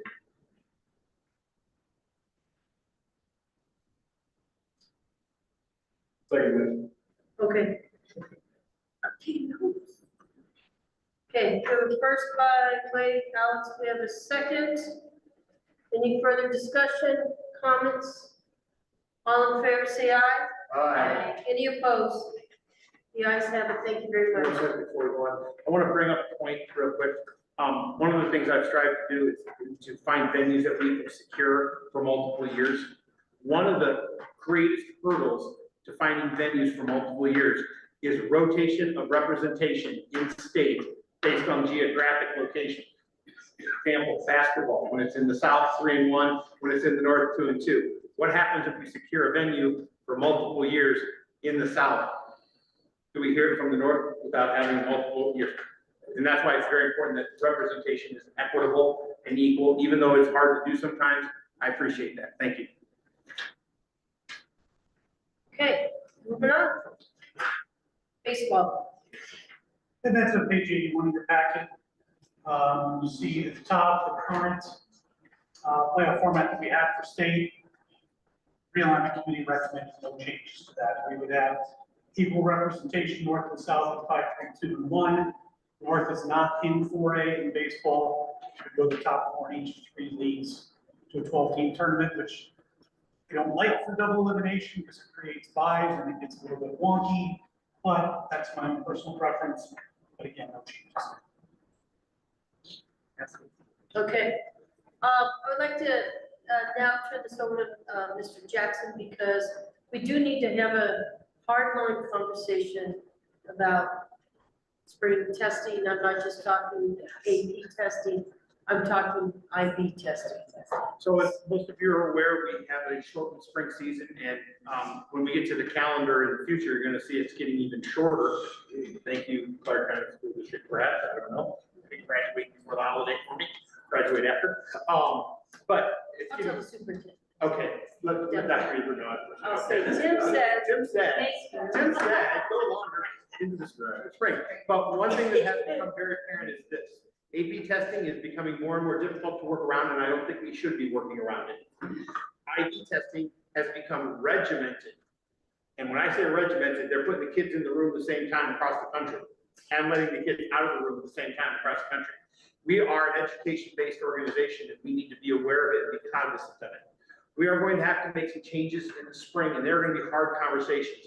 One thing that we will be doing in the spring that I don't think will be a difficult conversation, it'll just be a change, is we are going to move prelims and finals for track to Saturdays. It takes we will not have that issue. The North already does it. The North does the prelims on the first Saturday, they come back and do the next Friday, Saturday. I should have said that correctly, I apologize. Friday, Saturday, which means we wouldn't have to start until the afternoon, and we would be done with testing. That helps us there. Because we had to do prelims in the south during the middle of the week, we actually had to adjust our start times for a few places because we had AP testing and we were standing all over top of it. So that's what we need to do there. Boys volleyball does not present us an issue because we can start at 6 o'clock at night for postseason. So we're in good shape there. I will tell you, we will do our best with golf, but we are 100% at the mercy of the courses. And there is very little we can do there. But we will continue to strive. The bigger issue is this one, and this is the one that's going to be heard. And I apologize right now for every baseball coach and softball coach out there, what calling words are gonna come out of my mouth. We need to look at whether we need to have a double elimination tournament anymore. Because I know, I'm a baseball purist. I love the sport. I am all about it. But double elimination tournaments require us to play on multiple days at multiple sites and multiple games. We had one rainout and we were playing at 10 o'clock in the morning. We had 2 rainouts. We were playing at 10 o'clock in the morning 2 days in a row. We are at the mercy of the weather. There are solutions to maintaining a double elimination tournament, but they would be involved with lengthening the postseason shortening the regular season. And as I can attest, after one winter up here, there are days we cannot play baseball up here or softball because there is snow on the ground. I don't have a better solution other than one that has been talked about before, and that is going beyond the holiday weekend for the postseason. And that would be involving one school who graduates before the holiday season begins.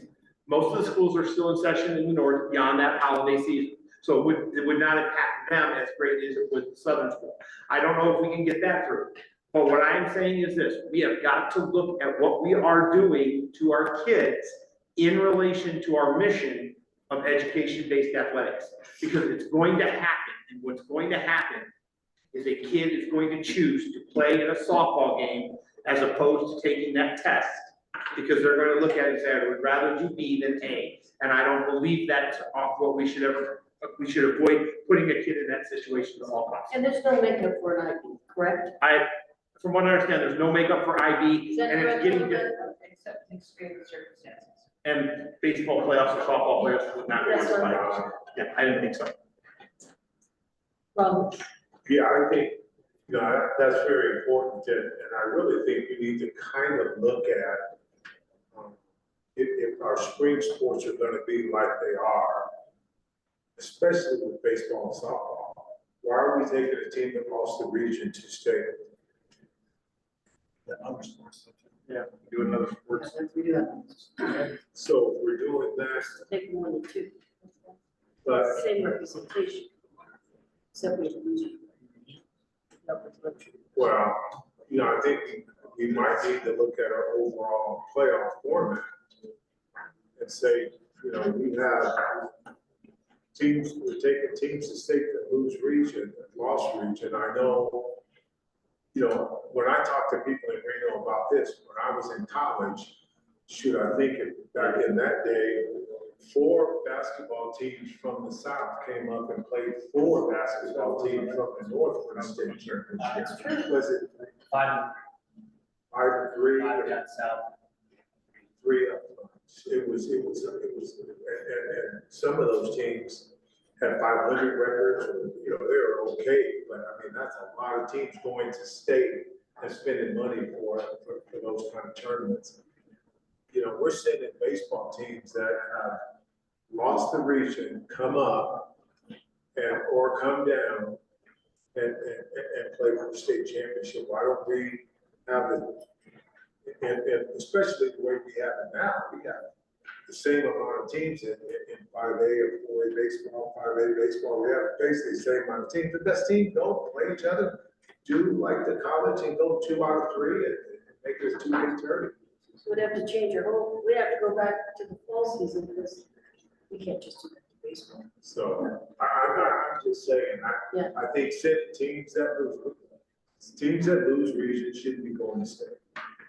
That's my. All right, well, thank you. Well, does anybody thought I should watch space, and argue the baseball coaches here? Yeah. It's a unique sport, and how many years did we see that loser advance to the championship series? Yeah, this year. 2 weeks ago. This year. This year. 2 weeks ago, we tied and lost to the regional final. I've They seen played for a state championship. I agree, but not one of those teams have won. This year. This year. Basic softball. Basic baseball. Or Basic Basic softball. basic softball. Lost Baseball is, Turn around and don't play. and again, it comes back to the whole double elimination. Yes. Which is, Well, I mean, we the last 2 years, last 4 years, we've had 9 teams in the north, and we have played an 8-9 playing game, and just 2 years ago, we came out of that 8-9 playing game and almost won the whole thing, so that's baseball. Well, and that's the any sport. I mean, Bart and I can tell you about a basketball team in Ohio that went baseball team that went 0-20. 0-24 during the regular season, ran the table the postseason tournament for the state. Yeah, they just did. There's no easy solution to this at all. First of all, baseball and softball are unique in the fact that they are a double elimination tournament from the outset. I have looked at other states, what they do. I will tell you that some of them are all over the map. Some of them are single elimination to the state finals, and then they do a double elimination in the state finals. Some of them are a 3-game set in the state finals, which is still double elimination, but it's only 2 teams. So there's a lot of stuff out there, but this is a discussion that there is no right answer to because of the uniqueness of the pitch count in baseball, the unlimited pitch count in softball, and the nature of the 2 sports. So I don't have an answer for this one. So, when's the question?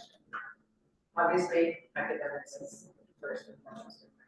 But how many kids is this affecting for IB testing? I can tell you right now, there's a school that had 4 kids affected on their 1 team. That's a lot. And I will tell you that the number of phone calls and emails I got from different principals from across the state, it may be 1 or 2 kids on a team, but it's not 1 or 2 kids across the state. It's a large number. We all know it. Our athletes are our high achieving kids. Yes, Clark. Thank you, President Sloan. A couple things here. One, baseball and softball being a double elimination tournament. Mr. Whipperman, I'm not picking on you. Yep. You weren't there at the time. Centennial softball team once won a state championship, losing 3 times in the postseason. They lost the region final for their 2 losses in the region tournament. They lost earlier, got to the final, lost once at state, came back one. That's just the way a double elimination tournament works.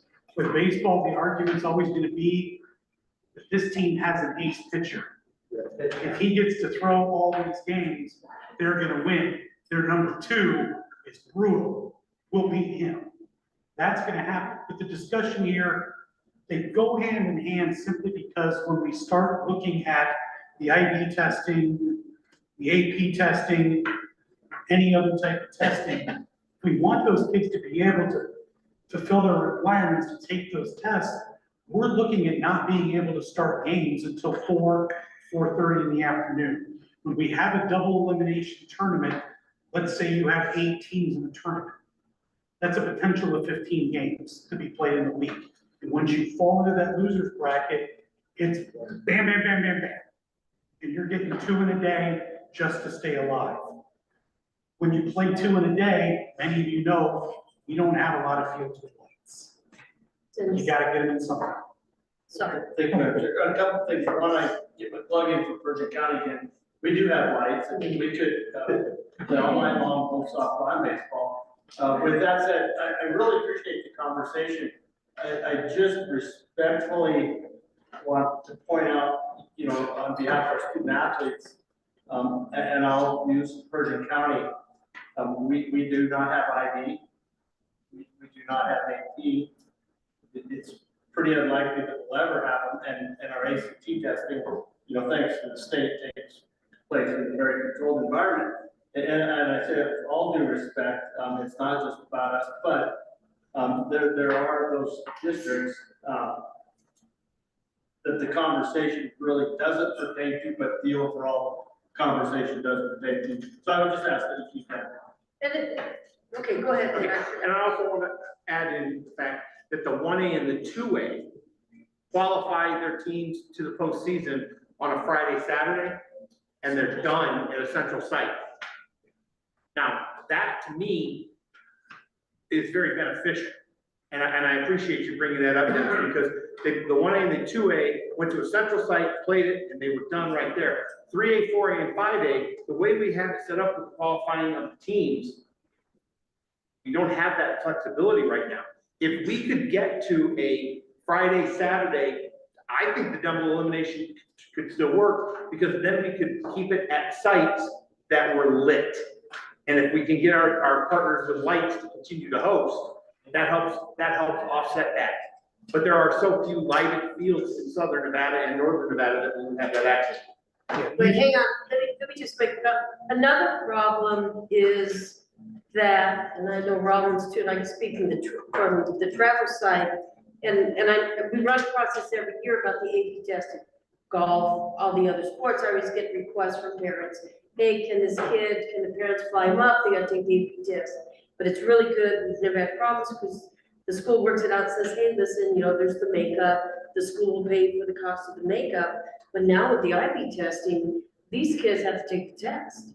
And then, so now, if we're coming upstate, or I'm coming north, you're coming south, then it goes on the parents now, that after the kid takes the test, because the charter bus has already left, if the parents are out the expense of putting the kid on a plane, and we would make the expectation that the parent flies with the kid, and accommodations, so on and so forth. So we have to, I understand it's baseball, softball, but like Tim said, the same argument about the double elimination. Shoot, I could say that back in the day when I coached volleyball, and we had a double elimination tournament, same thing. Alan's over there shaking her hand to herself. I mean, you know, they're very fortunate, Mark. Thank you, President Sloan. Yeah, the 182 and the 2A actually, the 1 and 2 in the South in the region tournament, do go Thursday, Friday, Saturday. They wouldn't have to, but they do that. The reason though the 1As and 2As can play that on a Friday, Saturday, it's 14 tournament. Yeah. You're in and you're out. You're playing 2 games on that Friday. You may end up getting stuck with 3 on Saturday if you're the wrong team coming all the way through. When you have an 18 field, you can't do that. There's too many games that need to be played. You're not going to get all 15 games in on that field in 2 days when one of those teams has to play 6, maybe 7. It's just not going to work.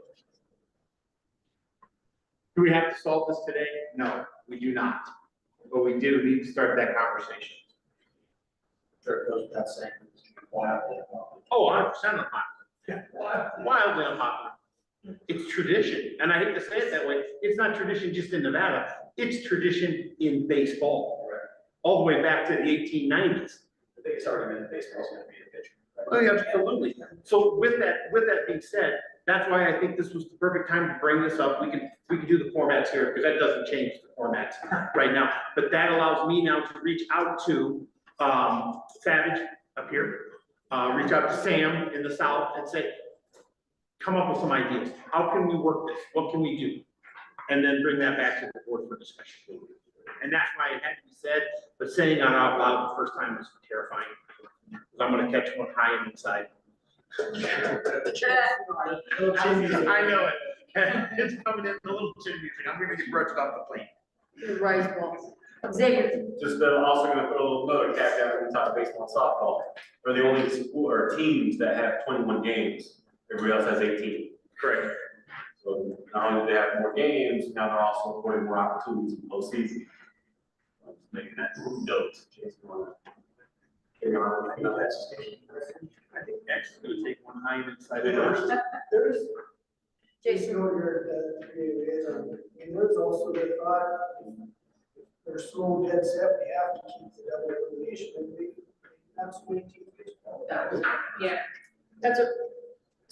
I'm gonna throw something out there, and I know you probably hate to hear it, but there are states out there that actually start the postseason during the regular season. And you may say to yourself, well, how do they do that? Everybody's in. And you start it like, hey, your regular season games are going on, and the Friday, Saturday, you're playing a sectional game.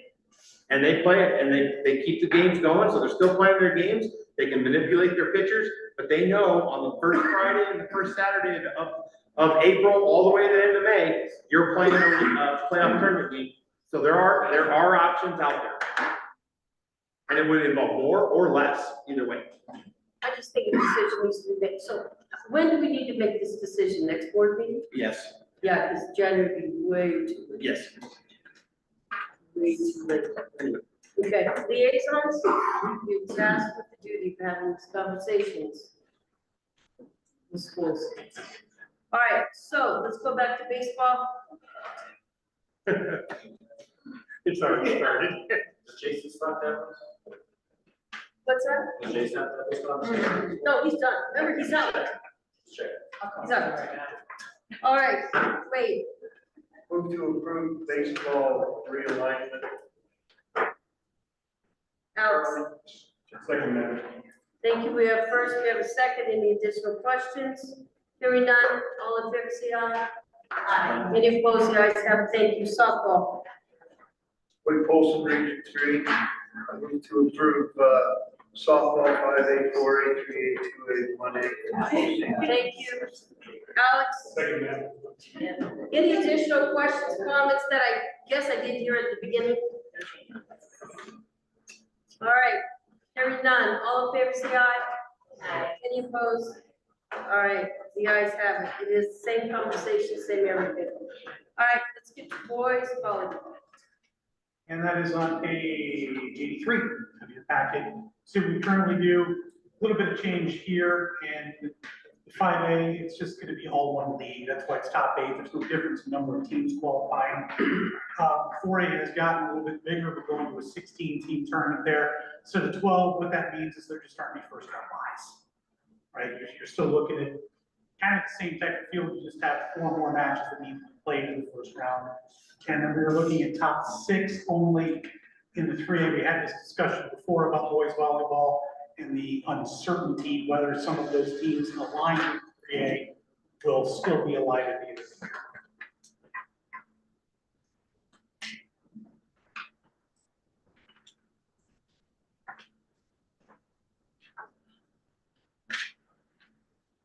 Jason. Just a point of correction, for 3A, based on the alignment, it's approved of 10 teams. Yeah, you're correct. Yeah, that'd be 9 with the asterisk there next to it. Yeah. Any comments from the realignment? Because this is different. You guys good with this? Those on the realignment? Make a motion to approve the boys volleyball recommended. We have first, Alex. Second, madam. Any additional questions, comments? All in favor, say aye. Aye. Any opposed? The ayes have it. Go to boys golf on page 84. Thank you, Madam President. Again, we discussed already in this committee for this board, passed back in the previous meeting, qualifying standards for golf. Those are in play here. You see what was recommended by our committee. We are really only making a change in terms of number of teams when it comes to representation in the 2A.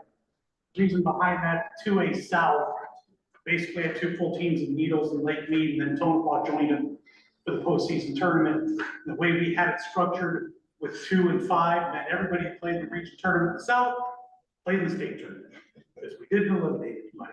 Whereas we were eliminating golfers left and right out of the East and the West. The East has a lot more teams, not necessarily full teams, but that's the rationale for the change there to go to the top 3.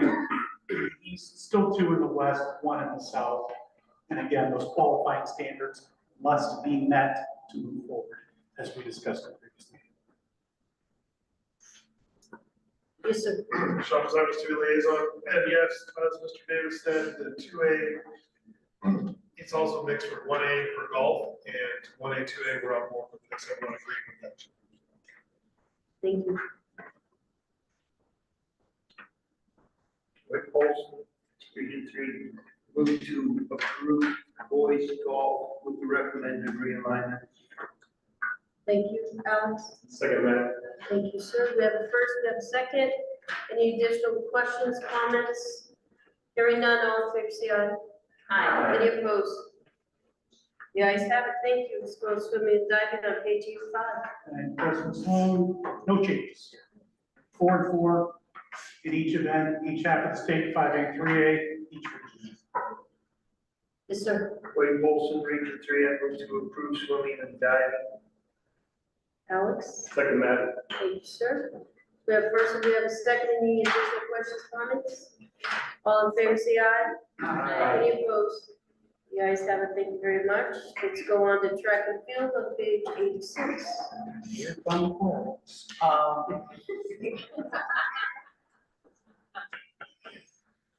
boy. Do it to yourself. Hey, I didn't agree with this. 5, 4, 3, again, same as the top 4 in each event, each half of the state or each region. We're looking at 4A. 2A and 1A, this past cycle, did top 3 in each half of the state, and then the next 2 best marks to fill out an 8-person field per event. And those next 2 best marks were regardless of the region. So in one event, you might have 5 northern kids and 3 southern kids. then the next event 4 and 4, and the third event switches to 3 and 5 the other way. 2A wants to still keep that. I'm not a big fan of it, but I'm less of a fan of what the 1A wants. Sorry for those who are here. The 1A, what got approved through the committee was the region champion in each event, north and the south. Next best 6 marks in the Burdensome region. There have been situations where 6, 7, all 8 in a region have had a better mark than the other team region champion. I think you get into a little bit of a conundrum when you start looking at marks in region events held in separate halves of the state, when you could be looking at very different weather conditions on that day, where the south may be 90 and sunny, and the north may be 30, snowing and wind. But our 1A, and I'm gonna let Mr. Dick speak on this, as the 1A person here, if he would like to. That was something our 1A northern people brought forward, and something that, again, committee wasn't unanimous on this by any means, but it was something that just they brought forward and wanted to put into play. David, 1A, so that was brought to, when we started this realignment thing, we sent out talked to schools, schools contacted me, and I said, I'll take it. You have to understand, just because I take it doesn't mean I agree with it. I can tell you that for us personally, at Smith Valley, all our kids qualified anyway. So it's not a personal thing for me. I also agree that, because I've been, as long as Pam's been here, we've been through this realignment, and Wade is totally right. The pendulum's gonna swing here, and then it's gonna swing back. And everybody wants to argue on the one side, if you just give things time. I mean, I believe that South is gonna balance out. I believe there is more teams in play, competition in the north right now. You also have, in the track side, you have Auckland coming in, which is gonna change the makeup of things. It was brought that way because that's what was brought to us as a committee, and we said we'd bring it forward. I didn't understand, I didn't know at that time that Brooke had a previous commitment, wasn't gonna be there. If I had known that, I would have gotten her comments for that. I didn't know that. So we still did have though, Spring Mountains represented there as a county. Yes, it doesn't matter. So that's where it all came out of. I mean, it comes out of exactly what Mark says. You're looking at a time that if you look at any sport, this is my personal thing now. You look at any sport, you don't always have, 2 years ago in the 1A, the top 4 boys teams were in the north. Only 2 were going. The top team in the north didn't go. That's where I kind of disagree with Roland on, if you can't win it, you shouldn't be there. Because I can win my league, but I can win the state. You know, so these are the things that come into the 1A. I'm also not opposed to the 3-year cycle that we're gonna go on, because I think in a small school, in a 4-year cycle, you're gonna hit the high and you're gonna hit the low. You're gonna ride that wave in a small school. When you go to a 2-year cycle, it's like, okay, you can be up here, and this is where you see a lot of turnover, is people jumping ship. So, that's why I'm at it. Turn it over to Wade.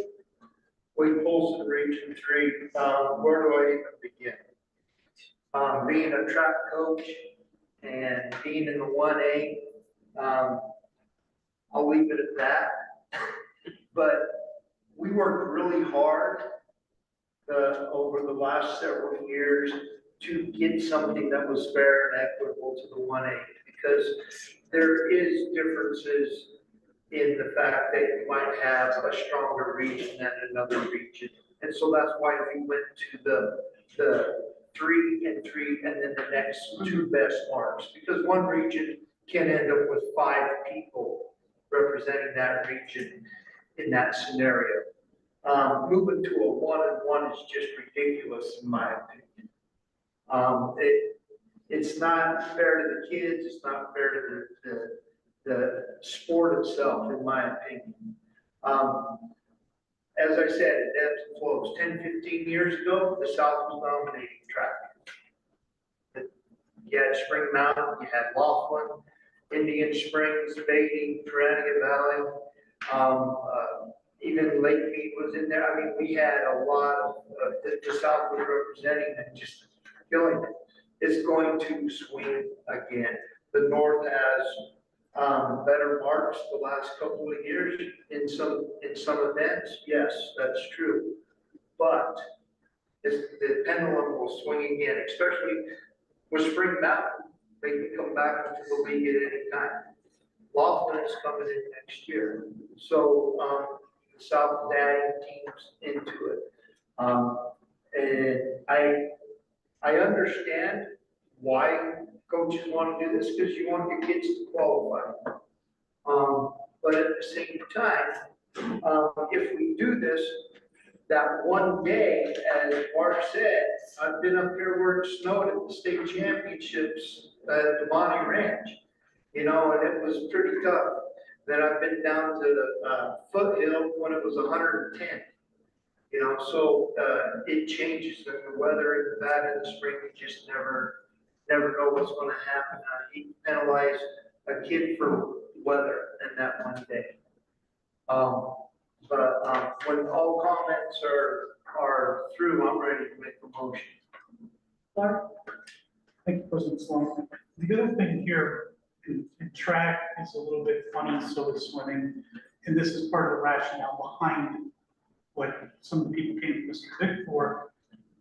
You have a lot more 1A schools in the north than you do in the south. What that means is it's often harder for the northern schools to qualify as many kids to the state track meet as the southern schools do if they're qualifying 4 and 4. Now it's theoretically easier for a southern school, which has more kids in the meet, to potentially go win the team title than it is for the northern schools to do that. I get that argument. I don't agree with it, but I get it. When you go to 4 and 4, you're taking your best 4 on that day from the north, the best 4 on that day from the south. Doesn't mean they're the best 4 overall. We don't guarantee the best overall in any sport that we do. We can't. It's human beings out there competing on that day. When you start looking at this region could get 7, this region gets 1, depending on what those weather conditions are, you've almost artificially made it more. You're the track coach, Mr. Wilson, am I wrong? No, you are not wrong. Yes, sir. Chapter 72 itself, make it quick.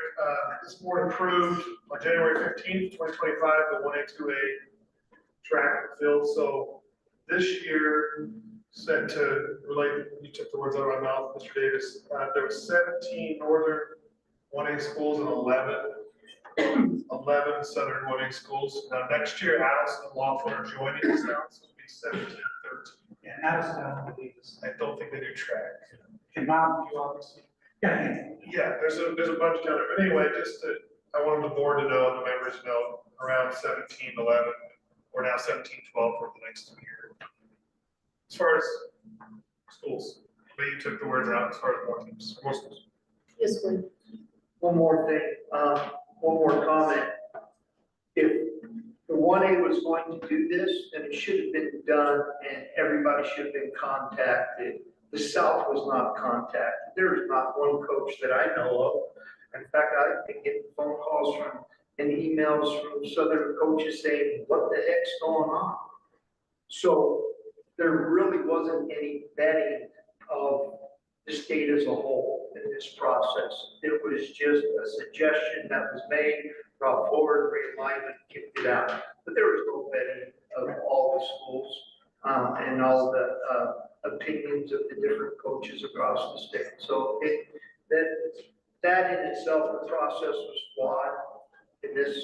And with that, I would like to make a motion. Go ahead, I'm sorry.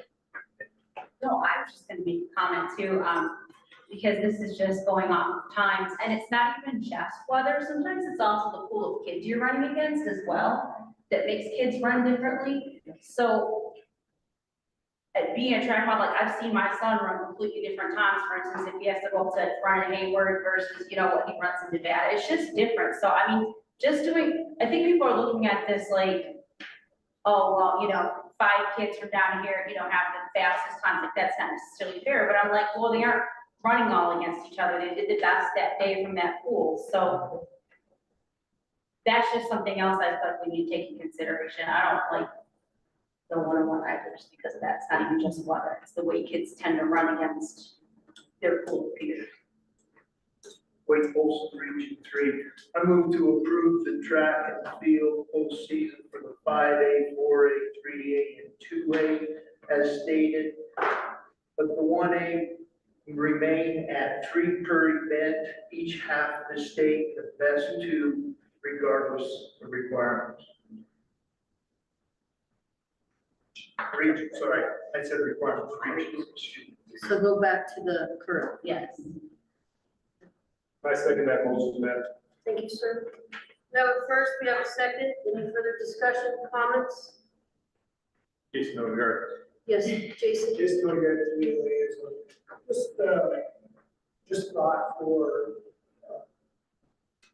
moving forward in the future as a track guy, to me, limiting, I understand the time component of the state event, but limiting to just a per event, that standard. I don't think people would be as concerned about how many automatic qualifiers there were from the region. They had an opportunity to qualify by a marker of time throughout the race.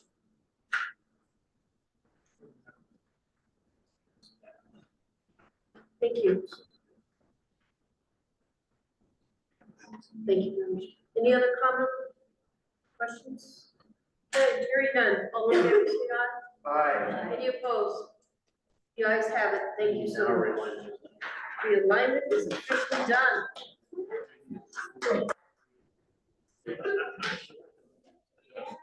You're still not out, Jason. I'm just gonna tell you that. All right, we're gonna go as far as we can today.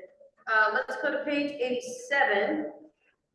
Item number 19, 20, 26, 27, 27, 28, NIAA activity calendar, Mr. Jackson. So one of my goals is always to be as far into the future as possible. So this is draft 1 of the 26, 27, and 27, 28 calendars. What I would like to do is the board just approve these so we can start the process of editing and moving things as necessary. So we will start looking at when schools are dismissing for the season, when they're ending. We'll ensure that we have the correct number of weeks, and we'll start putting everything on there. This is draft 1 of these 2 calendars, with the hope that at the September board meeting, we can bring in another draft, and if it looks good, we may be able to finalize them and get them on our website so that they're up for the next 2 years going into this, which would be a 3-year calendar cycle, which I think is something we should maintain. I would like to just throw in that I've already, I do have access to the next 2-year calendars for CCSD, and the first one with state ending on the 21st, 22nd. CCSD's last date is the 20th, and we start graduations on the 20th as well. So he's aware that, and that also applies to the 27, 28 calendar as well. So this is. We just lost a week in both seasons, right? Yeah. And again, Uptel Superintendent. Yes. Tim Jackson said. Come on, give me another week, Joe. Another week. Need another week. So anyway, that's what we'll start with. Dennis, thank you for already sending your stuff to me. I will reach out to the superintendents and read and delete, but if they have calendars going out as far as they do, they can send them to us, so we can put those on there to make sure we're aware.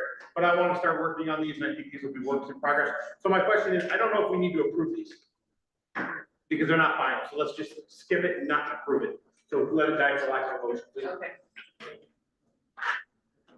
I make a motion not to. All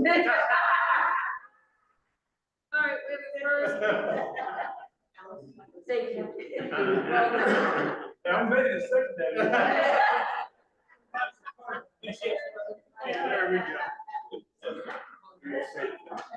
All right, we're on a roll. Let's go to item number 20, trophies, awards, That's medals. tomorrow. That That's tomorrow for is- sure. Yes. So we're done with action items, now we're in discussion items. All right. Well, no, we're not. We have finance tomorrow. Yeah. Okay, so we will go to item number 21 on page 93. Charter private participation at zone schools. Turning this over to Kate. Turning it over to Deanna. Dang it. We have public. Oh, Tia gets to read this. The rest of my list. Let me ask you this before you read this. Yeah. Where did this come from? This was an email from my friend Rex Hardy. He's been tuning in and participating a lot more, so he's kind of been following a lot of the timeline and stuff, so this was an email. Okay, because it didn't have. Yeah, I'm kind of not sure how that happened, well, it has all my emails now. Yeah, this is from Rex Hardy. He's a parent, in fact.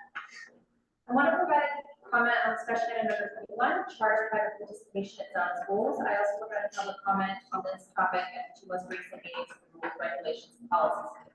First, I want to thank the NIAA for taking time to gather some data on this topic. It appears to me that it involves sharing some survey data that has been collected. I'm interested to see what the data shows. Upon reviewing the data, I hope that you would better be able to determine if charter private participation in public schools is a widespread issue that needs to be addressed. If it is not a widespread issue, I would request that this topic be dropped for the discussions at future meetings. If you do discover some issues, I would ask that you find ways to address the specific issues that you may find without adversely affecting charter school, private school participation as a whole. Please do not take a throw the baby out the bathwater approach to this subject. Also, as we discuss this topic, I would ask that you not take an us versus them approach. Previous meetings have held a bit disheartening. At the direction, the tone, the discussion took, it felt like the charter school kids were being portrayed as the villains in the discussions. I hope you discuss this topic going forward. You also consider the positive impact of charter school kids have on public school programs. It appears most of the anecdotal issues brought up came from the administration level, with some principals being upset about those kids who don't walk our hallways are being allowed to participate on our teams. I just thought please don't base your decisions on this topic. A few anecdotal complaints from some principals that have not even taken the time to get to know these charter school kids are watching. I hope that if the topic continues on future agendas, that in addition to whatever feedback data you already collected from the school administration level, that you take the time to gather feedback from other stakeholders such as coaches, parents, and teens. These other stakeholders know how charter school kids know these charter school kids on a personal level. And my guess is that a great majority enjoy having these kids in their programs. These charter school kids are not villains, they are great kids and are from the same neighborhoods, church congregations, club teams, and in our case, the same families and kids in public schools. I would also bet that 99+ of our students, families, and coaches that will be affected by the changes in policy and no idea of this specific topic is being discussed. So changes are recommended. Please make sure that these stakeholders are notified and given sufficient time to weigh in and provide input before any final decisions are reached. I would hope at the end that you would make a decision that you would encourage and allow more participation in athletics rather than restrict it. I do want to sincerely thank you for your service. I realize issues to discuss are often complex and decisions can be difficult. You're appreciated. Rex Harvey, Kate, your turn. Thank you. Okay, so before we look at the data that you'll see on the next page, 95-96, we also surveyed some surrounding schools, so I want to give some of that information. But before I can say that, I just wanted to recap what we currently have for everybody. So our current regulations are private school students are not allowed to participate at their own school unless that school by NRS is under 30 students for 9 through 12, and that they do not offer the sport. So that's our current private school rule. Our current charter school rule is they can participate regardless of size at their own school if it is not offered. That's both for member and non-member charter schools. The difference between member and non-member charter schools is piece of unknowing of that. The public, I know we all know, obviously our member schools are NIAA members that are part of our association and compete for our state championships. Non-member schools, you know. The survey that we did with some states in our area. We surveyed 10 different schools in our surrounding area to ask if they have regulations about charter and private participation. And so what we found with that was that 4 of the 10 did allow no restrictions charter school participation, just like we do. 1 only allowed it for non-member schools, 1 only allowed it for member schools, and 1 only allowed online associate members, which I'm not entirely sure what those are in that state. So that was a total of 7, and then 3 of them were no, they did not participate, allowed participation. As far as private schools, we had 1 yes with no restriction, 2 yes for non-member schools, and then 1 yes, but only for the member schools. Or 4 yeses, 6 no's for private. So looking at 95, we also did a survey of our schools to our publicly zoned schools to see how many have students participating in charter schools and the sports that they're participating in, just getting some numbers in. So what you'll see, the first box there is just yes and no regarding if you have any school, charter school students participating in any sports. So we had 58% of our public schools, 81 public charter schools that responded. I about 5 that didn't. But of those, 58% of them do have at least 1 charter school student. 34, which is 42%, did not have any. Looking at the second box, individual charter school students. So I wanted the number of individual students. Obviously, we know we have students that participate sometimes in more than 1 sport. So I wanted to look at that kind of differently on both ends. So individual students, we have 472 total, and I also wanted to divide that by the number of non-member schools, since some suggestions have been maybe we look at changing and saying, you know, you can participate if you're a non-member school. So I wanted to separate data in that way as well. And what you'll see is there's definitely a majority of non-member school participation. So 302 students come from non-member schools. So Nevada State High School, Connections, a lot of those online charter schools. Looking at the third box, this was, I just kind of separated this because we have a wide variety of number of students, so I just kind of put it in five bunches. So 1 to 5, most schools, 21 schools, had only 1 to 5 schools participating in at least 1 sport at their school. So that was, 68%. And then we had 0 or 1 to 5. So that's a pretty good majority having a low number or no students. And then, as you can see, the numbers is just a few schools for each category. So basically, looking at the numbers, we had a total of 75% of our schools, our public schools, had 10 or fewer students on campus participating or not participating at all. If you look at 96, these are just kind of the raw numbers here to give you an idea of where we're seeing some of the participation. If you look all the way to the bottom right of the table, 524 students total participating. So that is obviously different than our individual number, which is 472. So we have about 52 students that are participating in more than 1 sport, because then of course we're participating in 3 sports, but we didn't really go through that very specific data. I didn't want to put too much on the schools. We asked a lot of them, so having them aggregate all that data was going to be a lot to ask exactly, you know, what students, what schools they're at, all of that. But what I can tell you that we are doing for the next school year, it's already implemented, is some changes in Activate where students, when they register, are putting in the school that they physically attend. So now we'll know exactly where they're attending. We have a report being built. We can pull where they're attending, what sports they're rostered on, what sports they can register for, even if they can make the team, just so we can see interest even there. And so that data moving forward will be very useful for us if we want to continue this conversation. So that all being said, you know, the raw numbers are there to kind of just give you an idea of how many students are participating in different sports from the member schools versus the non-member schools, and the totals are there for you. So really, where we're at with this is we want a little direction from the board to know if we want to continue this conversation and where we feel this conversation should go from here moving into the next school year. I want to just kind of recap those options of the things that we can do and options that we have. Obviously, there's a combination of anything that we can do between charter and private, but we're looking at them individually. There can either be, no participation of a charter and or a private school student, and that would mean that they still under NRS could participate if their school is under 30. That will never go away because it's under federalized statute. So that piece is one option.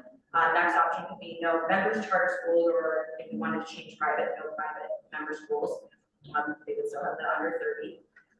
Yes, but not cut sports is another thing that some schools do, where it's not a sport that has cuts, so if they're a track team, swim, a sport like that, they could participate. And then obviously the other thing is, yes, like we currently have full participation for charter, and we could change that for private schools as well to go full, yes, if your charter school can participate at your own school. The final option that could be considered is trying to work with the legislators with getting the NRS number change from 30 and then also making possible changes. So that's kind of in addition to any changes to the regulation. So some people threw out the number 169, which is our 20 number, and under that number, without the multiplier, their actual enrollment, they would participate at their own school. There's pros and cons to that, and I know Mr. Rick has talked about some of the cons to that in our last meeting, and we can talk about those again today. It could also assist with the co-op conversation. If there's a school that can't field a football team, those individual kids could go to their zone school or the next closest public school. So there's that part of the conversation if that number goes up higher. And then I have a list of, throughout our conversations, positives to making changes and negatives to making changes that I can bring up. I won't say them all now, but in this conversation, if they come up, I can do them. So really what I'm looking for is guidance from me on the rules and regulations committee to see where, if anything, we want to make any changes or move from there. Oh, wait. Yeah, it's just a question, that anybody, if they know this, is there any scenario where a public school kid, could go to a charter school and be on that team? Just in the sense, let's say the charter school has a golf team or a tennis, but the public school doesn't have a tennis or a golf, can it go the other way? Not currently, Okay. Yeah, it specifically says in the NRS for the it's under 30, they can go to their next public zone school. Okay. It doesn't say. I was just curious, I didn't know if that was even possible. The 30 number came from where? 1992? No, that's really not that old. It's not that, yeah, it's Yeah, not it's that. not that old. It came out of either, I think it was in Ely, there was a small, charter school there or something. They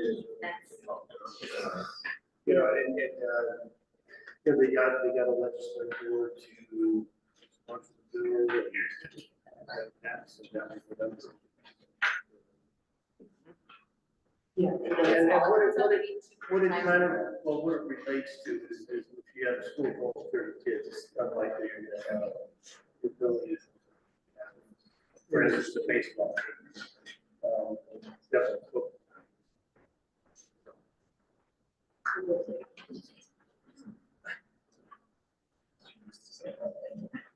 Kate, what are you looking for, just out of curiosity, what are you looking for in regards to this?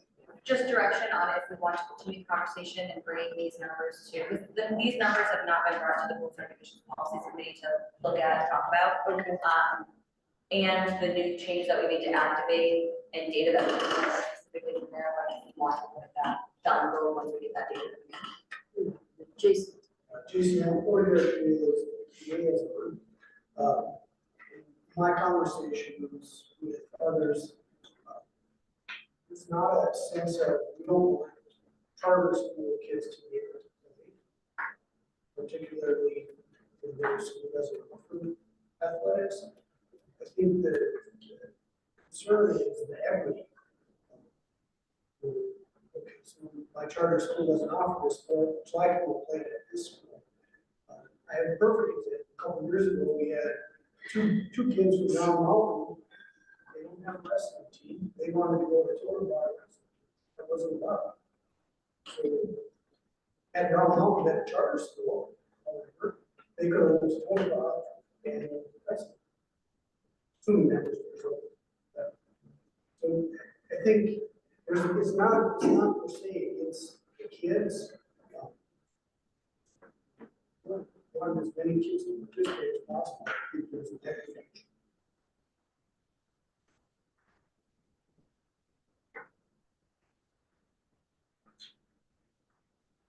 Yes. David, HR liaison, we talked about this at our last, charter school meeting. And we understand, like, hey, it's where the principals are coming from, where CCSD or in the public schools, that I don't know who this kid is who's playing on the court tonight or on this field.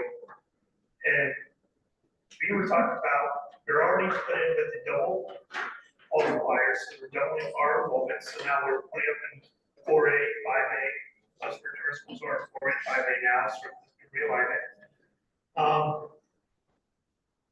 With this, we don't have those students, these are ghost students that we're like, they want us to play with. We're trying to field teams.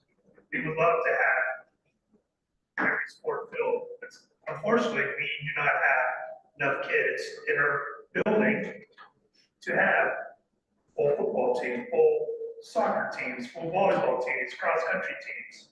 And so we have to pick and choose, right? At our school, we chose, hey, we're gonna try to build a football program. And so we decided not to have soccer.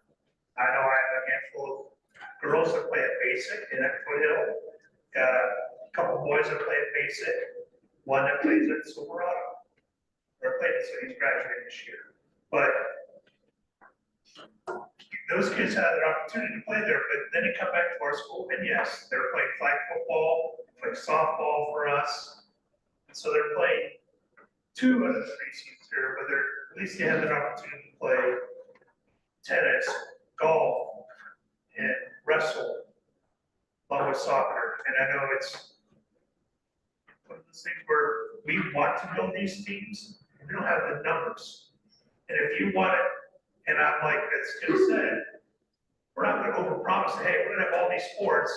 All of a sudden, we're calling Xavier up on August 15th and saying, you know what, I don't have enough tennis players. We have to cancel our tennis, so we're done. Like, it's not fair to Xavier, it's not fair to these other schools. So we're doing the best we can with the students we have. But we just, I think it's great that we can have a couple kids at our school go and play at these public schools. Tim. So I don't want it to, because I know it sounds like it's us versus them. I don't think that anyone wants it to seem like that. You say that the numbers game. You guys are the same size as 3A and they feel different all the time. So it's not a numbers. I personally. Like your school, even without the multiplier, is the same size as most 3As. And they're filling all levels of middle school for public school, is what I'm saying. So I don't think it's that necessarily. I think, and I'll use an example that like, I don't think people understand is, I had a playoff game, okay? Majority of my baseball team goes to a certain charter school, okay?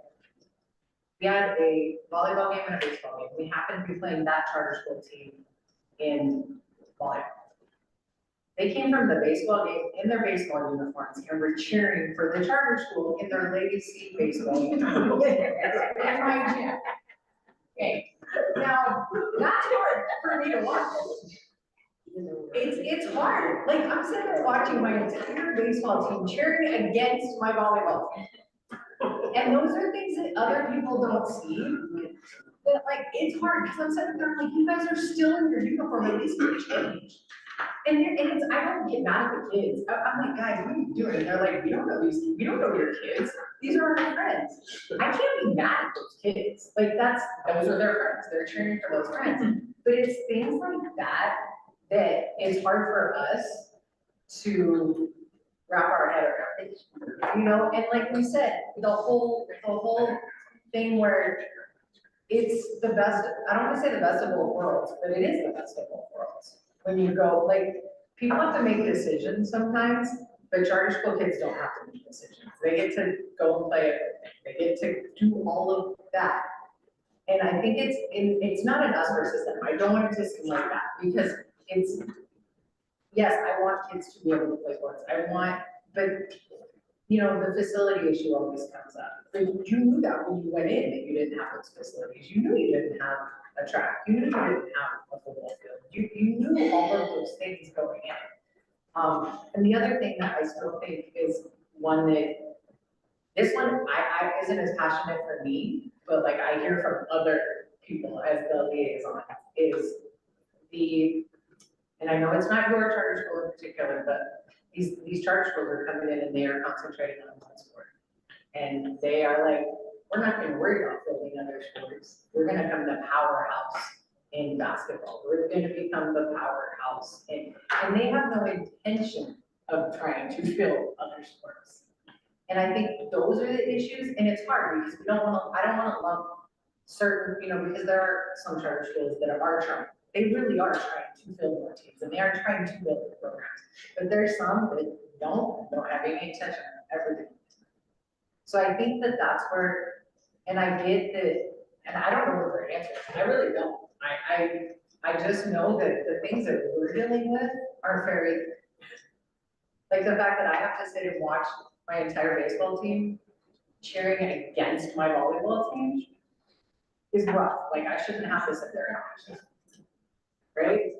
But, you know, certainly, I know we do the same thing. I said at girls volleyball games, I see girls coming in their basic soccer uniforms, foothill soccer uniforms, you know, I'm like. Yeah, but they're not cheering against you guys. Actually, yeah. And I know. Tia's friend, you know, he's got 2 kids. We actually played against.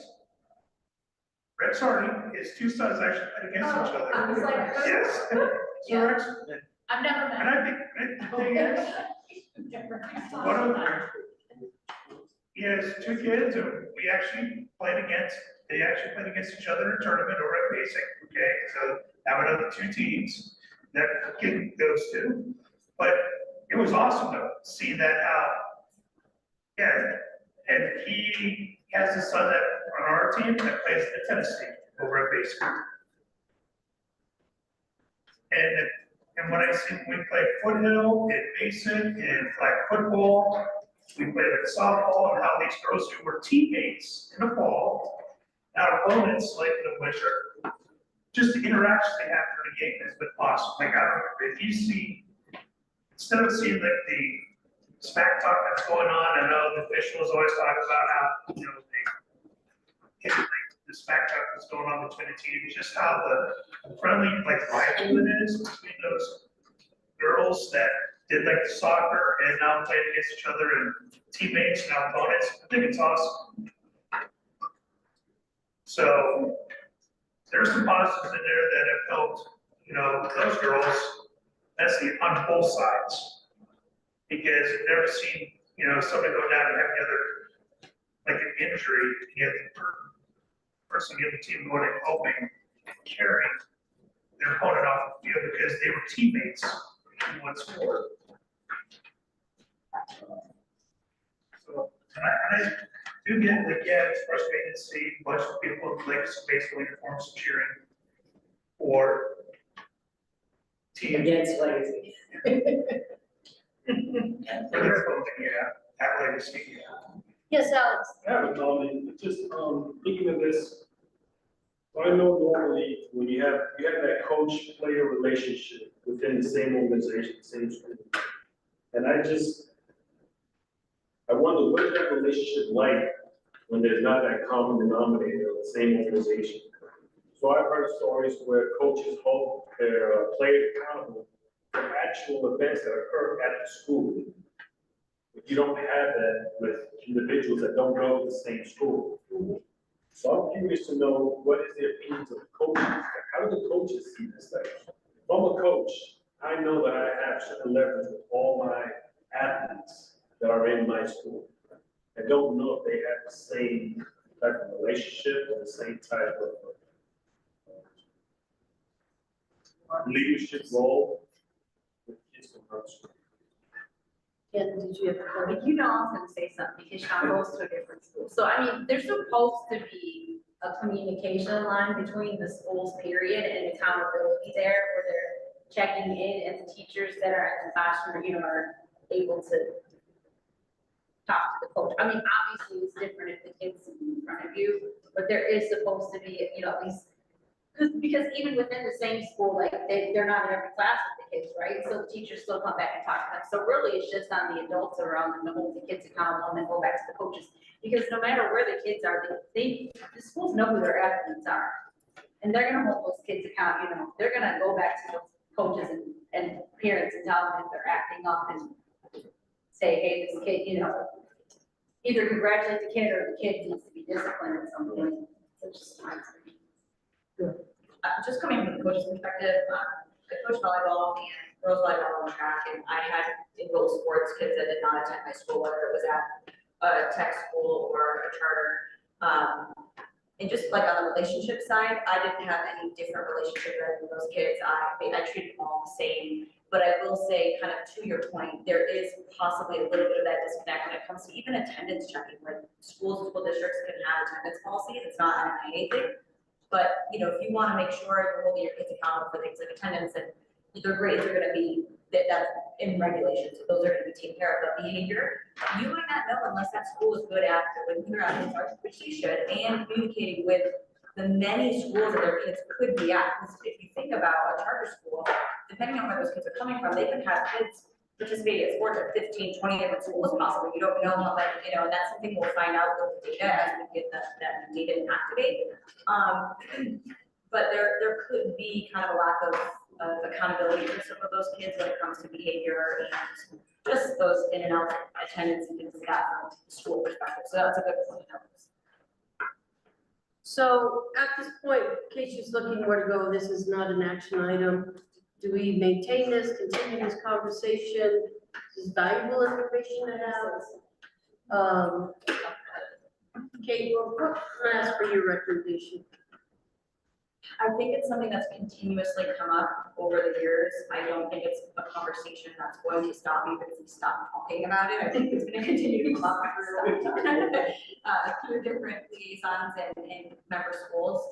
My personal recommendation would be to continue throughout this year with the new data we're going to be able to collect and activate and maybe get some more anecdotal, like what really is the issue, right? And we're hearing some negative positives, but like, is there an overarching issue or is it just not wanting to have so many kids not on campus? You know what I mean? So maybe getting a little bit more about specifics would be fine. I like that. Okay, And I would just add just the piece of figuring out the equities with students who attend public schools who do not have certain sports. How do we create that equitable opportunity if the desire is to allow kids that attend other schools that don't have sports to be able to participate in sports in their home school? How does that equal to kids who are in a public school that attend a school that don't have that sport to not participate in, let's say, the neighborhood school? And I don't know how that would look, but I definitely see that term as. Yes. Brief question here. I just want some clarification on what you was talking about as far as the email, and that this came from the recommendation to look at the data, this came from the rules and regulation. Was this basically this kind of initiated by this email, or is this email just in addition to we were already going to do the survey requesting the recommendation? Yeah, the survey was really because I wanted to bring that into you guys. That wasn't really recommended, but we talked a lot about it after rules and regulations because it's come up at board meetings, members schools, the public, and so the data was more just bringing the numbers to you guys. So if we were going to restate that objective, what Pam was asking for, President Sloan, sorry. What would the objective be?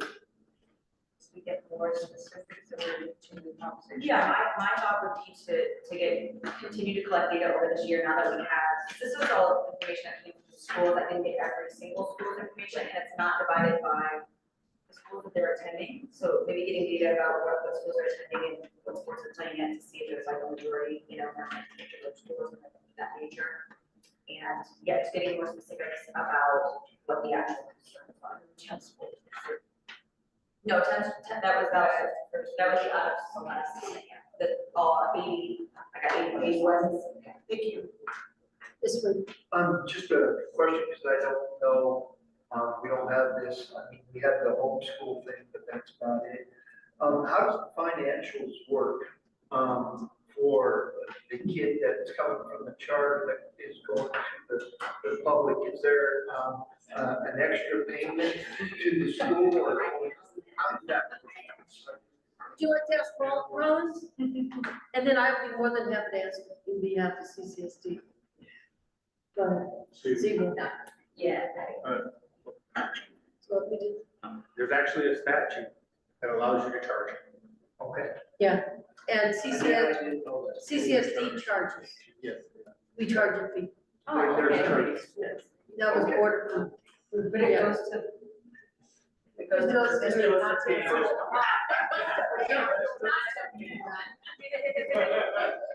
I can't address the routing of financial money. Okay.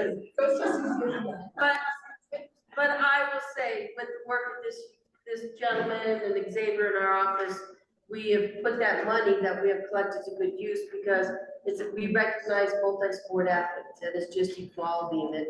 And I think it's bigger than we thought it would be. I know we're going off script here, but how many shirts and patches Over 550. Yeah, it's crazy. It is just multiplying. We're year two. We're excited year three next year. So thank you for the money, and that's where our money goes. Okay. And we bought blinks too this year. All right, to close this up, we have a individual speaker, Pablo, if you would, please come. You have 3 minutes, sir. All right, thank you guys. Hello guys, my name is Pablo Abdullah, and I will support this agenda, whatever your option you choose. So I want to talk about how last season, football season, come around the corners. I love our football team because we don't have enough players, only like 9 players total, or 11 players, sorry. 18 total players come in to do some weight room. Actually, 19 weight room. So you might have not enough to have a football team. So what happened is one public school who doesn't have enough football team at their zone school. You know, their football, student athletes want to play football at their zone school, but they don't have enough football team. What do you guys go do? Like, there's no other option, so. That's the case for the backup part, because luckily we do have a football team last season, but we have 23 players, so it's just the case if decline football accreditation all over the country. So what happens if you don't have a football team from school, when another public school and their zone school doesn't have a football team, I know we're going to do so. Dr. Thank you so much. All right, we're gonna try to get to 2 more items, guys, and we'll then call it a day. Let's go to item number 22, go to page 97, Associate Member School Report. I'll turn it back over to Kate. So this is our annual report that we do for our associate member schools. We do a 3-year kind of synopsis to kind of look at those schools that have been member schools throughout that time. So if you look on 98, this is just the enrollment page, so the current previous projected enrollment numbers. I have Civica, you'll see on each of the pages, they are not an actual associate member until next year, but I did want to provide their numbers just to show their progress already and what they're doing and the efforts that they've had. A school that only had freshmen and sophomores this year, just to get context going into next year when you see their first year as associate members. And I just want to kind of give them some kudos for what they've done and the fact that they elected to complete the survey, even though they didn't have to, just to practice with it. So Innovations and Encompass, just to give you some background, they have been associate members for several years. Innovations actually predated my, I don't know if anybody knows when they became associate members, but, since before 1819, so it's been quite some time. So historically for them, just to give you some context, they typically have boys basketball and girls volleyball, and that's it. As you'll see when we get there, they've already been able to field all that this year. Encompass became associate members in 22, 23, so we have their 3-year data here. American Heritage is on this list, because I wanted to show you that they did complete their requirements, even though we did approve them for full membership going into next year. You'll see that they completed their girls basketball season, which is what was required, so I just wanted to show you the completed data as well.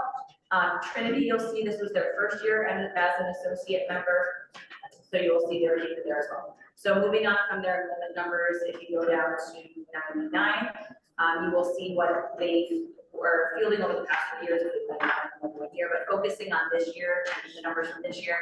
Innovations did not have enough girls to field their girls volleyball team, so they only had boys basketball this year. Encompass, and again, just to recap our rules with this, if you want to become a full member, you have to have 2 consecutive years of a boys and girls program in fall, winter, and spring. So this is why Innovations and Encompass have not applied for their full membership. They have never met those requirements. I can also give you some context on Encompass. They have a new athletic director that was working with me this year to really try to get their program to the numbers they needed to be to have girls and boys. It didn't happen, but they're definitely moving in a direction where they would like to have full membership. So hopefully the next school year, we'll see them begin that 2-year, which will end up being a 3-year process because of the cycle of having boys and girls in each season. So they're almost there. If they can get their boys and girls track, which I think they will be able to do, they should be good for the boys and girls. They have girls volleyball, boys soccer, boys basketball, girls basketball, and just boys track. Again, I'm not going to really go over American Heritage. They're approved. They did what they needed to do, but you'll see their numbers there. When it comes to Trinity, this was their first year. They did not have a girls sport in the winter, so they have not begun their 2 consecutive years. So they'll have this 3-year cycle to work on getting a boys and girls team in each season. They struggled a bit with some of the roster requirements, and as you'll see, and I'll talk a little bit more about some of the issues on a further page. And then just to give you context again with Civica, they had only freshmen and sophomores, so they did JV teams, but they had a lot of participation in several different offerings throughout the year, so they're in good shape moving into next year as their first year of association. Moving on to page 100. Here we just had some notes about incomplete seasons. These are just things and notes on their facilities, things to keep the board abreast of as they are moving towards trying to get full membership. So just keep an eye on some of those things in our meetings. If they weren't able to compete or players didn't have the team, if there was any games that they had to cancel. There were some eligibility issues with Trinity when it came to rostering, transfers, fielding enough students, playing games with not enough students. It was definitely a growing year. I worked very closely with the athletic director to try to get them on par with our expectations and the regulations. It was a bit of a struggle, and we're going to continue to work with them going into this next 3-year cycle, hopefully get them to where they need to be to be full members going into the next cycle. You'll see some notes on facilities regarding, some places where, they don't have a facility where they're practicing nature. Civica, just so that you know, going into the cycle, does have a new gymnasium, football field, and soccer field under construction, as we talked about when we approved them for membership. Going to page 101. It's just a list of schools that they competed in. This is where we can draw some experience when we go to talk about full membership. If these are schools that I can go back to and say how were games, how were their facilities, and I know there's a lot of feedback that we get from different classes when it comes to this and release. So, and that's really it. So really just informational for you to see that, and we have a 3-year cycle, so nobody will be able to go for full membership until 28, 29. So we'll keep it for the next 3 years and see how they progress. Okay, I want to thank you for putting this together, because in prior years it's been painful. This is very comprehensive, very helpful. And I'm going to go back to the concerns that schools have about playing charter schools, and Dave jumping into it. It is the facilities, it's a lot of times the issue. We went to a football game in Xavier, and it looked like they took a soccer ball, put it upside down, put a couple of posts. It was, It was frightening. We took a lot of pictures then to share with Tim. Fireworks as we come in, what happened, but the facility thing is a lot of the issues that schools have with the charters. So, anyway. Sean. Sean Simons, Terry South. Thanks again, Kate, for that report. I know in the 2A, there's been some concerns about the facility, the American Heritage, so they're going to approve it full member. Some schools have reached out to me and have said, hey, this is happening. And according to Xavier's email, they're now getting a new athletic director there. So I just want to take this time to remind staff and NIAA members, board members that we'll be working with them, but there are some things that they need to have done before they propose to volleyball or basketball. So I didn't know if you had an update on that. Okay, I'm gonna start first. If you look at the report, upgrades to gymnasium required by NIAA. Required. Well, we gotta, I won't know until we go. Okay, I don't have I do the genie hat on right now, but I'll try. But we required them, we've had these conversations. We're having this conversation with a lot of schools, I'll be honest with you, because of the shot clock. So, especially schools that don't use their own facility, they gotta have a shot clock, or they will become road warriors real quick. Just to give you a heads up, tell me sooner than later. Yeah, well, yes, so. In some context, electrical work, Yes. some of it was bigger projects that they were hoping to get done this summer. So we will continue to get feedback from you guys that are playing them, because tell the schools and your, anybody in your leagues that are actually participating with them, that reach out to us with any issues, because they know the expectation is set and that they were approved under these pretenses, and if they can't meet them, then they're gonna have issues with them.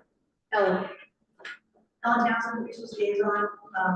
I'm going to ask kind of the same question along with what Mr. Jackson just talked about. We have a new hire from a charter school wanting to know what they do this for rent facility or that, and they won't have a shot clock. I recommend 2 before they start looking to rent a shot clock. I didn't know, Dave, do you have an idea how many of the charter schools have or are a facility that has the shot clock, or Any schools that don't have one? they don't have one, or they go to a facility, they rent it, but there's no shot clock? I know that most of our charter schools do have shot clocks. There's one that is putting it in, they're trying to, they didn't realize that the price now gone way up. Like what we pay for it, it's almost twice what we pay for it 2 summers ago. So I know they're having it's supply and demand. Like they know they need to get it, so that it's up there. They're working out ways. I know one school had LED boards and put it like where it's all right here, so it's like a huge TV. Do it that way too. So. And I've been contacted, and this is not a charter school problem at all. This is a NIAA high school property across the board. Rollins can address the fact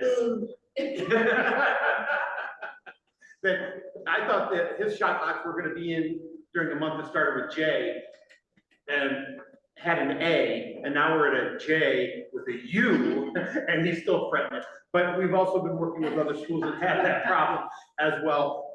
We had some smaller schools that were remote. We're having trouble actually getting installers to come out and actually install them in their gyms because they were remote. So we will help schools in any way, shape, or form with that, but especially schools that are using facilities that are not theirs. Please make sure that if you're representing them, Dave, I know you represent them very well, that they're communicating with the facility to make sure they have a shot clock so we can go forward with that.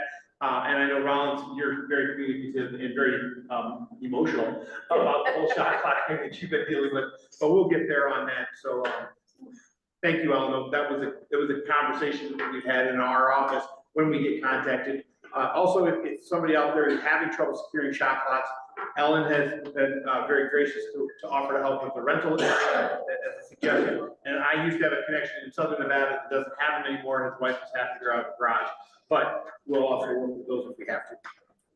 Last thing I want to bring up, unless there's any other questions on the report, we did pass here at the spring meeting and move on to the LCB updates 208, which had the specific numbers for teams to qualify as a team, so, 5 people for boys, 5 people. So, I just wanna bring up a point that until that is approved and signed and implemented, these schools currently that have been approved as associate members under the previous, I believe should not be held to that.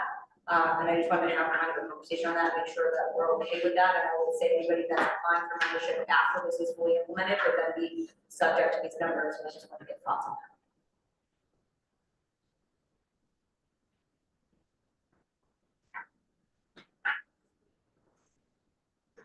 I'm a firm believer in what Kate just said. We don't hold somebody accountable to a rule until the rule has been enacted. And then that's when we do it. So under the rule that we currently have, they currently meet, we currently move forward. When the new rule is put in place, that's the new standard. That's So, the right. For all, yes. Including the ones that came in prior. Right, like, so, innovations encompass, they would be held to that because they haven't been offered. Yeah. Zig, Kate, specific to, can you talk about Rural Academy teams? I see they're not listed on here. They have not applied for their associate membership yet. They have not been at that point yet. So they're not on the list because they weren't an associate member this year and are not going to be an associate member next year. So there's still permission to play. So they're at that stage where they can still compete. They had a change in leadership as far as athletic leadership and did not feel they were ready for associate membership at this time. They're still working on facilities as well. So we have 2 permission to play going into next year so far with Brilliant Mont, which is new. And they just named their new athletic director as well. Yep. So at Brilliant Mont. Okay. okay. Anything else? All right, we're gonna do the last item, but not really, but I'll get to that in a minute. We're gonna go to number 24 on page 106, new participation fiscal evaluation. Bring it back over to Kate. Sorry, Kate. You're okay. Yes, give me it. All right, so 107 is the new letter. I just adjusted it. We had a previous parent letter such, what they can give as part of the packet to the physicians, so the physician knows what they're doing as well. Just kind of went over what the new changes are to this form and what needs to be completed. I made it very clear that the updated form, it has the date on it. That's the only one that would be used starting back in Spanish version of 80. Moving on to 109, just to show you some of the changes that I made at the top. I tried to make each page a little bit more clear about which ones are shared and which ones are not. For administrators and athletic directors, as I know that always comes up as an issue. We had already, most of the changes had already been made, but I just want to show you, scroll to 115, that's the medical eligibility form. This is where the actual changes were made. So the top next to birth sex, that was already made when you guys saw it last, but we did add medically eligible for girls and medically eligible for boys. I will say this is the one spot that they are not completing because I think they already have the name filled out, so we kind of skip over it. The physician should be filling this entire form out. They should not, the parent shouldn't be filling any part of this out. They are putting their name and initials all over this. So any information on here should not be filled out as a parent. Only the pre-history should be filled out by the parent. And that just needs to continue to be communicated to our schools and to the parents. So that was one change that was made. We also moved everything that you see in the second section, basically from the bolded text down to the marked one. That used to be at the bottom and it had some different things listed there. We moved that to the top because a lot of times physicians were not completing that. So the things that we felt were most important that were on the pre-history form that a lot of times were missed and not included on this form. Allergies, any medication, any medical conditions or major surgeries that we need to be aware of, and then any relevant yes answer on the history form. So if the parents mark yes, the doctor should be putting in mark yes to this so that your athletic trainers and administration is aware of whatever those situations would be. The physician is supposed to initial above that they have reviewed the history form and they've included all the relevant information below. And then they mark one of these, those are all, have all been there, so nothing below the mark one has been changed. So those were the only 2 main changes. Again, adding the medically eligible for boys sports and a section for the physician initials that they included that information, including that up. Hey, Kate, can I ask a question? I know the answer, but I'm gonna ask it anyway on the record. The only thing that changed was the the question at the top. The rest of it was already there, we just put it in a more prominent position for viewers. Yeah, we just switched locations. Locations, thank you. That's what I want to make sure was on the record. And that came from the board. Yes. So that, and that has been implemented, that is on activate for the school year, it is go, it has been go since we rolled to 25-26. Any questions? Okay. Yeah. All right. Yes, sir. Wait, Sorry. you're good. So we have it in Spanish also, correct? Right. And so page 113, 114, 115, that's, that, No, those don't need to be in Spanish, because that's the physical exam, that's the doctor. okay. You only need the prehistory and the letter in Spanish, because that's what parents fill out. So I noticed on 115, it says submit this form only, so this is the form that, The physician completes. yeah, that they have. Yep. Thank you. Okay, so at this time, we're going to go to closed session. So all voting members as well as NIAA staff, I'm going to ask that you stay. And everyone else, you are dismissed.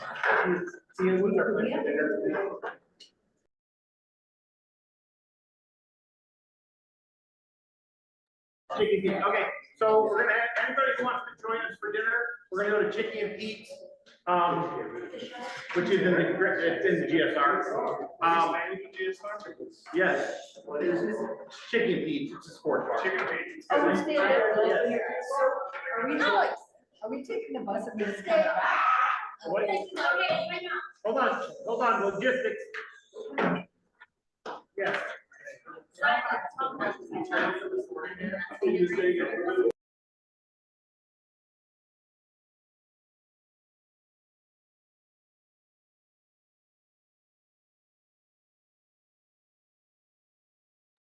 The meeting will begin tomorrow at 8:30. Thank you. So if you guys would just